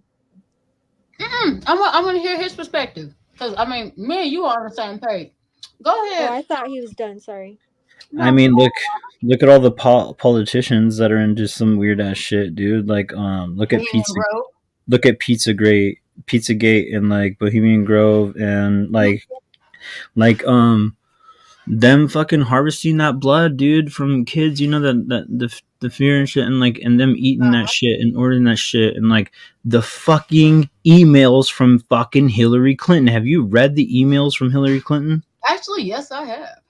And they are fucking disgusting. And then some of the emails that were sent to other politicians, like ordering fucking children, like for parties and asking them if they're ready, and like Wait.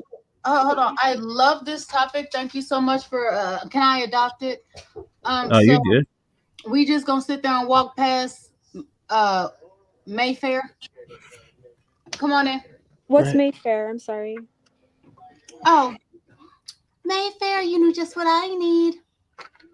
Ever heard the commercial? I heard that commercial. Yeah, but what's the correlation? What do you mean? What happened? Because on Mayfair, now what Robert is saying is absolutely true and it's absolutely right, which is why they sat there and postponed some of it at the time of the investigation, and they turned their ring of being able to call in and order your specialty pizza. The pizza turned into furniture parts. First it was hot dogs, then it was pizza, and then it turned into other things. Furniture parts, yes. Okay, wait. So is Mayfair a furniture store? Yes, it is. Okay. Got it. And they actually have put it like this. They were sitting there having a piece of furniture that was being sold 1,500 times. Actually, it was more than that. I'm trying to remember the right number. It was more than that, but they're actually being sold in different shapes and sizes, right? Except for it's the exact same thing that you're ordering. There is no different shape or size. They would sit there and try to put the sizes for the ages and the shapes for this. They would, I mean, like, people knew that there were other ways that they were sitting here and trying to order children. And they actually, they got tagged with it. There was even a guy that sat there and ordered one of those, sat there and said whatever words he needed to say, and videotaped what popped up at his home, and you know what other kind of correlations that he could have. And yeah, you can look it up. Like one of Obama's assistants was literally emailing like the Pizzagate people, whoever they were ordering these kids from, and he's like, will they be ready? And he's like, they will be ready in the hot tub by this by this time, whatever. What would you like? And he's like, or what's your flavor or something like that? And he was like, I want like a pepperoni pizza, blah blah blah. I want this and that, and like they were saying, and then it showed like the graph of like what it all, like the code words, and it's like a Mexican male between the ages of 9 and 12. They want him like ready and naked in a hot tub, ready for them at this time, and like they would literally like have these kids like transported to these places, and it's fucked up. And then there was this doctor from Tennessee, and you can even watch, I mean, you can look it up on Alex Jones, whatever, but I mean, I know that people don't like him, but whatever. It was on fucking what's that Russian news? RT News. It was on RT News, and this freaking governor was saying like, oh yeah, we keep the babies nice and comfortable. The mothers never know. And they were talking about drugging the mother up while she was giving birth and having her sign away the baby, because they would say like the baby is either going to die or it's going to be severely mentally retarded, and they would sign it away, but the baby's perfectly healthy. They would take that baby and turn it out the back door and sell it to these people to harvest their you know, adrenochrome and their body parts and all this stuff for like $60,000 a piece. Okay, and, but who like, how is this like a fact? Like, how did this get invested? Like, how is this? See, you got to do your own investigating. That's how I know about like all the stuff I know about, because like I hear things and I'm like, whoa, you're deep. Like my friend David, he's like so deep down the rabbit hole, it's fucking insane. Like you could tell him that there's like reptilian human beings below ground, like harvesting fucking whatever, nuclear fucking warheads to kill us all, and he would believe it. Okay. Oh, wow. Me, I hear something like Pizzagate, I hear something like like the clit and stuff. And I just kind of do my own, like I'll take like a few days and just do my own research on it. And But how do you know like what you're seeing is legit? Like how do you know it's not some kind of made up document, or how do you know it's legit? hang on, I'm on the phone. Oh no, you're good. You know, it's interesting that you say that, and then you know you were like, oh, well, you know what? I'm not worried about Diddy. I'm like, it's the exact same thing. Wait, he said they're not worried about Diddy. No, he said that he's not really worried about Diddy and stuff like that. No, okay. it's the exact same thing because I'm like, I I mean, think I'm worried about it. I think he needs to go. well, my thing is they had all kind of proof. They got Justin Bieber sitting there and being drugged up and has similar fluid on his face. And if you actually paid attention, at that same time, who was that? Who the fuck was Kim Kardashian with? Which one?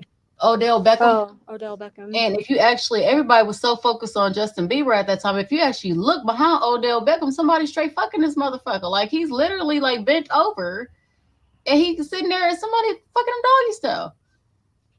Like, I mean, I'm all about doing my research too. It's just. Sorry, ladies. No, you're good. It's just for me, it's the same thing as the Pizzagate. So here's the only real difference between with Pizzagate for me is that Pizzagate was dealing with not politicians, but they were dealing with a lot of people who had no connection to the film industry and the music industry, right? Oh yeah, absolutely. I mean, Ellen is already weird as fuck. In all aspects, yeah.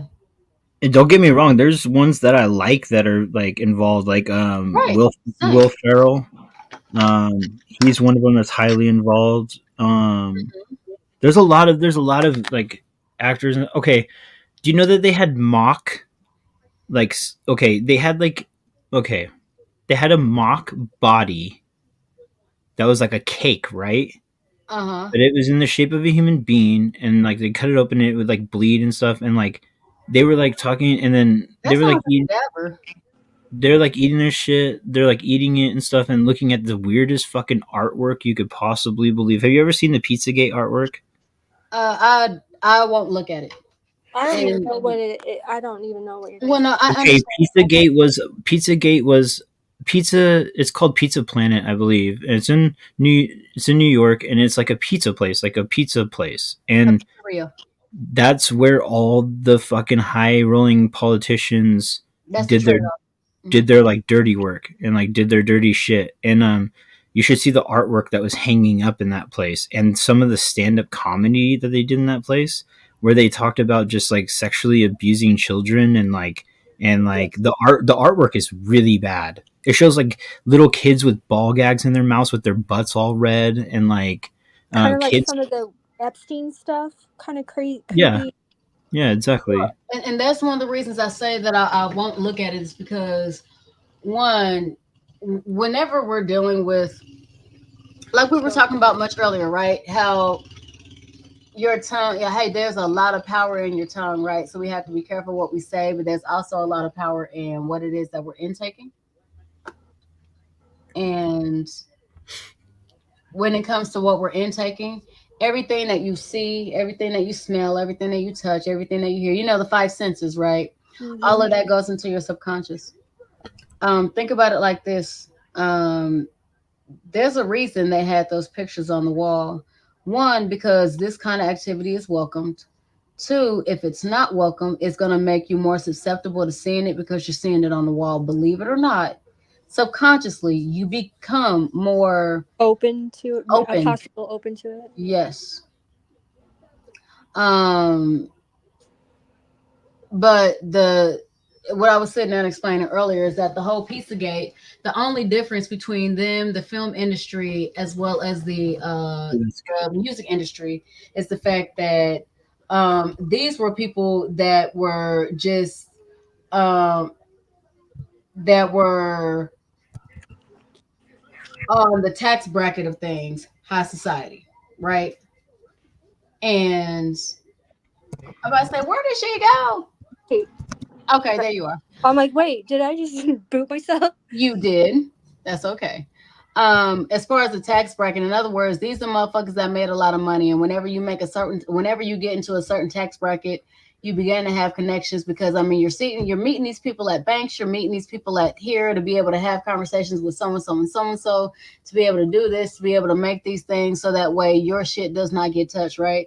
Because let's be honest, whenever we're sitting here making a certain type of money, people get very, very possessive, and the first thing they want to do is be able to protect their shit. Makes sense. And then it goes to, oh, well, these are the places that one should go. These are the people that one should see. These are the people that are connected to these people, networking, et cetera, et cetera. Mm-hmm. So whenever it came to that, that's kind of where that one started. But here's the saddest part is that, honestly, this shit has been all over. This shit has been in the film industry. We've known this for years, right? This is nothing new. All the shit that came in the film industry with other adults, with other women, with other children, you know, with the galas and this and that and the certain things that they have to do even at these places where if you actually been to them, you actually already understand it's really about how much money they've sat there and thrown into a certain kind of pot for them to even win an award, like, I don't know, a Grammy or, you know, one of those, what do they call them for the Emmy? An Emmy? Yes, the Emmys, the Grammys, all of that shit. It's supposed to be for those, what it really is, it has nothing to do with a fucking award. It's supposed to be for those that are, how much money that they're sitting here giving to certain type of organizations, aka how big is this pot so that we can use it to sit there and fund what it is that we really want to do. How much are you coming out of pocket to sit there and get what you really want? Think about it like this. If I were to sit there and say it's an auction, it's an auction block. Nobody likes whenever I sit there and say a slave auction because, you know, that makes people cringe and, you know, people get triggered by that. But honestly, that's what it is. And it's a matter of who's the one that sat there and spent the most at this auction that sits there and gets the most of this pot. We'll go ahead and give you something that sits there and signifies to everybody else you're the top spender. So right now you have more say when it comes to certain shit. You're the one that's going to get the most protection. You want to know who blew the lid off of it, like in the movie industry, was Elijah Wood and Corey Feldman. When they were young. I remember, but Elijah. Oh, that was Corey Haim and Corey Feldman. Oh yeah. Oh yeah, but when Elijah they were both. Wood. Yeah, Elijah Wood. He was one of the kid actors that got sexually like assaulted and stuff. Oh, yeah.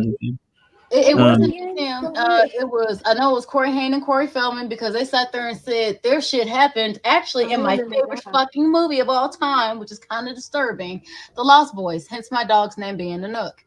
An open secret. Yeah. But what was Elijah Wood in? Like I didn't hear you. Elijah Wood. He said Elijah Wood also brought light to it, but I'm like, what was he in?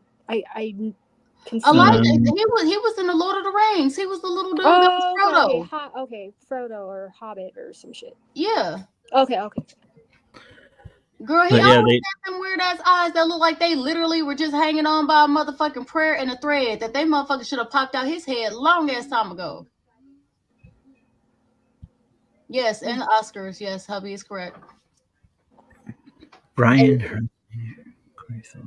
But help me understand though, like when you say like there's like documents and emails and stuff, how do you know that those are like actual legit and not because like they released all of her emails to the public. They didn't you I don't know if you watched any of the proceedings. Didn't you watch any of the court of Hillary Clinton's emails and shit? Okay, so those are the emails. I thought it was like some kind of other secret type of email. You're saying the emails that No, they took her computer and fucking read her emails. And like have you guys like seen have you guys seen or heard some of the stuff like the Hunter Biden laptop stuff? Like how my God. I was hoping you weren't gonna go there, but yes, I have seen some of that shit, and I'm just like, you know what? This is why my beautiful black ass stay the fuck away from politics, because honestly, I'm personally, I feel like fuck the whole system, but this is not a political channel. But whenever it came to that shit was fucking disgusting. On top of the fact that me personally, I was sitting here thinking, well, you know what the fuck would I expect? And I'm only sitting there speaking for me anecdotally, right? I was literally thinking, what the fuck would I expect?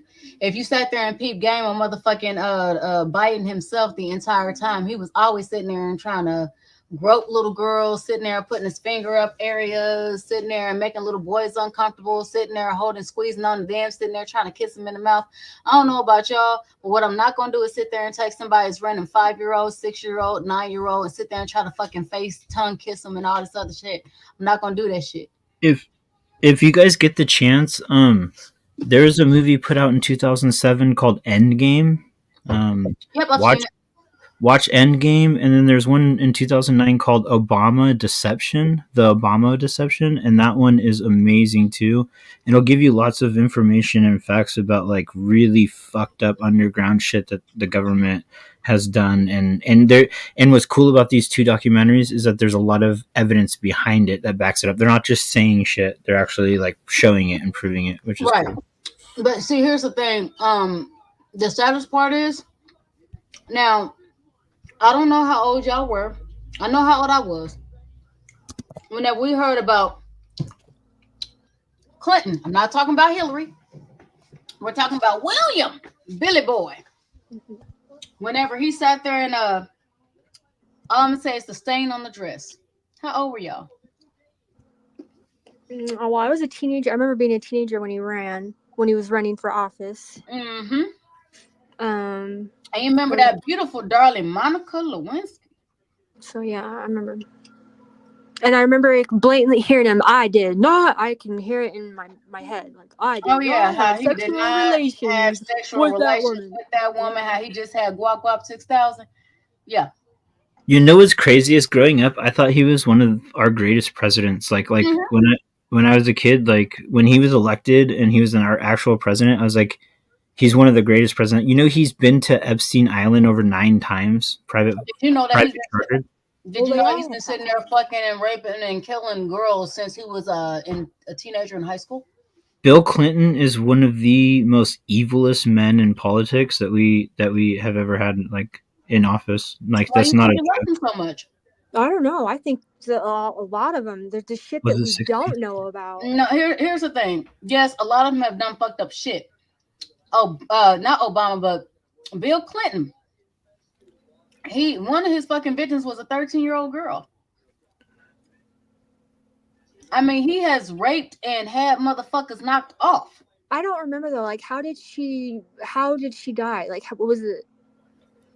Think about this. They take runaways. They take like kids that are like considered like not useful. You know, like they'll take kids from Honduras. They'll take kids from countries that they don't care. You know, they're just like, take our kids. You know what I mean? Like pay money and take our kids. And what do you think they do with those kids? Like, do you think they just like have a great life and they're just like a great life? I know that, but I swear, although I remember hearing though, like the Bill Clinton thing with killing somebody at a young age, but I thought it was something like a vehicle accident or something like that, or I have no idea. Or am I like might be the wrong person? No, I don't know. It's not the wrong thing. You're on.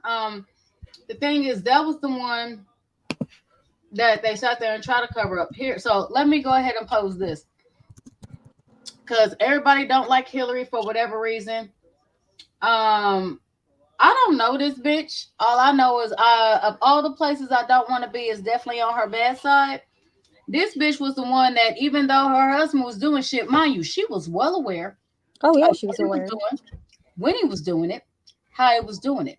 Whenever he needed a problem solved, aka somebody was running their mouth, somebody's, something got bad, something went wrong, something got bloody, there's evidence of it. He didn't go to the motherfucking the servicemen. Oh no.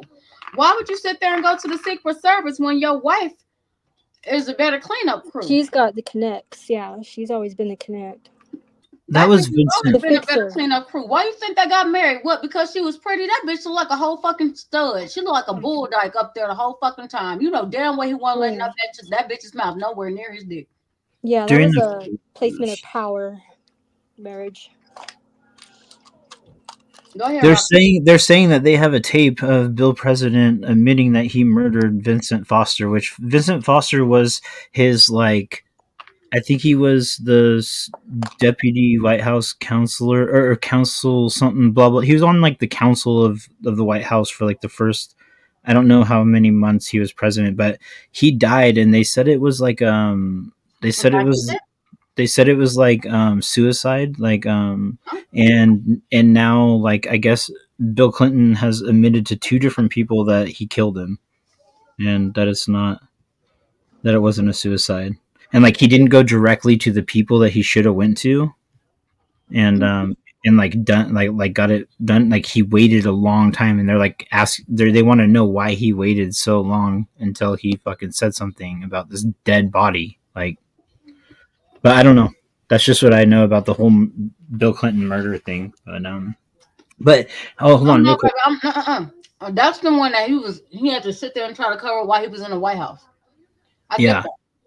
I'm talking about the shit that he sat there and was doing before he ever got anywhere close to there. Yes, Right. yeah, he got his ass covered in the shit he did. His ass has been covered for shit since he. Oh was yeah, he young. was raping babies. Since he was young.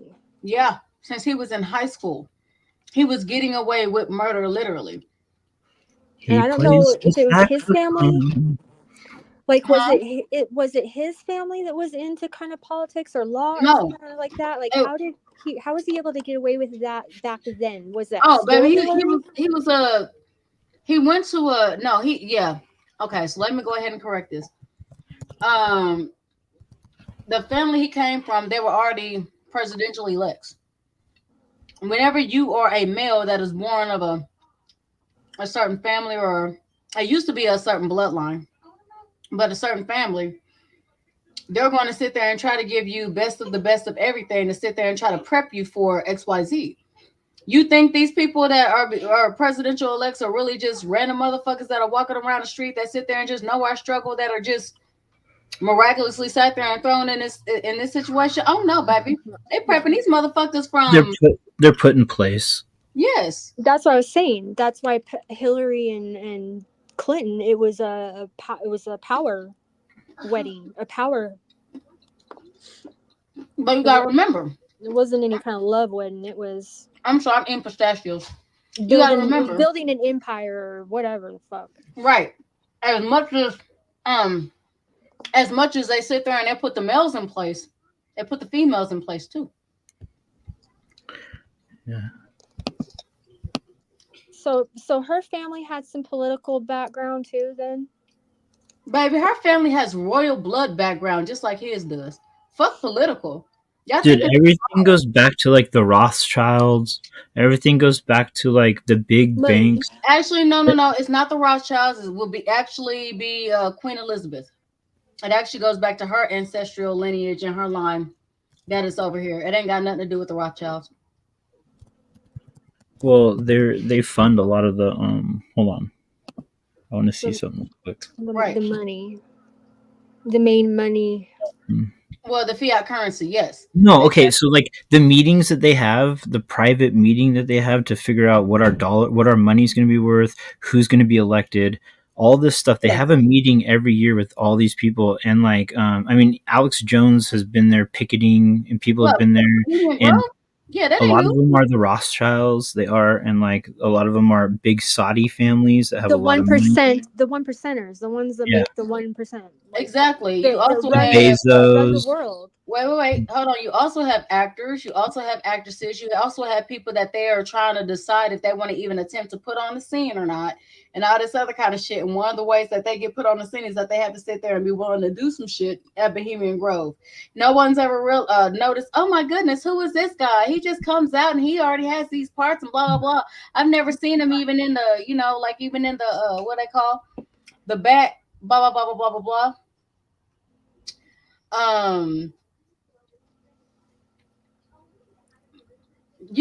Babe, you talk a whole lot. Shut up.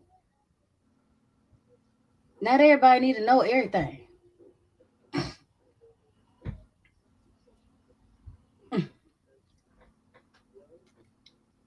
My husband talks a lot, or in this case, writes a lot.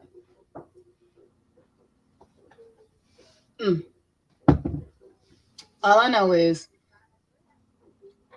they do a lot with Bohemian Grove, and it's not just those secret conversations.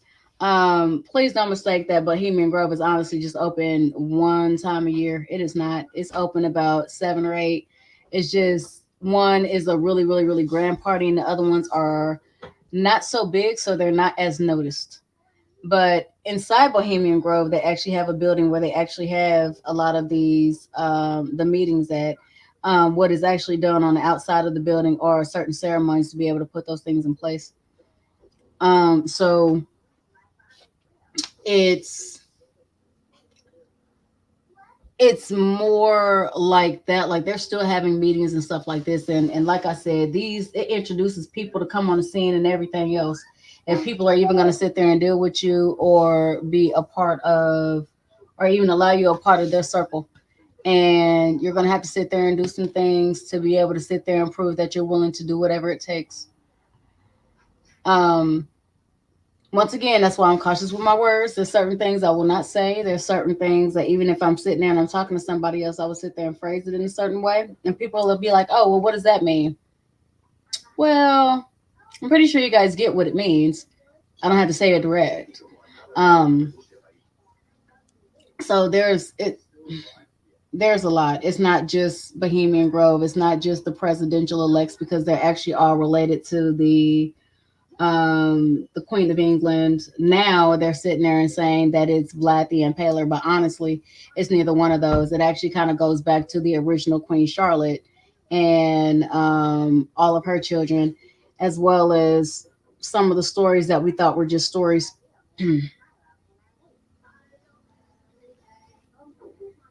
So, I mean, all I'm gonna say on that note is we've heard of Robin Hood, right?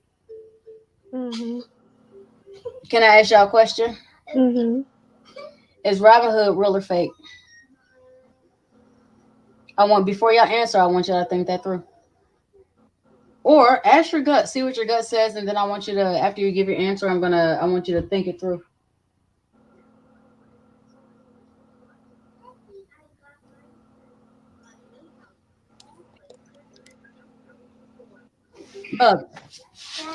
Hey, can you tell Nana to give Mommy some cold water?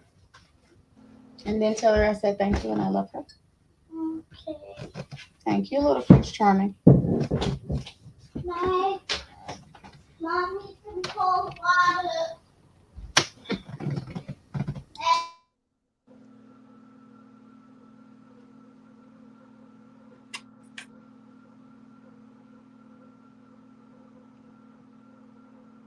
Have you guys came up with your answer yet? Well, I think it's true. I think he was a person, because since like the day of time back with the kings and queens and shit, they got their asses fucking, the wealthy, just, they were living it up, and everybody else is just literally eating fucking dirt, and they got fed up. And yeah, I believe that there was a real person that went and stole from the rich and those people, and gave to the poor. Okay. What is your take on it, Robert? Roberto?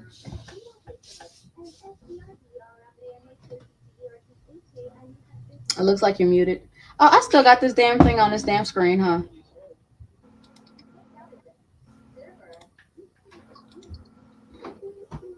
Okay, so he's muted up. I mean, is his name Robin Hood? I don't fucking know. I think he's based on the real man. Just do your own research. All I gotta say is do your own research on everything. And then come to your own conclusion. Don't believe anything you hear or see or whatever. Just do your own research and then. Okay, well, but I'm sorry, I'm sitting there talking to the chat. Oh no, I was just asking you, is Robin Hood real or not? Of course, Robin Hood's real. Okay. What do you mean? He was a man who stole from the rich and gave to the poor. A man, a woman, the poor, the people. I believe it happened. I believe it's based on an event. there's a lot of stuff like that that could be definitely be not real, but Well, no. I never said it wasn't real. I just said that he wasn't a man. why does he have to be? That's what you guys keep saying. He was a man that did this. No, it was an idea what had nothing Okay, to do with a well, I man. mean, If you want to Yeah. sit there and look up, hold on. If you want to sit there and look up your research, that's absolutely fine. Go ahead and look up Queen Charlotte, and she's the one that had 15 children. Go sit there and see from ages the oldest down what their names were. Remember, it was Robin of Locksley. Do y'all know where that's at? no, Um, I thought it was Loxlear. It's Loxley. It's Locksley. Mm. There is a place. It is Locksley.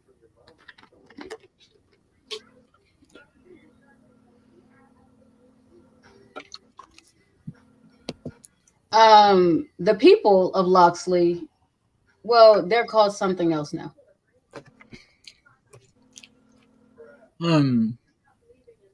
you guys know about like the Gulf of Tonka Nope. or like like like false flag operations, like things that they do to put us in fear so our government can control us more and to like make sure the laws are in their favor, that way they can take away our rights one by one so they can pretty much become I forget what kind of state it is, but like a controlled government state where they can literally like come into your home and take whatever they want. And anyways, false flag operations are amazing. If you look up the Gulf of Tonka, if you look up one false flag operation that Hitler did was when he dressed up a bunch of Dutch people in Nazi uniforms, and then they said that they shot up that Reichstag building. You know that they said that mentally challenged, retarded guy burnt it down, but that wasn't true. They had their own soldiers burn it down the night of the night of the long knives or whatever. That was a false flag operation, so Hitler could invade Poland and start World War II. There's lots of things see, here's the thing.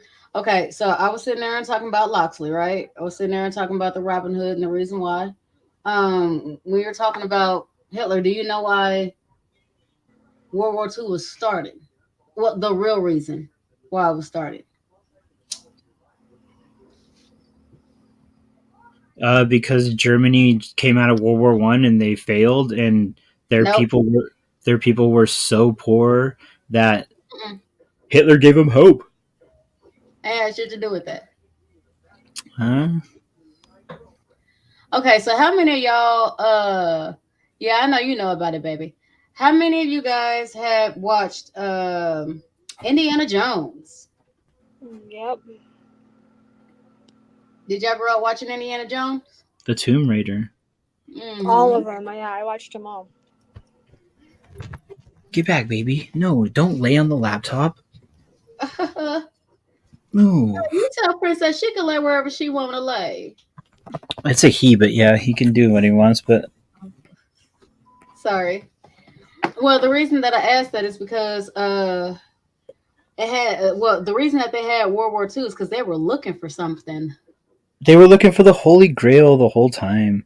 Look at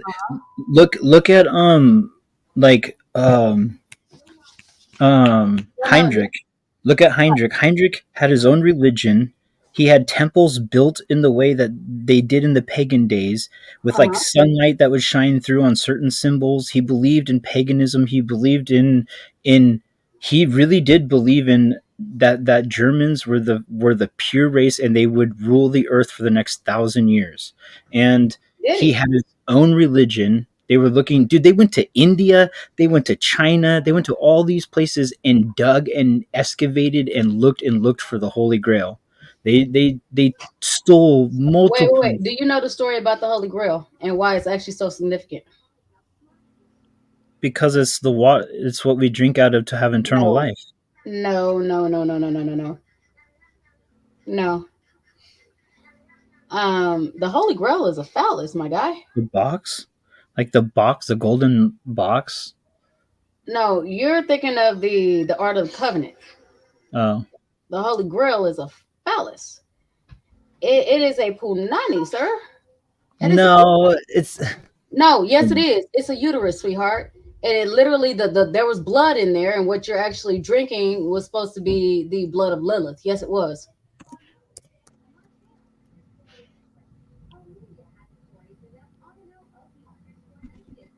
It wasn't.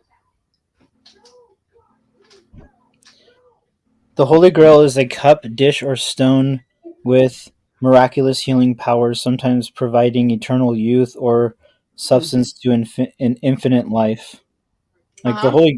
the Holy Grail was like a chalice that you drank out of, and Uh-huh. it would cause you to be young and fruitful and to have That eternal don't life. sound like Like a a vampire to you. uterus. That don't sound like somebody sitting there drinking blood and becoming a vampire to you. That don't sound like that. Reread it again. Mm-hmm. Well then, Uh-huh. then what about Well, hold on, because we skipped over a couple things. Hold on. So, what else do you know that's gonna sit there and have blood that's actually in the shape of a chalice, a uterus, sweetheart? What do you think it is that sits there and brings eternal youth? The womb sits there and brings in it brings out eternal youth. That is the child, right? Mm-hmm. That is the blood of the uterus, my guy. That's coochie blood. Ew. And it's supposed to symbolize Lilith, which was the only supposed being that was ever in the Garden of Eden that never became human, that walked away and had a uterus that could never grow old because she was never able to die. Remember, supposedly it was Adam and Eve and had shit to do with fucking Lilith. Lilith was there first. She was the one that was actually made out of the same dirt and clay as Adam. She was literally the equal counterpart. Also, did you know that whenever Eve supposedly had children, she actually had twins? And every single time she had a twins, no, it wasn't just for records. It wasn't Cain and Abel. No, Cain was born with his twin sister. Abel was born with her twin sister. There were, I want to say, nine sets of twins that were born. 9 sets, which means they were born with their counterpart that they were supposed to marry. Okay, so with that understanding, whenever Lilith and Adam were created, they were created out of the same clay. There was no one was supposed to be over the other. Why do you think supposedly now Eve had to be supposedly come from this motherfucker rib? Even though we all have the same amount of ribs, but I digress. Where do you think that came from? He was there first. He supposedly sat there and told God he needed a partner. So why would God sit there and make all the animals to sit there and have a partner at the exact same time? And somehow in the story, it literally missed out that supposedly Adam was made with his partner at the exact same time as well. I don't want to get into my beliefs, but I'll just Oh, no, that's okay. It's let cool. you You have know Christian that beliefs. I That's cool. don't.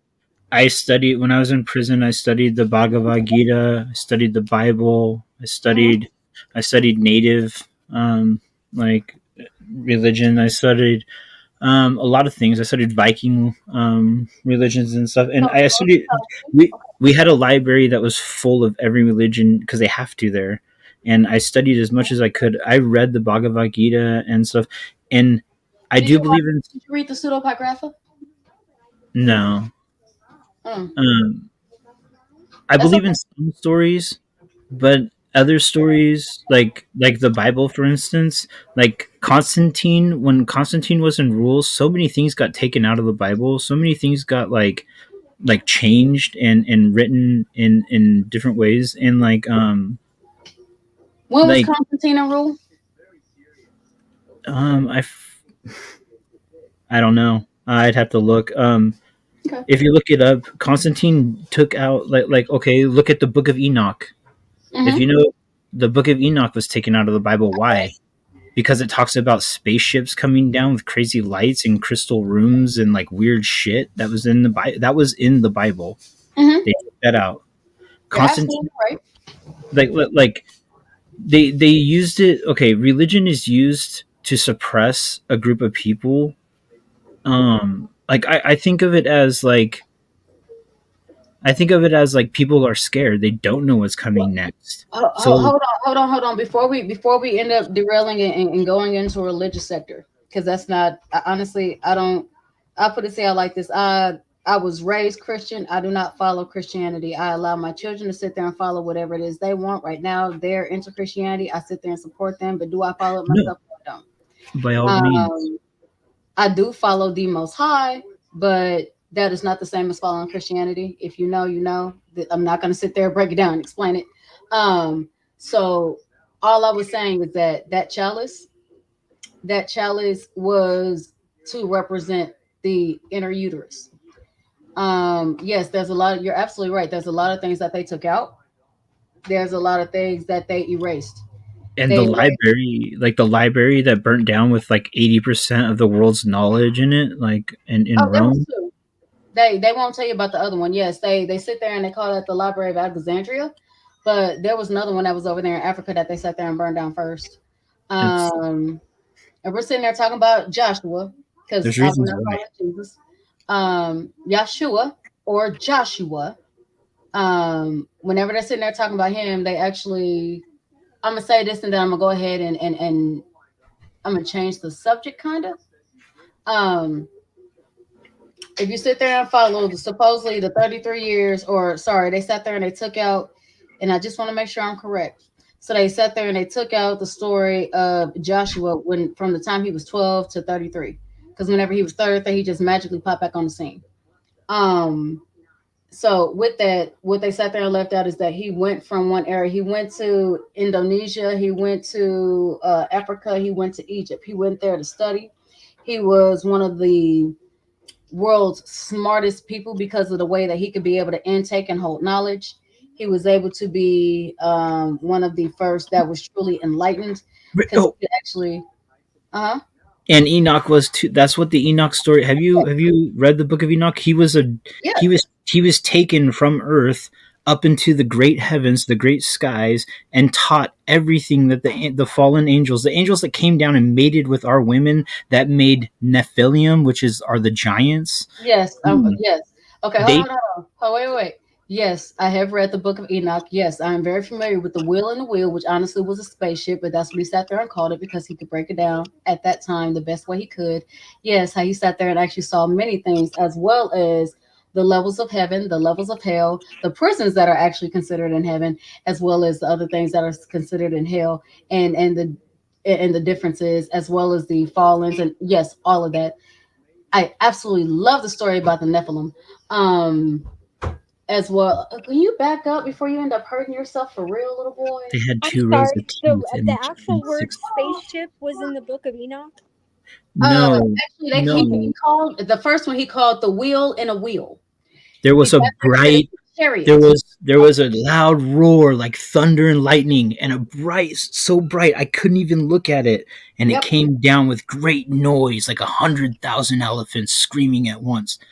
And then I walked in, I saw this being, and it told me to walk in. I walked in and I see nothing but crystal floors and this seat for someone high and mighty, blah, blah, blah. And then they took him. There was 144 angels that came down and mated with our women. And it talks, dude, I'm telling you, if you can, just listen to the book of Enoch, like look it up. Honestly, he ain't wrong. Honestly, I'm not even gonna lie to y'all. When I sat there and heard that shit, I was like, dude, this is one of the best fucking stories ever. Cause this shit, look, I like sci-fi shit, right? I like sci-fi shit. I like fantasy shit, baby. Look, if you like me, this gonna hit all your uh-huhs, okay? Gonna hit them all. Let me say one more thing real quick, okay? Oh, yeah. In one of the oldest books ever written, the Bhagavad Gita, there's like 14 different ones, I think. But I was reading the Bhagavad Gita, and in the Bhagavad Gita it says, you know like those crazy Indian gods that are like blue with like 4 arms and like like Hinshu. And that's being disrespectful, but yeah. No, I didn't mean like that. I'm saying like crazy to us, like we might not see them as what they. Or okay, anyways, they were gods, and they talk about this god, and they're called Vermalas or whatever, like they're flying spaceships. But he shot an arrow into the city, right?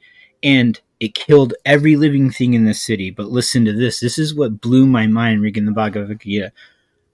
2 to 5 to 10 years later, anyone that lived in that city, their hair would fall out, they would lose fingernails, and they would their babies were mutated. That's nuclear Radiation. Yep. and like you got to think over time. This is what I believe. I believe that we restart. Like there's lots of knowledge that we don't know. Like look at all these stones that are cut perfectly and placed together that you can't even fit a credit card in between. How did they do that? How do they do these things that are like unbelievable? Like in the tombs where they put those giant black stone coffin things that you can't fit through the door. Like what did they build around it? They couldn't do that. It was impossible. Anyways, but yeah, the Bhagavad Gita, that was crazy that it's literally talking. It turns sand into glass is what it says. Yes. What turns sand into glass? Only nuclear fusion, like only something so hot that it turns like lightning and shit can. It's crazy. Concentrated lightning, but yes, because sometimes whenever a lightning strikes, a lot of people don't realize that whenever it's hitting glass, it's actually not hitting. Not when it's hitting sand, it's not really trying to hit the sand. It's trying to hit what's underneath it. So yes, that's also a conductor as well. So yes, you're absolutely right. That blew my mind.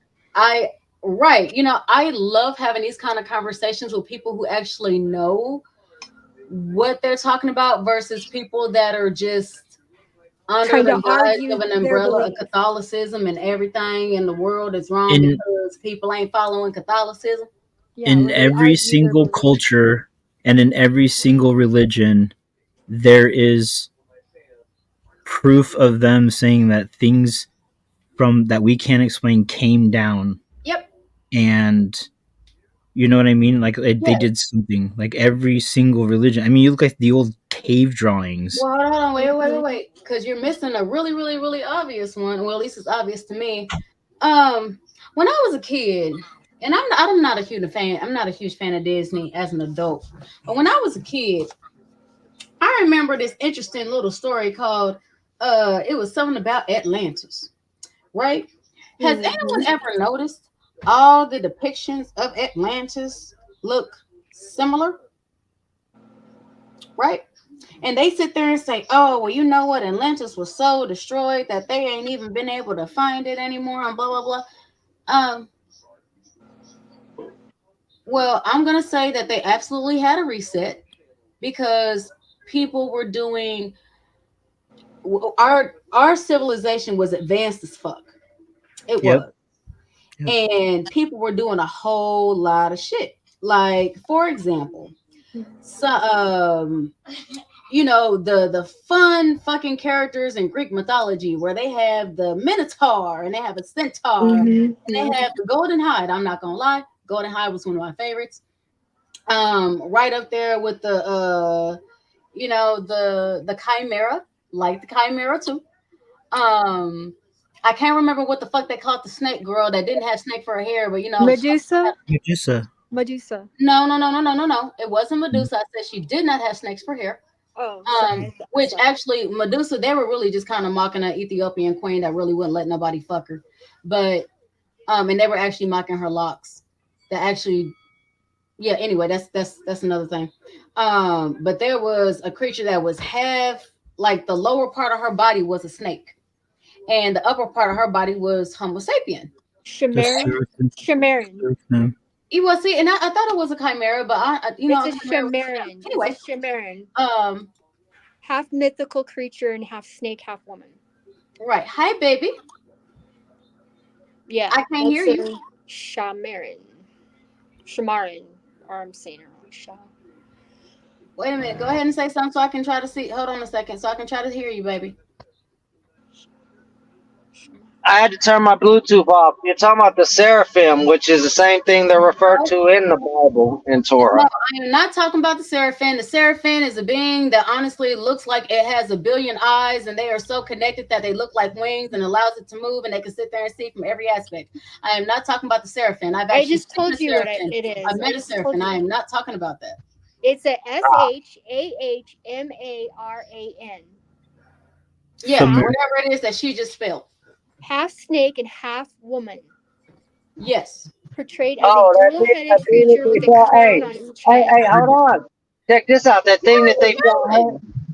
That thing that they found Hercules' body, his bones, fucking wrestling with. Hercules died fighting one of those. Hercules was a real figure. Man, fuck Hercules. That nigga wasn't trying. All he was trying to do was get some coochie. I ain't even listening to that shit.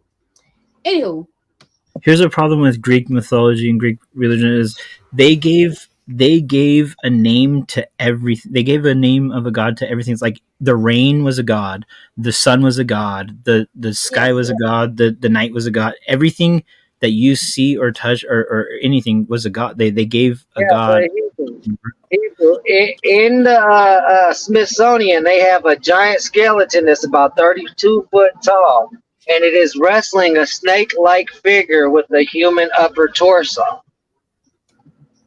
They excavated that, and in those writings of the Greek mythologies, that's supposedly how Hercules died. okay. See, the Smithsonian, they've been doing some real scandalous shit too, like scooping up all the giant bodies around. Like you have these. Even in America, we have them. The big mounds. You know, have you seen like those big mounds? All over there in Kansas, Iowa, Idaho. I will boot you. They scoop. No, he's good. They scoop all that shit up and they hide it from us. And you would be surprised what the Smithsonian doesn't reveal to us. It is insane how much shit they have. It is. I'm not okay. Come on, baby. Now you can go ahead and go. I just want us to be able to follow along with everybody instead of. I was just saying, most of the main regions is like the ancient map showed where Israel was in the Midwest of America, is where the ancient maps really show Israel.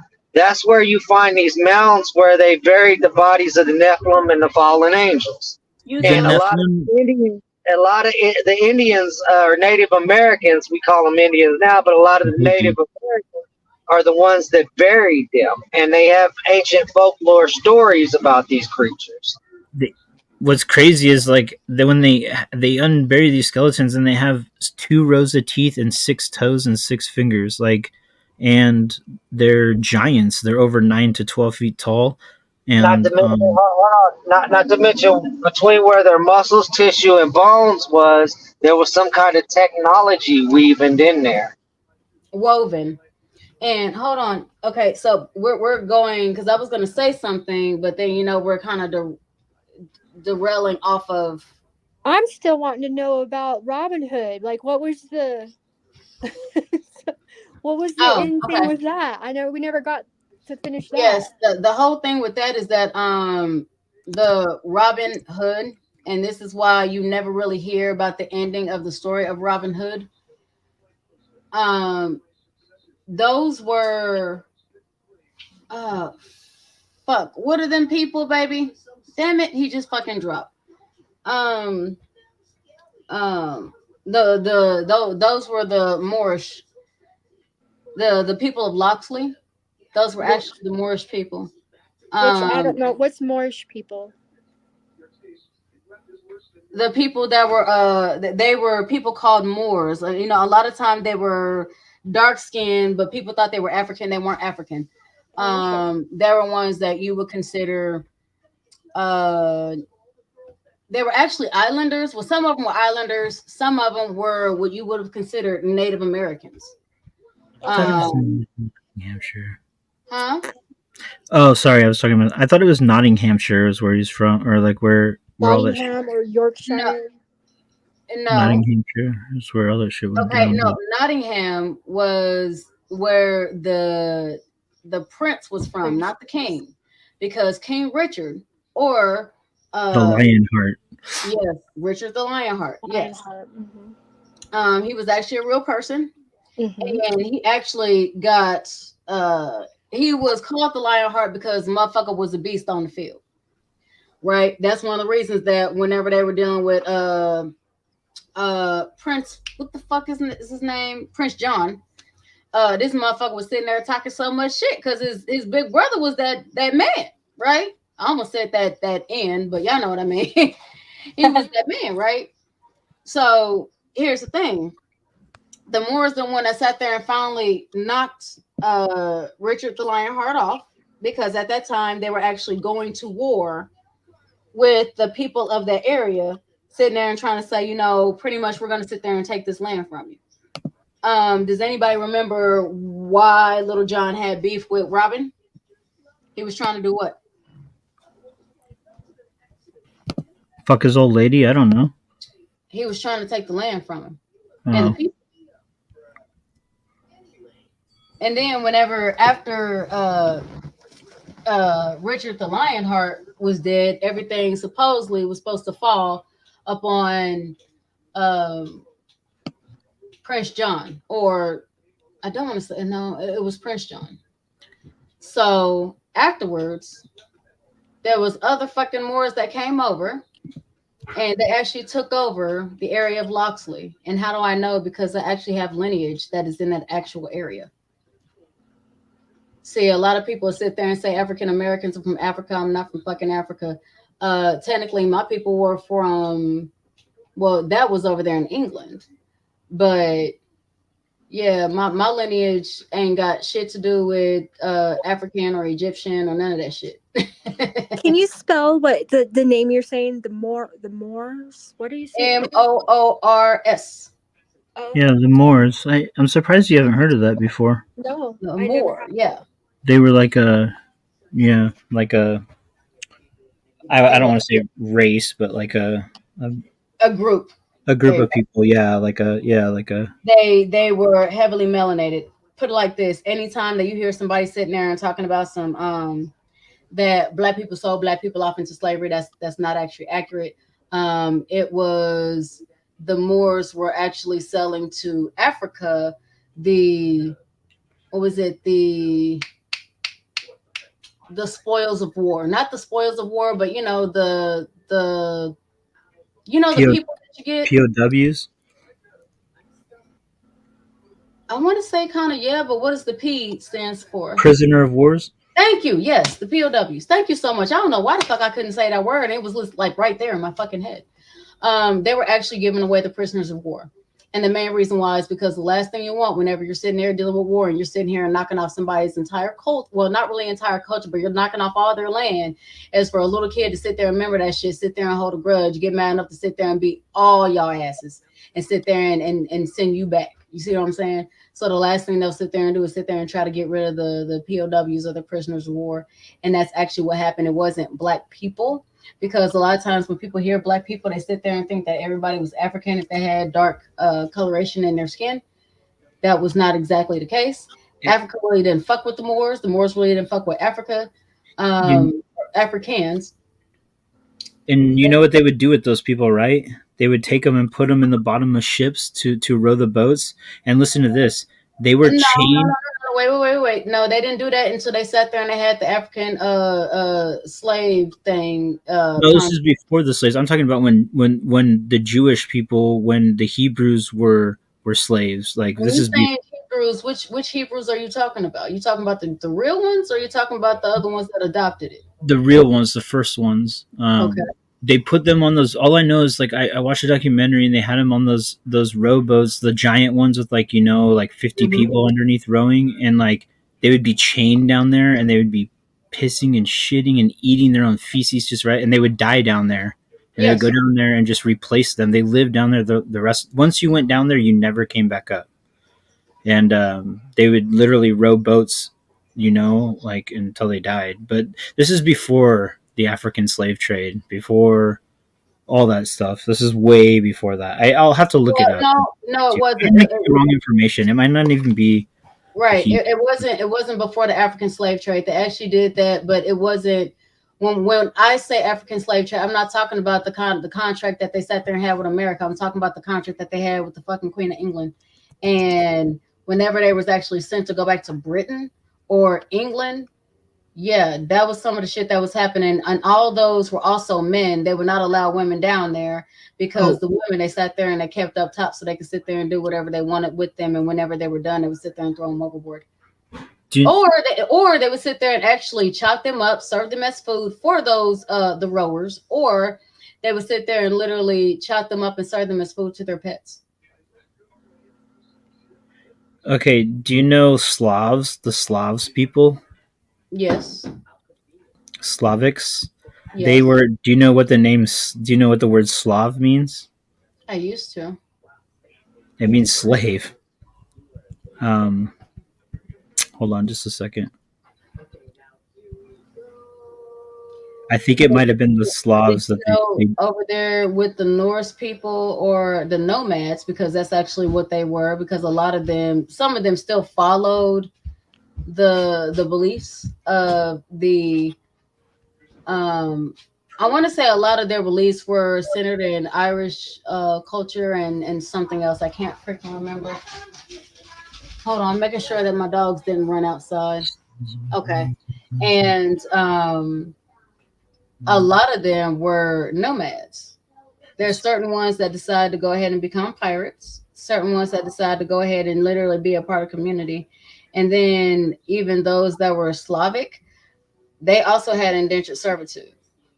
So what that also meant was that they were to be able to, they were requested, they really weren't made, they weren't forced. Okay. They were requested to do certain things for a certain amount of time. And then it was almost like you could now go ahead and be able to get your residency, but you had to sit there and earn it. Okay, so check this out. I just looked this up. Mhm. The Slavs. Okay, and this is huge. This is like a long time ago. Back in the Balkan slave trade, like the Mhm. what are they? Oh my God, were seen as legitimate their status as slaves. The Balkan slaves sold to as slaves in Italy were noted to have been Albanians, Bosnians, Serbs, and Slavs. And those like that was so long ago. Hold on, the Muslim slave trade is what it was called, and the Muslims sold those their like all those people off, which is crazy. Um, I don't know. I'll have to look up. I mean, I watched a documentary about it a long time ago. That's why I can't remember, and I don't have a lot of like knowledge about it right now. But That's fine. I know that they were. It was a huge slave trade in the Muslim like in Muslim countries that they were selling Slavs and shit. And Slavs come from like Ukraine, and they come from like Russia, like I mean east of Russia, like Yeah, but you know, we weren't talking about no Indo. Well, I don't really want to say Indonesian because technically that wouldn't have been Indonesian at the time, but you know, people over there by Turkey. I'm just letting you What know. we I mean, consider I Turkey, don't because it know. wasn't Turkey back then. But I'm just saying, like people don't understand that like there was other slave like people were sold into slavery. Like it wasn't like No. That's not the issue. That's not the issue, darling. And this Christ is something completely innocence. different. That's not the issue. We're okay. So people don't. Whenever they sitting there saying that they don't know, they know that there was indentured servitude. A lot of times, the conversation that you'll be having will be, um, the type of slavery that America or the people that were establishing themselves in America has sat there and put on others. Because once again, indentured servitude means that you have to volunteer for the job, right? No one's really forcing you. You can literally leave whenever you want. You're supposed to go ahead and get paid. You're supposed to be able to make at the bottom basic of a minimum wage so that you can be able to get your residency. That's literally what it is. You have to earn your keep in order to sit there and claim this place as your home. So you have to help building up. That's literally what the endangered servitude is. That's why they had it in so many different areas. You couldn't have just been somebody like, been like, you know what? I live in Texas. Fuck Texas. I'm about to go to Montana. You know what I mean? Like, and you know what? I'm about to bring all my bullshit. I'm about to sit there and bring my issues. You know what I mean? I'm about to bring all this bullshit. And then whenever I'm done, using Montana, I'm about to go back home. It wasn't like that. If you sat there and you decided you was going to come here and you were going to sit there and try to make a place for yourself here, that means just like we do now, you're going to have to sit there and go get a job. And when you get a job, it has to be somewhere close. You have to sit there and be able to tend to the land. You have to know how to be able to do something that is productive, that is going to produce. And it was really important because we had a lot of people that were from a different type of, I don't want to say time zone because time really didn't exist like that, but different type of weathering situations, right? Kind of like what we have. You go down to Texas, baby, you might have to deal with a hurricane. You might have to deal with a tornado. You might have to deal with this. You might have to deal with that. Over there, you sit there and go to Florida, California, baby. You might have to sit there and deal with some motherfucking hurricanes. You go somewhere else, you might have to deal with fucking earthquakes. You know, how am I? If I'm used to tornadoes, what do I look like sitting there and trying to go over there to Florida where they used to fucking hurricanes? And well, no, I'm not saying I didn't observe it. I'm not saying it like that, babe. What I'm saying is, for somebody that's used to being, that has to prepare for, let's say, a hurricane, they're not going to know nothing about a motherfucking tornado, because as far as they're concerned, a hurricane only stay in the water. It get close to the edge. As far as they're concerned, if they over there in the middle, they good. They Gucci. And all of a sudden, now you got one touching down on land. What the fuck? You know what I mean? They're not going to, they have to know how to be able to tend to the land so that they could be prepared for any and all things. So whenever it came to indentured servitude, that was kind of what it was. Whenever you're dealing with, or you're having a conversation about slavery, people are talking about specifically the type of slavery that people have endured here on the land right now. Does that make sense? On top of the fact of, a lot of times when people are having that conversation, a factor that a lot of people aren't adding in is all these other countries come over here to sit there and get away from their persecutors. What about the people that were persecuted or feel like they were being persecuted today? Where do they get to go? They are literally neighbors with people that remind them of their persecutors, even if they're not their persecutors. Do you see what I'm saying?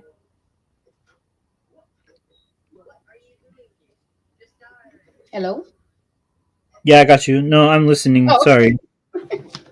I'm like, damn, the room got quiet as fuck. I'm just like kind of doing some research. No, you're okay. I'm just saying that whenever they're having that conversation, that's the kind of conversation that they're really having.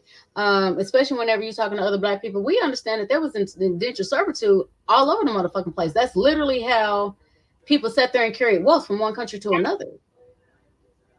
I mean, shit. When Mansa Musa came through and was like, "Here, go ahead and take. I ain't got your little fucking seeds and shit. Go ahead and take this motherfucking bar of gold." Don't you think there was a whole lot of people that were volunteering themselves for fucking indentured servitude, sitting there and trying to follow this motherfucker back home? Yeah, we understand there was all kind of slavery. But here's the thing. Over there in England, matter of fact, they even had a war over it that they don't tell Americans about. They had a war, and this was Africa, so shit, I don't claim these motherfuckers, but it was Africa, and the war was against England because of the way Americans, you know, the people that sat there and went to and have indentured servitude over there in America was being treated. The Queen of England was like, look, I mean, I sat there and opened the shit, but look, I can't control what the fuck they do over there. What they do over there is what they do over there. And pretty much these other motherfuckers from Africa was like, nah, you supposed to be Big Mama. They actually had a war and Africa won. In the battle over that shit. That's how bad that everybody was really pissed off at the way that American slaves or even prisoners of war were being treated. On top of the fact that even if they're a prisoner of war or not, whenever you're indentured servitude, that means that there is a time limit that you spend here. You're supposed to be promised to come back. A lot of these motherfuckers weren't coming back.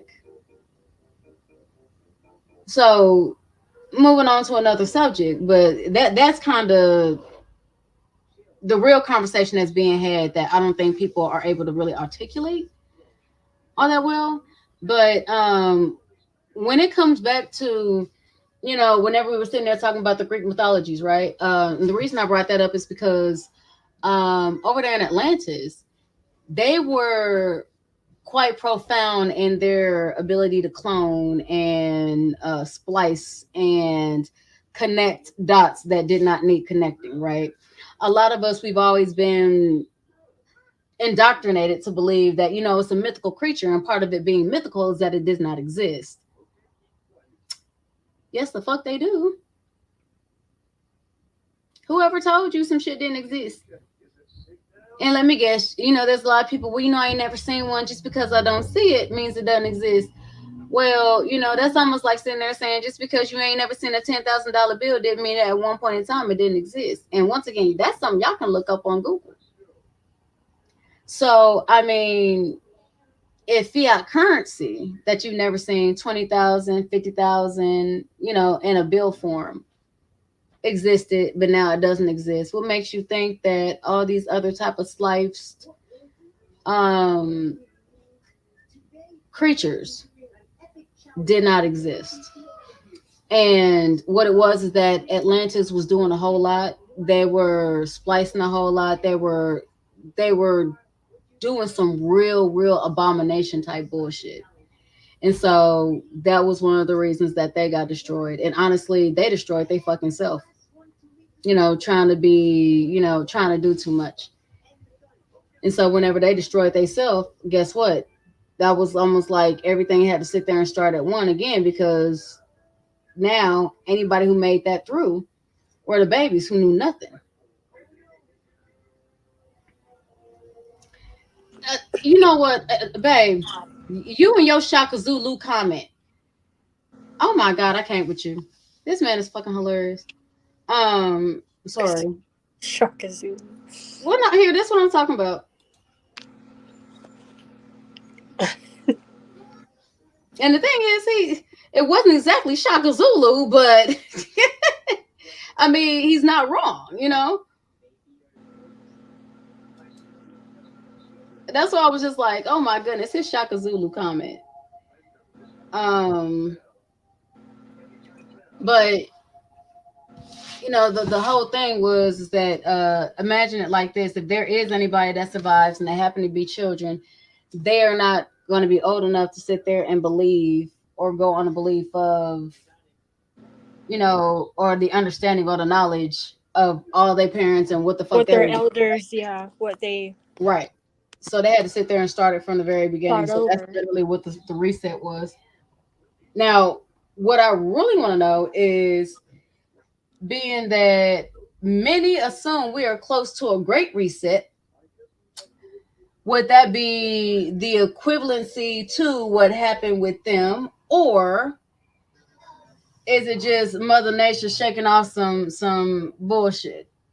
Because I don't know. I think even the Great Reset, I think that a lot of people have utilized that to sit there and try to fearmonger, and the only reason it's working is because people really don't know. A fear of the unknown, yeah. Right.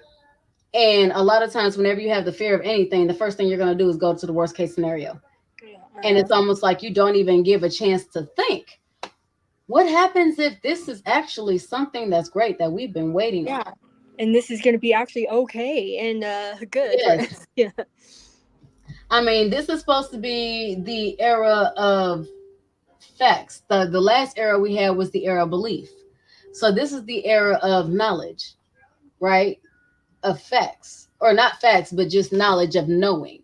So in other words, instead of us believing in this or believing in that, guess what? Now we're all going to know on a molecular, or what people would consider a spiritual level, aka deep in your bones. You know what I mean? To where even if you wanted to deny that shit, you can't shake it off type shit. Mm-hmm. So, I mean, the way I see it, I really don't understand what the fuck people are afraid of. Honestly, I think this is beautiful. I think this has been a long time coming, and I am ecstatic. Oh, yeah. I get to be in this time. You know what I mean? I get to be here on this rock during this time. I think, I wish I could sit there and tell y'all how excited I am for that, because there is nothing more beautiful than a lot of people waking up and shaking off shit that never belonged to them. And this is fear, struggles, worry, concern, lusting over this, lusting over that. They're shaking it all off. And there's something cool. It's really cool to watch and experience, like my own personal shit, but then watching others experience and who once never was able to ever verbalize anything like that, or was ever in touch with, I don't even know how to explain it, but all of a sudden, like, seeing them have like a different kind of meaning or outlook, or just the progress, and somebody who I'd like never thought in a million years like actually would or we could, like, I mean, I don't give up on people, but this person, I was like, damn, they're just never gonna see Well, here's the thing. It's And never. then, damn, all of a sudden, shit's shifting and changing, and Right. it was the coolest thing seeing that Hold person on, on their hold own. on. Before we go too far with our anecdotals, the whole thing in a nutshell is that this is one where we're never supposed to judge somebody else just because they're not following our trail, because sometimes our trail is just for us. But on top of the fact that you never know, they might sit there and take their trail and get to their goal before we do. Oh yeah, So- everything's different. Everybody's past different. That's not what I'm talking. I'm talking about just like a person, just this type of person and their way of thinking, just about everything. Like it just. Right. It wasn't like, oh, they're not listening to me or what I think or what they should be doing. It was just themselves, that who they are and how they've been and what they've been about and their beliefs, how they've been for so long, to like recognize and come to a different, like, all, like, I was just shocked. It was really cool to witness. Right. And I mean, stuff like that, there's a lot more people that are doing it, and I think it's amazing. Now, I'm not gonna lie, I am also one of those people that do not believe that everybody that looks Homo sapien is. Now, I'm not talking about lizard people or anything. Well, okay, I'm lying. I'm partially talking about lizard people, but I don't want all of them old ass motherfuckers, and we know who I'm talking about. May her soul rest in. I don't know if those things have souls, so I'm gonna go ahead and stop there because I'll be lying.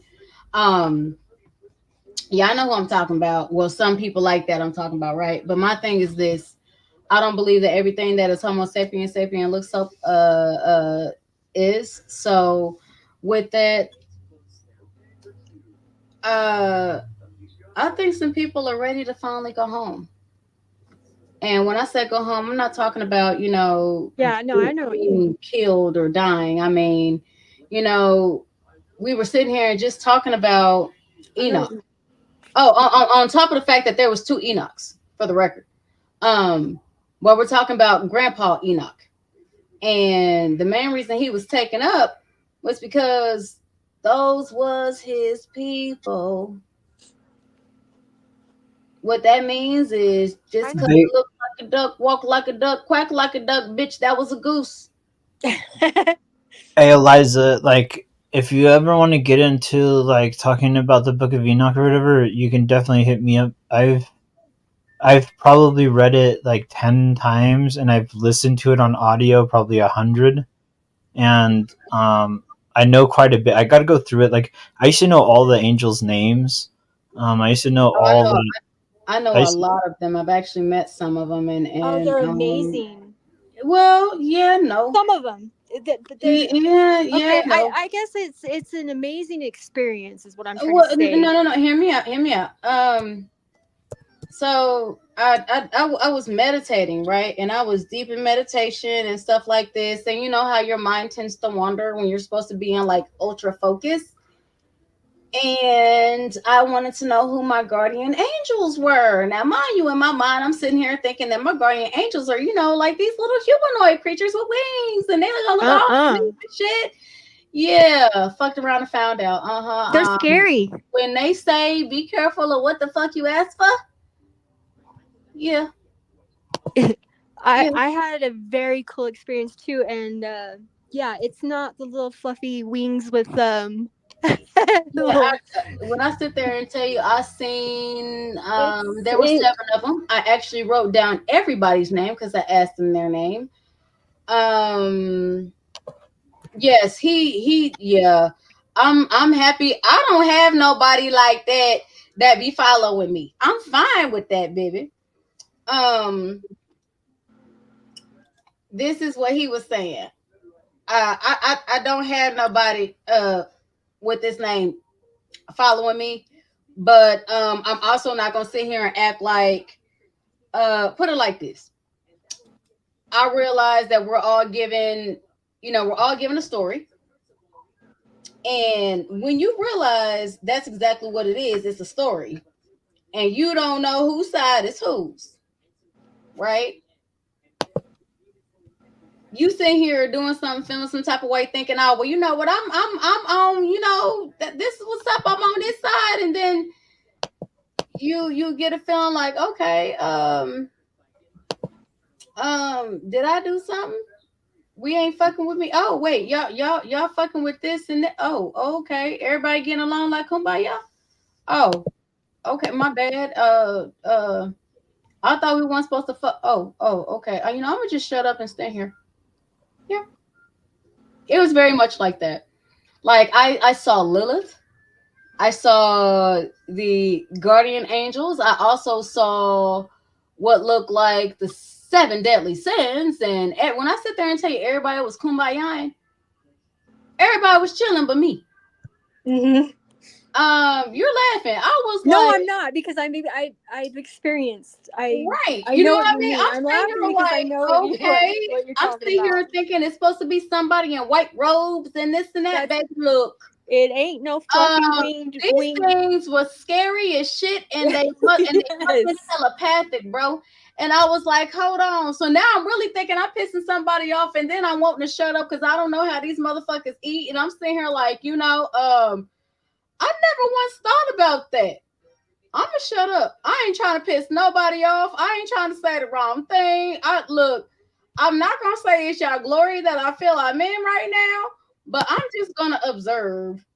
Imagine someone like me who has absolutely no religious upbringing. I don't know anything about religion. Like, I know like kind of the basics. I have read like the Bible and stuff, and you know, some other one, like, but I don't know. I'm not a religion. I wasn't brought up in religion. I've kind of had to just kind of learn it as I've gotten older. I don't know much. Okay. So imagine going through an experience when you don't know about like who the angels are, or like the angels, or how they got here, or whatever it is, you know. Basically in my head I'm thinking, you know, you hear angel, I'm thinking wings and little halo and stuff, right? And then to all of a sudden have an experience that was shown to me. You're unmuted. Oh, I'm sorry, guys. And seeing that, and yeah, it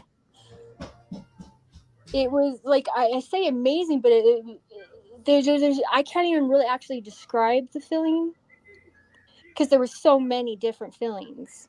Right. It was so much. It was the most powerful experience. I can't even, like, I don't talk about it much at all, because I sound like a fucking nutcase. Oh, I don't have a problem sounding like a nutcase, but I really don't care. Well, I don't know shit about a lot of religion and stuff like that. So well, then just ask yourself. But still, I got you. I understand. Well, yeah, I'm getting, like, I'm more and more, I'm going in learning stuff. Like, I will not follow like a religion. I will not ever do that. Oh yeah, that would. But I'm not telling you to do that. Taking. So I still want to read, like, the Enoch thing that you're talking about. I would love to read that. I would love to read, like, everybody's origin, because I believe, like, there's a general theme here, and you can take good stuff from it. I just don't believe in religion, like, following, I guess worshiping a religion. I mean, no, I agree with that. I mean, honestly, I believe personally that religion was literally meant to sit there and try to divide and try to put one side against another. I also believe that religion literally is, okay, so I see it as, if this entire thing is a really big puzzle piece, right? Mm-hmm. Religion literally has sat there and taken one little piece of the puzzle, and they ran off with it. And we're still waiting for these motherfuckers to come back so we can put the whole fucking puzzle together. Yeah, and they're like, you got to do this in order to get our piece. It's two man-made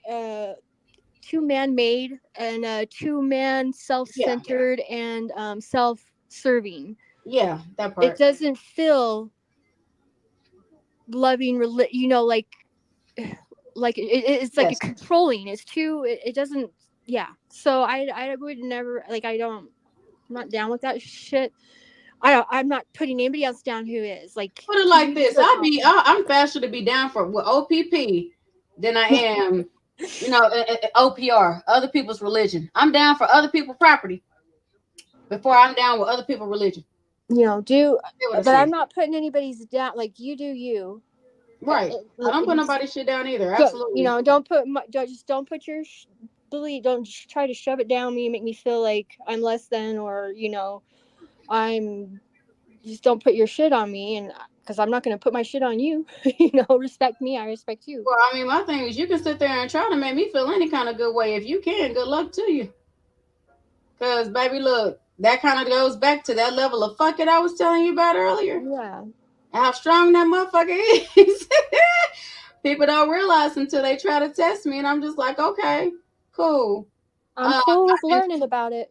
I can talk compassionately to somebody all day, but baby, look, what I don't impose my shit onto somebody else. If you have a question, I don't have a problem sitting there and guiding you, telling you how to do something or anything like that. But when you sitting there, it's not even coming at me. I really don't care if somebody tries to come at me. But when you try to attack me because I don't agree with your shit, and on top of the fact that you sit here and try to spread this shit and you ain't even living by your own shit, bruh, come on. You don't want me to do it because I hurt your feelings, and everything I say will be 100% true. I will literally give your religion more respect than you do, and that's insulting your ass. Don't do that. Yeah, I'm all down for like learning about and kind of like, but don't try to impose it or put me down for. Because the state I live in is heavily, heavily judgmental. It's all about LDS and Mormon and shit like that. Oh, wait, what was that? LDS Mormon. It is all about judging, and if you are who's a Mormon? That's big where I'm at too. Oh shit, who's a Mormon? What do you mean? Who's a Mormon? Do you know what? It's where she's from. The Salt. Okay, that's what she was saying. Everybody, 90% of is Mormon. It's heavily Mormon. And okay, now I got what you're saying now, because I was like, wait, who started talking about Mormonism? Oh, okay, you guys want to know something funny? That's what I've grown up in is that heavily being like constantly, hey, you're not. Yeah, they always sit there and trying to tell you about how you need to sit there and worship, about how you ain't doing this and they ain't even doing their own shit. Yeah. And like, oh, I'm sorry you feel that way. We will actually pray for you. That you see the. And I feel like, no, you can curse to yourself, because that's the equivalent to cursing me. Don't curse me. Don't do that shit. If you feel that way, keep your shit to yourself. You can use all the shit that you got. Keep your prayers over there. Don't sit there and tell me you're gonna pray for me, because that's disrespectful. And they baptize the dead. Like they're what? Yes. So it's very. Oh, don't even get me started. I'm not gonna get started on this shit. It's interesting. Wait. Okay. So remember when I sat there and told you I literally was just introduced to my mom, right? And I found my mom not too long ago. No, I did not. I didn't hear that. No, I didn't. I'm adopted, and I found my mom like 2 months ago. Oh, shit, that's recent. Yeah. And why did she sit there and try to have a conversation with me about her? And before I even said, I was like, Mom, I said, so I'm assuming you have a religious preference in the background. Yeah, I said, what is it? Oh, she said, well, I was raised Mormon. I said, oh my God. Oh, she was? No, hold on. I said, no wonder I was born when you were 16. I was like, she goes, oh, but I'm not. I said, oh, okay. She goes, yeah, I dodged the bullet. I said, baby, look, I mean, I wasn't gonna say it, but I was about to say, you as dark as me. You know they don't like you, right? Yeah. I said, you know you're not. I said, you can play all the homage in the world. You know you're not going to their heaven, right? You just barely got the right the acceptance letter that you can come in and sit in church now. Exactly. Y'all just barely got that acceptance. Like, don't even get me like, you ain't even supposed to be talking. They're not even supposed to be talking to you, bro. Like, I mean, I'm not trying to be an asshole, but I don't even think like they're allowed to even be. They're not. Do like the blessings or get the priesthood and be able to heal and do all that shit. Like, you're not being an asshole. They're not. I mean, I'm like really just barely got the green light that it was And baby, okay when for I you sit to there and even tell you, okay, you be a see my member. icon. Baby, my mama's a little bit darker than my motherfucking icon. Make that make sense. And I'm sitting here like she sat there and said my grandmother was Mormon. I said, oh. She said, why you say that, baby? I said, no reason. Just nothing. I'm just saying, ooh. Ooh, ooh, I'm just singing a song. Ooh, ooh, ooh. And you know what? The old one, like a lot of the old religious guys, they are still. It's funny, like when they're still trying to how was like with the one of the neighborhoods, like the guy there's always like right when you move in anywhere you go, whoever there's always a block Mormon leader, like the Mormon the block leader for that Mormon, like to see if you are Mormon, or to get you like, okay, hey, we Just got try to like initiate you, yeah. That's what it is. here's what we got here. And so when they were trying to like tell me like, okay, who is in the neighborhood and who's who and who what church, like what house, or who belongs to the church and the Lord and all this shit, right? It's funny listening to the older guys, because anytime that there is and tell me, is it better to say a black family or African American family, like what? I would just say black for this. Okay, but like what? So it's okay to say that. Well, I don't care. I mean, well, no, I want to be like, no. The reason I said I don't care is because I understand that people say African American, baby. I'm not African. So that's why, okay. I understand that, a lot of people, they sit there and they see, black people or darker skinned people. But the thing is, I'm not African. So that's why I'm not offended if you say African American or not. Technically, my people are native to this land. So I will be honestly what you would consider a Native American or indigenous person. That's why, I sat there and said, just go ahead and say black. It really don't make a difference to me. Okay. But when they're like, when they say, oh, and we do have a few black right. Yes, it's like, oh yeah, I forgot. Yeah, because we want you to feel comfortable, and we want you to, yeah, we're advanced. Look how advanced we are now, exactly. But that's still like the black family wasn't listed first. You definitely went through all the good old boys that right. And exactly. Like, why was it like, I don't know. It's just funny because I noticed like they're still struggling to incorporate being okay with yes, because even though they're trying to find a benefit of a reason of why we should accept them, they still don't.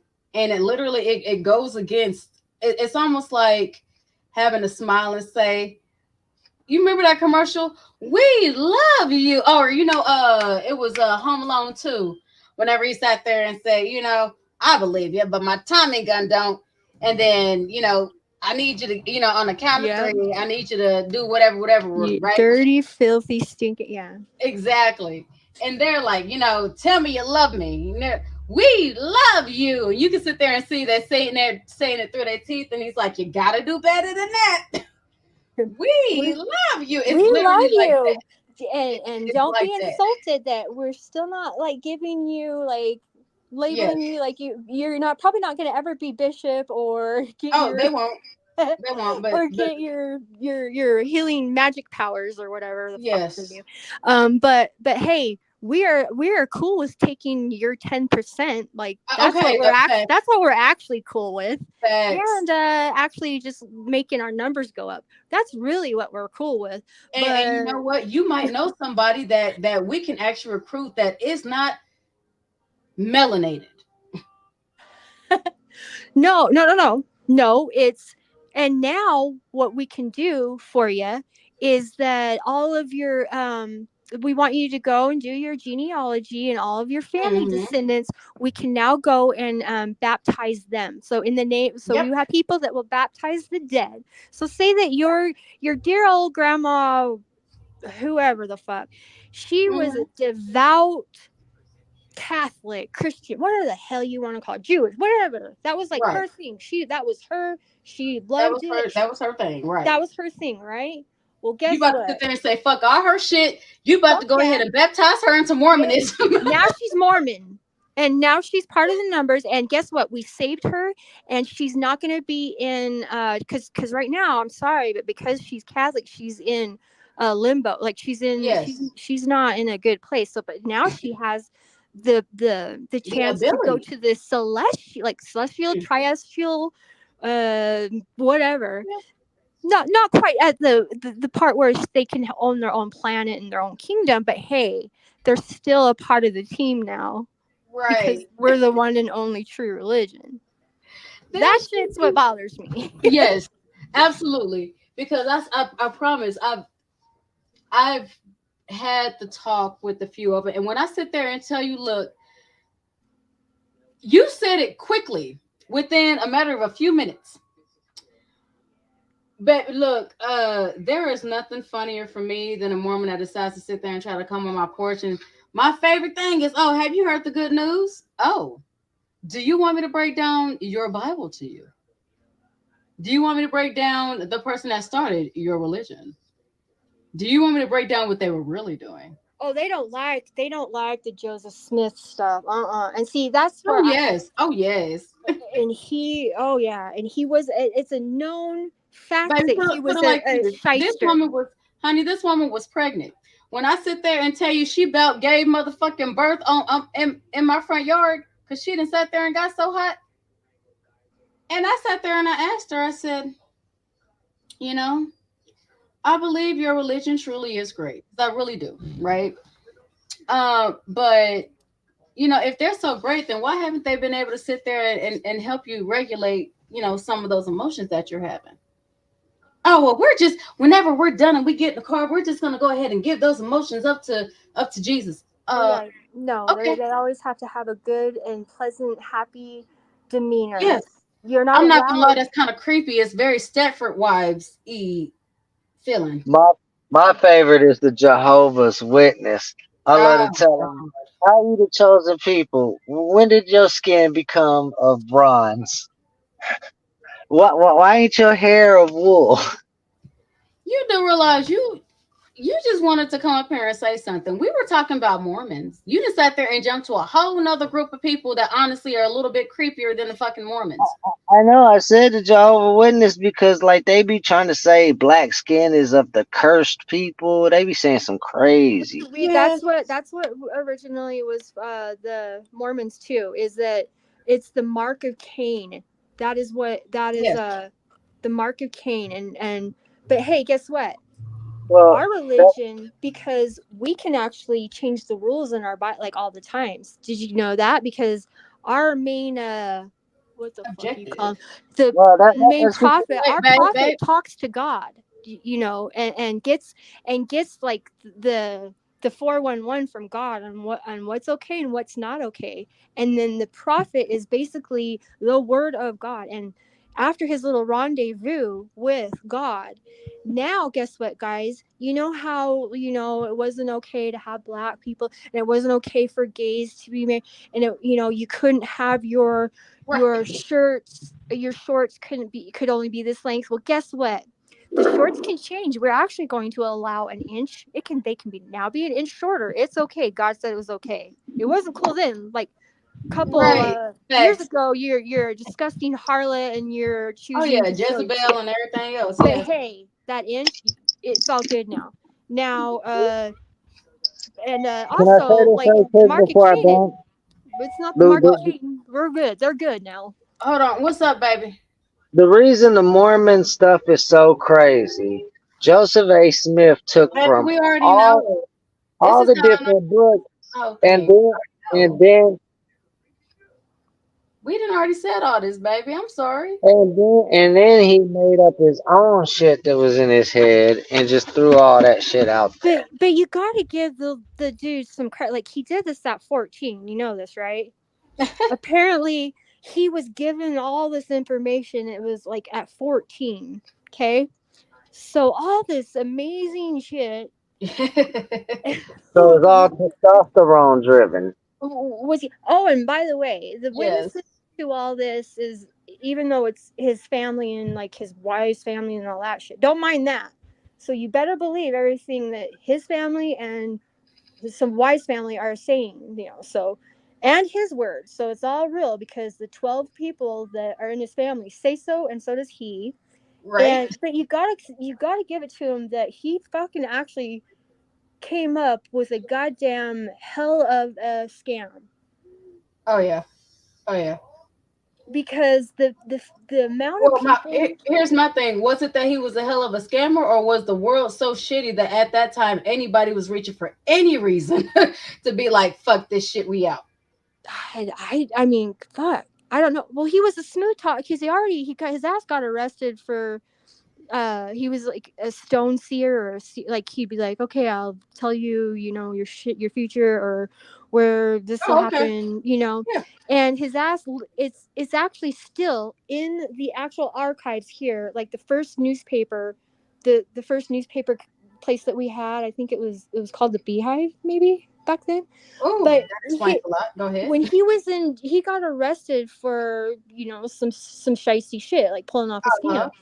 And it's like, so it's actual documentation of like his bullshit that he did, and being in jail and like all of that. It's just like it's here, it's archived. So they do not like to hear about that. They hate it when you bring that up. They hate it when you bring up the fact that, okay, you're saying that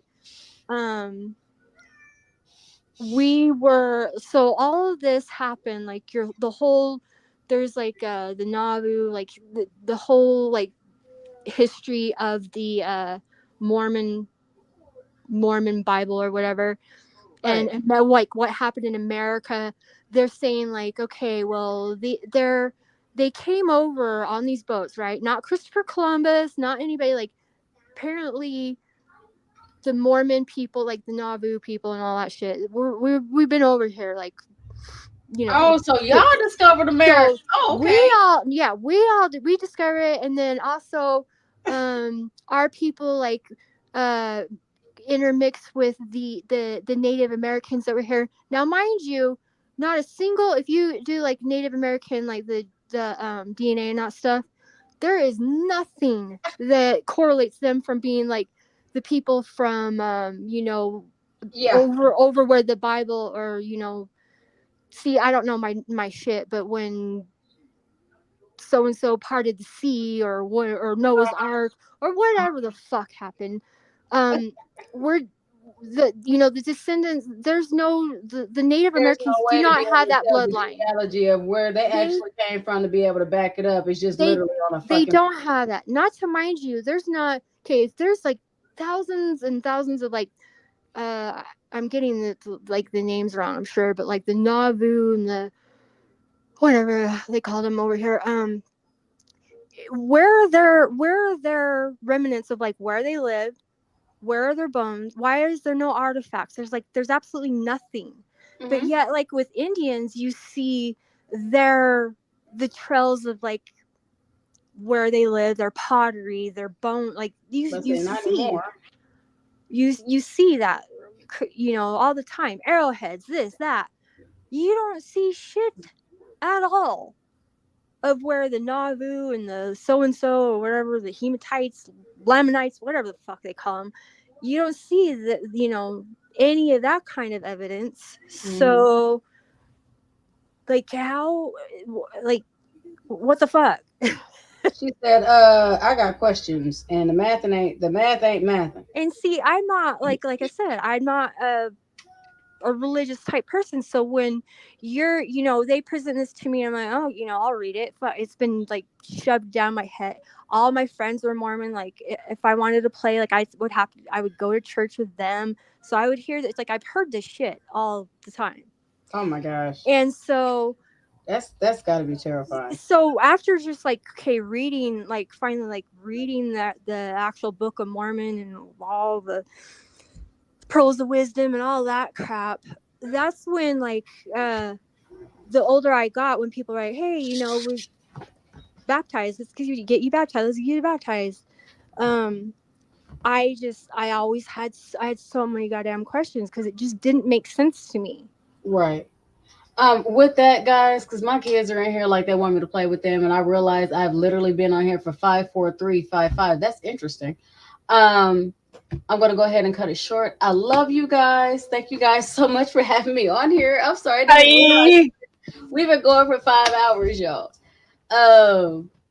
All right, so thank y'all so much for joining. Let me know if you want me to go ahead and do another live. I'm probably gonna private this one, so that way if you want some more work you can do, just let me know. Babe, your wife is hungry, Hi, Mom. Hi, Dad. and Chris is saying hi, and love you, honey, and can't wait to see you. I sent you something on Messenger, and I will see you later, my dear Ashley. And thank you so much for talking me through so much and your patience with me and helping me with my overthinking brain and Oh, you're fine.